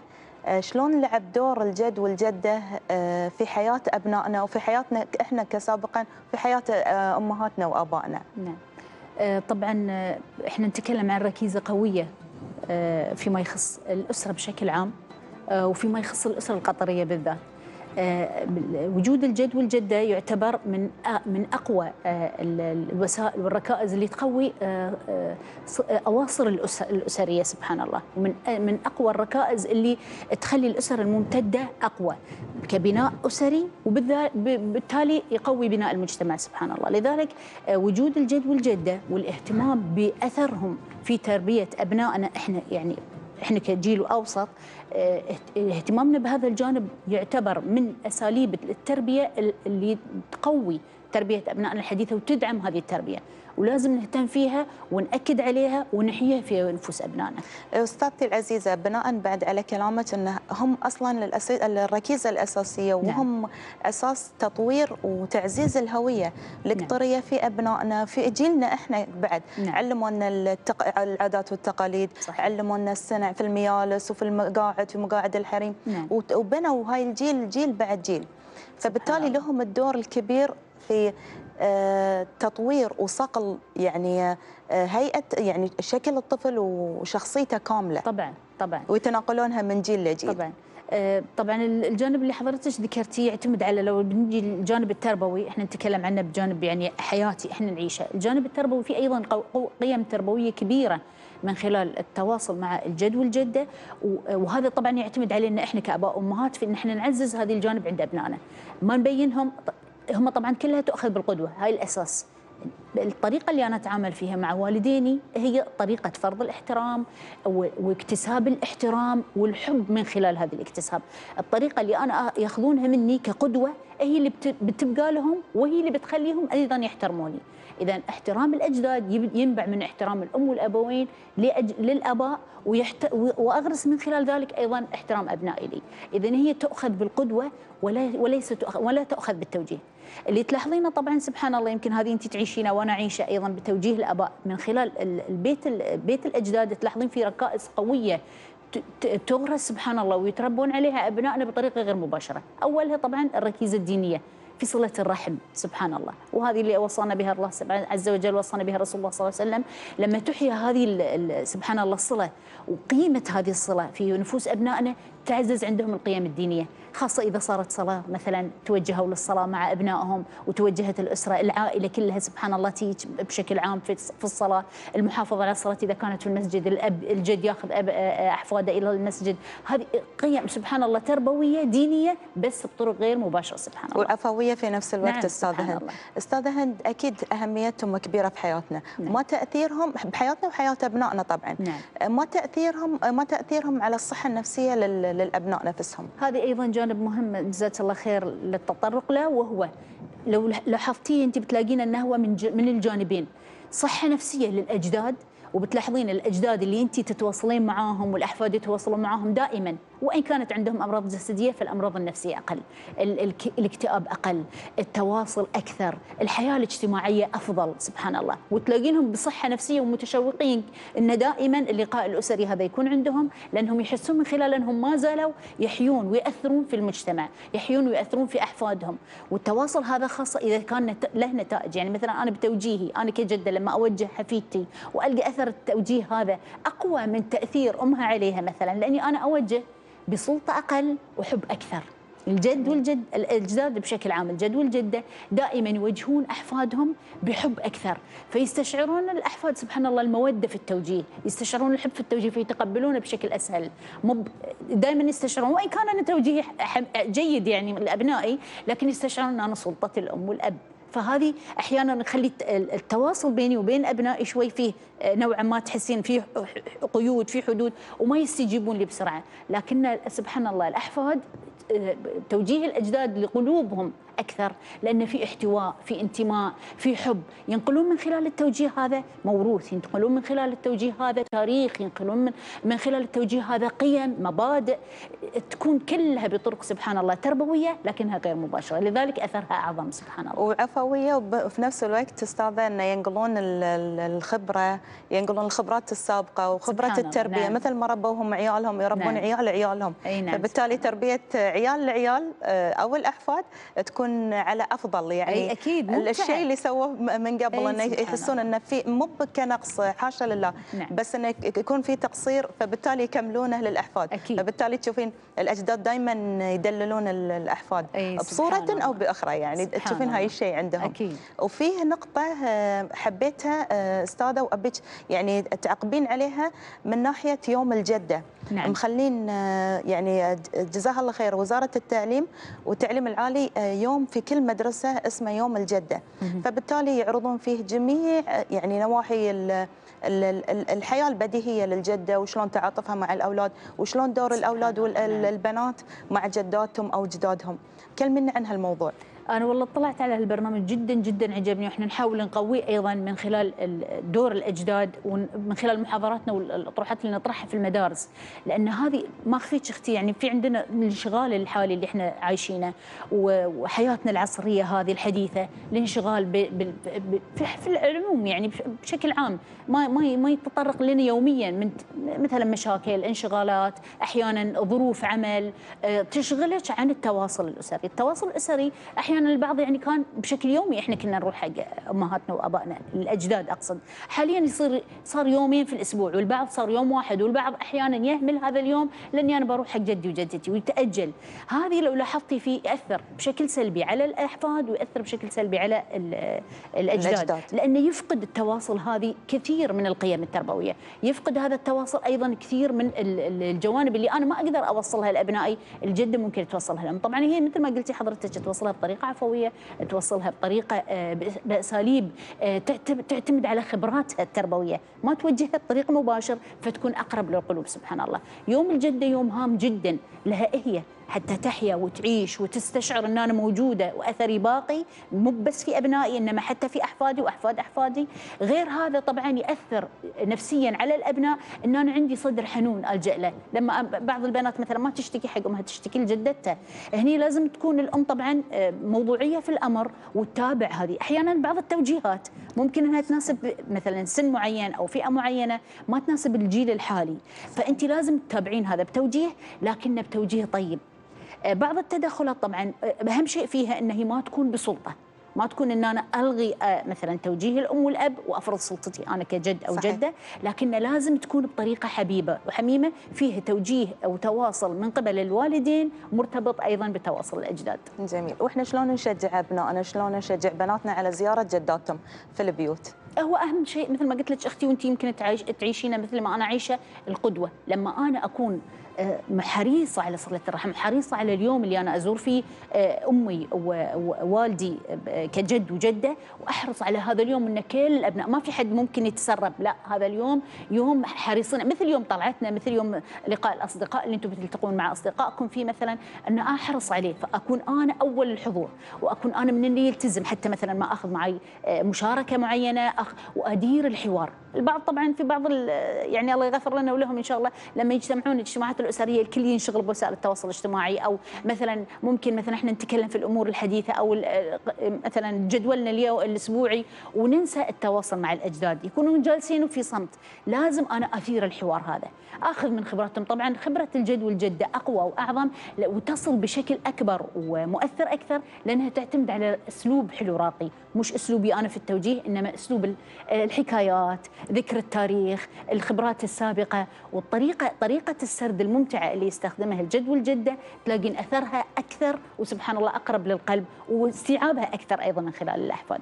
لذلك هي مهمة جدا أن أنا أحييها في نفوس الأجداد، وأحثهم أنه قولوا لنا قصص الأول مثلا شلون عالجتي هذا الموقف، قولوا لنا مثلا المواقف اللي مريتوا فيها، فيستمتعون الأبناء. لأن سرد القصص إحنا أساسا نفتقده حاليا، ما عندي وقت أقعد أقول حق عيالي قصص، لكن لما يستمعون للقصص هذه وتكون من واقع حياة ما عايشينه، يكتسبون خبرة، يكتسبون لغة، تتعزز عندهم الهوية ويقوى عندهم سبحان الله الانتماء. سبحان الله. بعد من التجارب اللي كنا نخوضها إذا تذكرين أستاذة هند أن اليده والجد يخشون لنا شيء يسمونه عويزة أو شيء مثل الحلاوة على أساس يحببون الطفل في زيارتهم.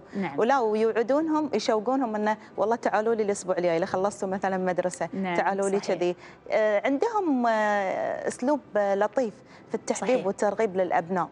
وهاي اللي احنا ننشده. كلمة أخيرة تحب توجهنا أستاذة هند؟ طبعا أوصي نفسي أولا وأوصي كل أم حريصة على تربية أبنائها، اخذي من هذا الكنز الرائع اللي عند الجد والجدة، لازم أقيمه ولازم أقدره وأتأكد أنه هو ركيزة أساسية في بناء شخصية أبنائي. أنا ما أقدر أسويها الحين. ليش؟ لأنها هي غير الركيزة الدينية، غير الركيزة النفسية والتعزيز النفسي. عندهم في ركائز اجتماعية قوية أجدها في بيت الجد والجدة، أنا ما أملك أن أنا أغرسها في أبنائي بطريقة مباشرة، تغرس من خلال التواصل الاجتماعي. في ركيزة أيضا تربوية من خلال التوجيه التربوي بحب وبتقدير وباحتواء وانتماء أكثر. أسأل الله أن يبارك في أعمارهم ويطيل في أعمارهم إن شاء الله، ويبارك في أبنائنا وينفع بهم إن شاء الله. اللهم آمين. كل الشكر لك أختي أستاذة هند المطوع، استشارة تنمية بشرية. الله يبارك وعساك على القوة يا رب. يقويك إن شاء الله. شكرا جزيلا. شهدت أكاديمية سباير إعلان النسخة 17 من بطولة الجائزة الكبرى للمبارزة. التفاصيل في التقرير التالي.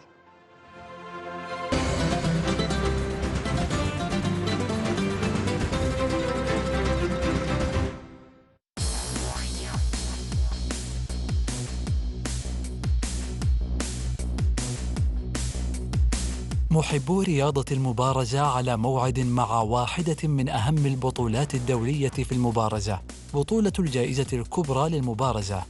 فقد كشفت اللجنة المنظمة للبطولة خلال مؤتمر صحفي عقد في أكاديمية سباير عن تفاصيل النسخة 17 للبطولة التي ستقام في الفترة من 24 حتى 26 من يناير.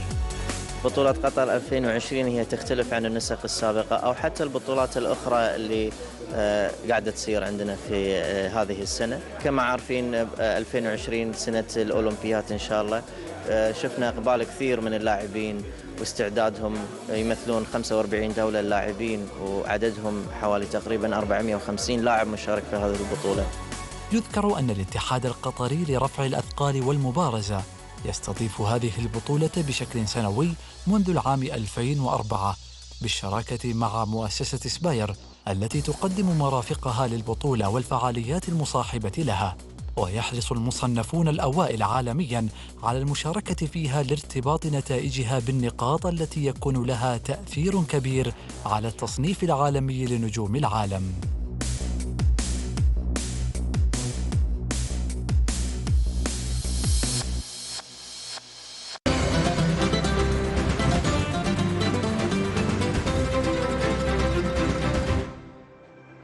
فاصل قصير ولنا عودة من بعده.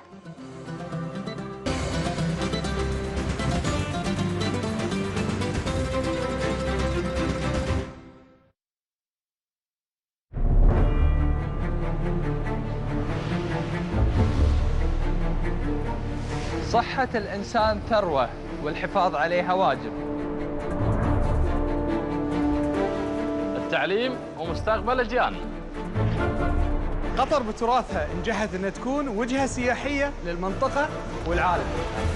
ونستذكر تاريخنا وتفاصيل ماضينا.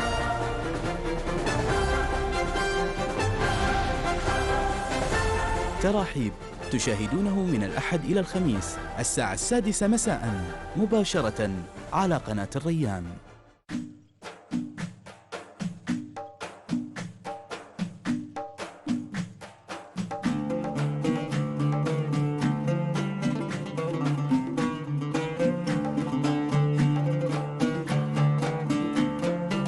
نلتقيكم الليلة في ليلة مميزة، 3 معاريس من إخواننا وعيالنا اللي إن شاء الله نتمنى لهم السعادة.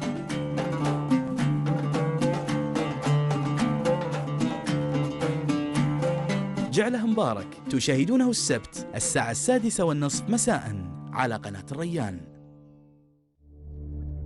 مرحبا، أهلا بكم أحبة المستمعين، إخوة الأكارم، أحبة المشاهدين، في هذا اللقاء المبارك وفي هذا اليوم الجميل، في حلقات جميلة وفي طرائف متنوعة لسلف هذه الأمة المباركة.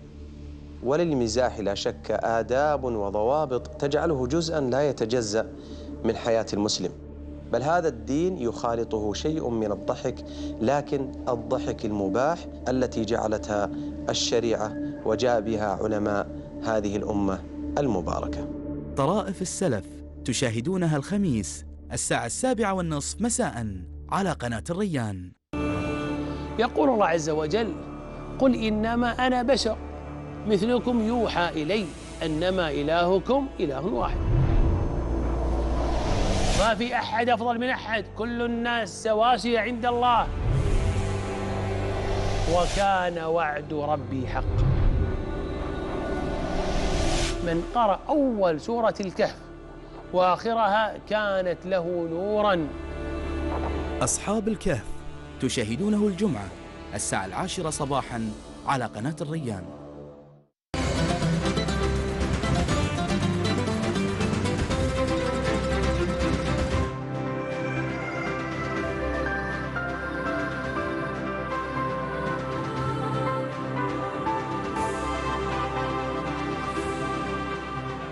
يا هلا ويا مرحبا فيكم مشاهدينا ومستمعينا الكرام.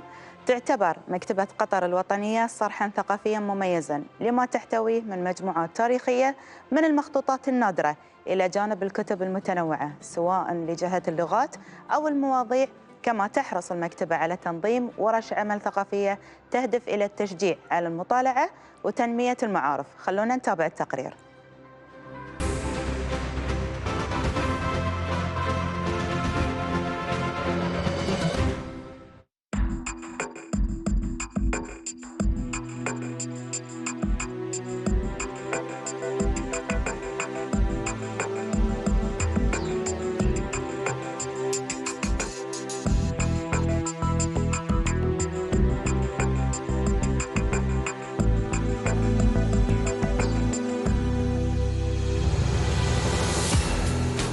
هنا الكون كله، هنا الحياة ما ظهر منها وما بطن، هنا يلتقي الأقزام والعماليق، السادة والعبيد، الصالحون والطالحون، هنا يستوي الفيلسوف الذي يحلق بفكره في آفاق السماء والجيولوجي الذي يغوص بعلمه في أعماق الأرض، هنا لقاء الحاضر بالماضي وامتزاج الواقع بالخيال.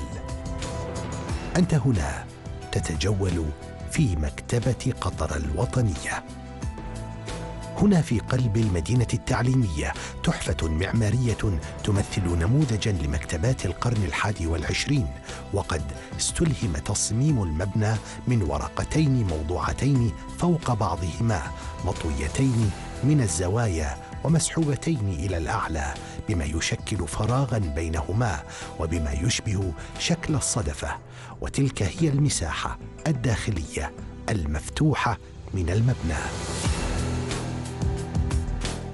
ويتيح الباهو الرئيس في المكتبة للزوار مشاهدة كل ما في المكتبة، حيث أن رفوف الكتب تشكل جزءاً متكاملاً من المبنى وترتفع تدريجياً عن الأرض لتشير إلى المكانة المرموقة التي توليها الثقافة القطرية للكتب والمعرفة، كما تجسد تركيبة المبنى التي تضم مواد تقليدية على غرار الرخام وأخرى حديثة مثل الفولاذ أنها رحلة تطور المعرفة على مر العصور. إضافة إلى أن المبنى مجهز بالكامل لاستقبال ذوي الاحتياجات الخاصة، وفيه العديد من الابتكارات الهندسية والتكنولوجية الفريدة مثل نظام الفرز الآلي للكتب والعديد من شاشات الوسائط التفاعلية ومحطات استعارة الكتب وإرجاعها تلقائياً، ما يسهل على الزائرين استعارة الكتب من أعضاء المكتبة.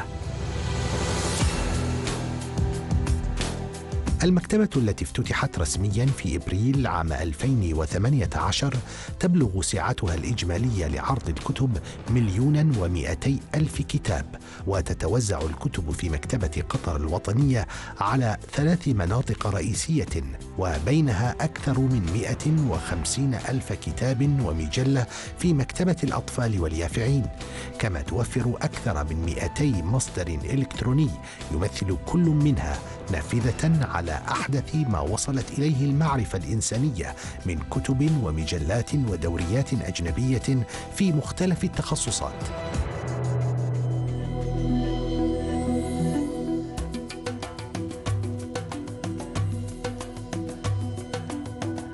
وفي قلب المبنى تقع المكتبة التراثية بما تحويه من معرض دائم للكنوز التاريخية النفيسة التي تتضمن الجوانب الاجتماعية والاقتصادية والعلمية والدينية في العالمين العربي والإسلامي، كما تسلط المجموعة الضوء على التفاعل بين الشرق الأوسط والغرب والشرق الأقصى على مدار قرون طويلة من خلال كتابات رحالة، وتشير كذلك إلى الدور الكبير للعلماء المسلمين في تطوير المعارف والعلوم، وأيضاً تظل المعارض الدولية خلال العام إضاءات إضافية على القضايا ذات الصلة.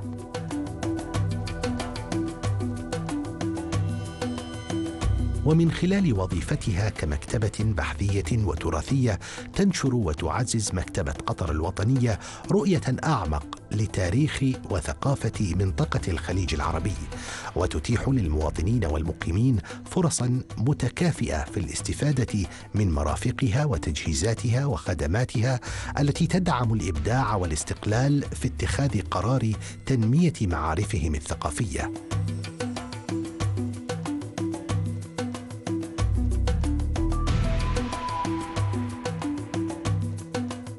هنا على مساحة تبلغ 45,000 متر مربع الفارق بين العلم والجهل، بين الظلمة والنور، ومن هنا تتحقق معجزة التقاء الشعوب عند معنى إنساني كبير هو المعرفة.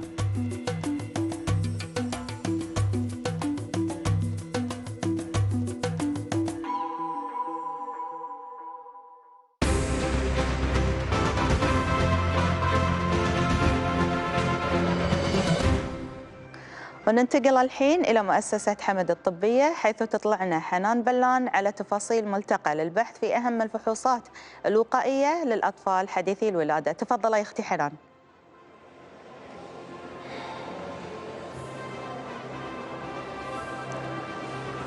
السلام عليكم ورحمة الله وبركاته. صبح عليكم بكل خير مشاهدين ومستمعين قناة الريان، وصبح على زميلتي حصة اللي متواجدة معكم في استديو الصباح رباح. مشاهدينا اليوم أنا متواجدة معكم في مدينة حمد الطبية، بالتحديد من مركز إتقان، حيث تنظم مؤسسة حمد ملتقى للبحث في أهم الفحوصات الوقائية للأطفال حديثين الولادة.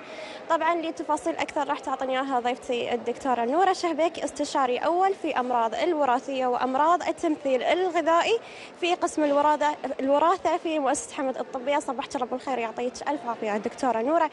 في البداية لو تعطينا فكرة عامة عن هالملتقى والهدف منه. السلام عليكم، مرحبا أخت حنان. المؤتمر اليوم عن آخر التحديثات والتطورات والتحديات اللي نواجهها على مستوى المختبرات في الكشف المبكر عن أمراض التمثيل الغذائي والأمراض الوراثية وأمراض الدم للأطفال حديثي الولادة.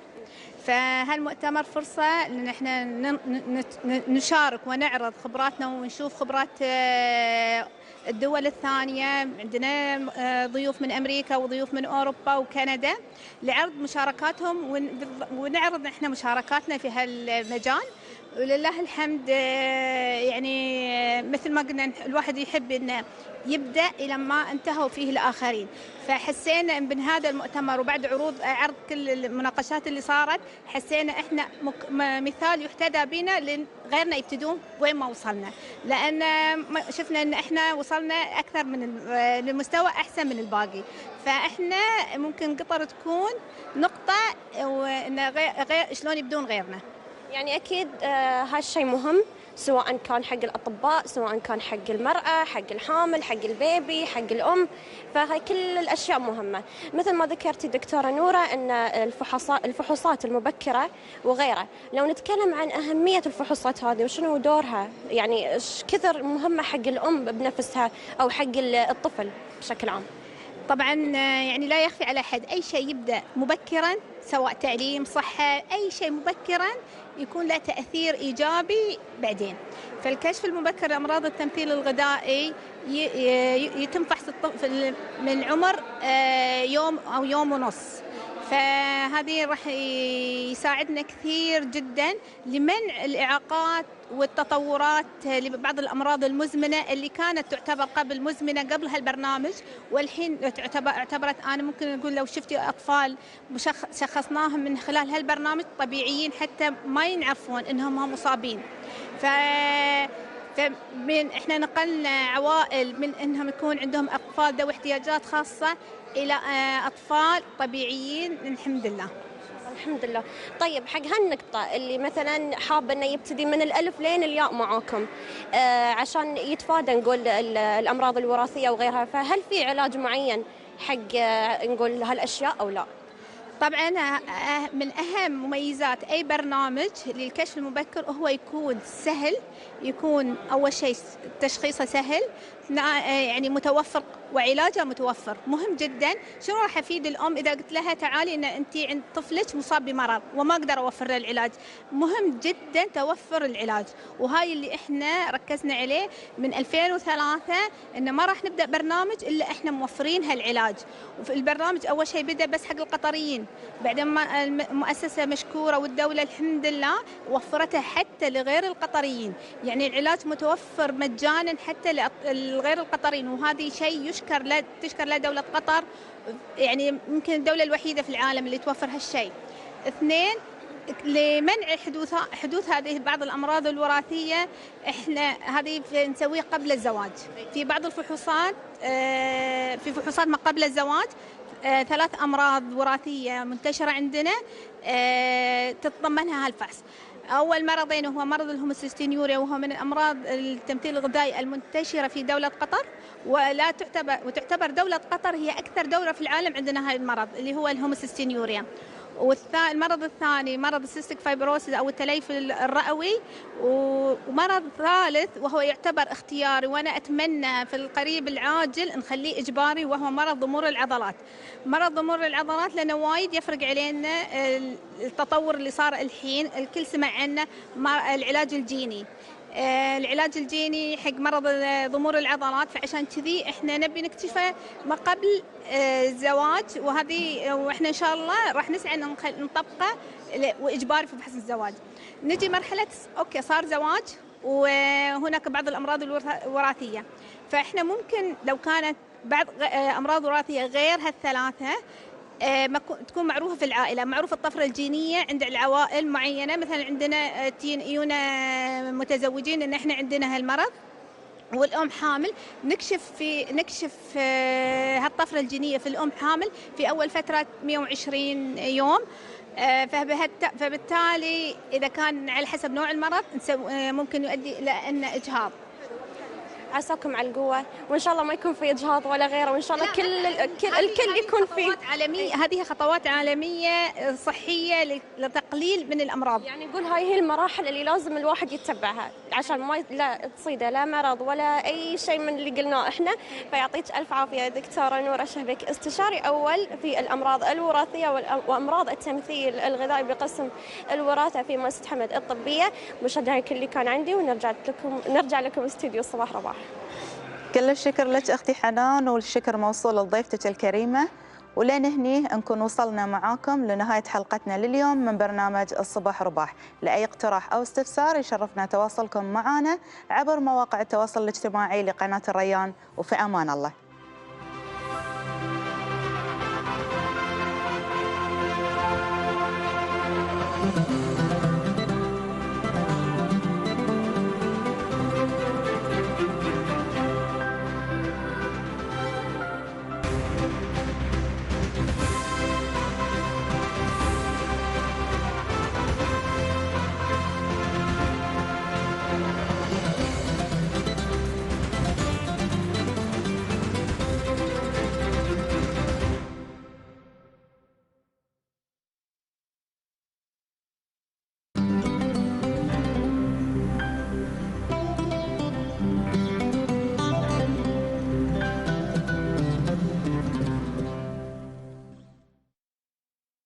مجلة الريان، عدد شهر يناير 2020. سمو الأمير يشهد مسير اليوم الوطني للدولة. سمو الأمير يشارك في عرضة هالقطر. ختام مميز لفعاليات اليوم الوطني بدرب الساعي 2019. صانع النماذج المصغرة المصمم صادق السعدي. الفكرة أساس الابتكار. الفنان سلطان المفتاح. سوق واقف معلم خليجي ازداد جمالا بتطويره وتجديده. سوق واقف، إقبال كبير من الزوار على مهرجان الزهور الثاني. سوق واقف، وجهة السياح في قطر على مدار العام. ونقرأ أيضا تحقيقات ولقاءات مختلفة وزوايا مميزة في ملف الثقافة. لقاءات فنية وتغطيات مميزة في ملف ألحان. وقصائد لنجوم الشعر ولقاءات جديدة في ملف أوزان. بالإضافة إلى مقالات متنوعة. يمكنكم متابعة وتحميل المجلة وإصداراتها الخاصة من خلال تطبيقاتها وموقعها الإلكتروني الريان magazine.qa. الريان مجلة تقتنيها.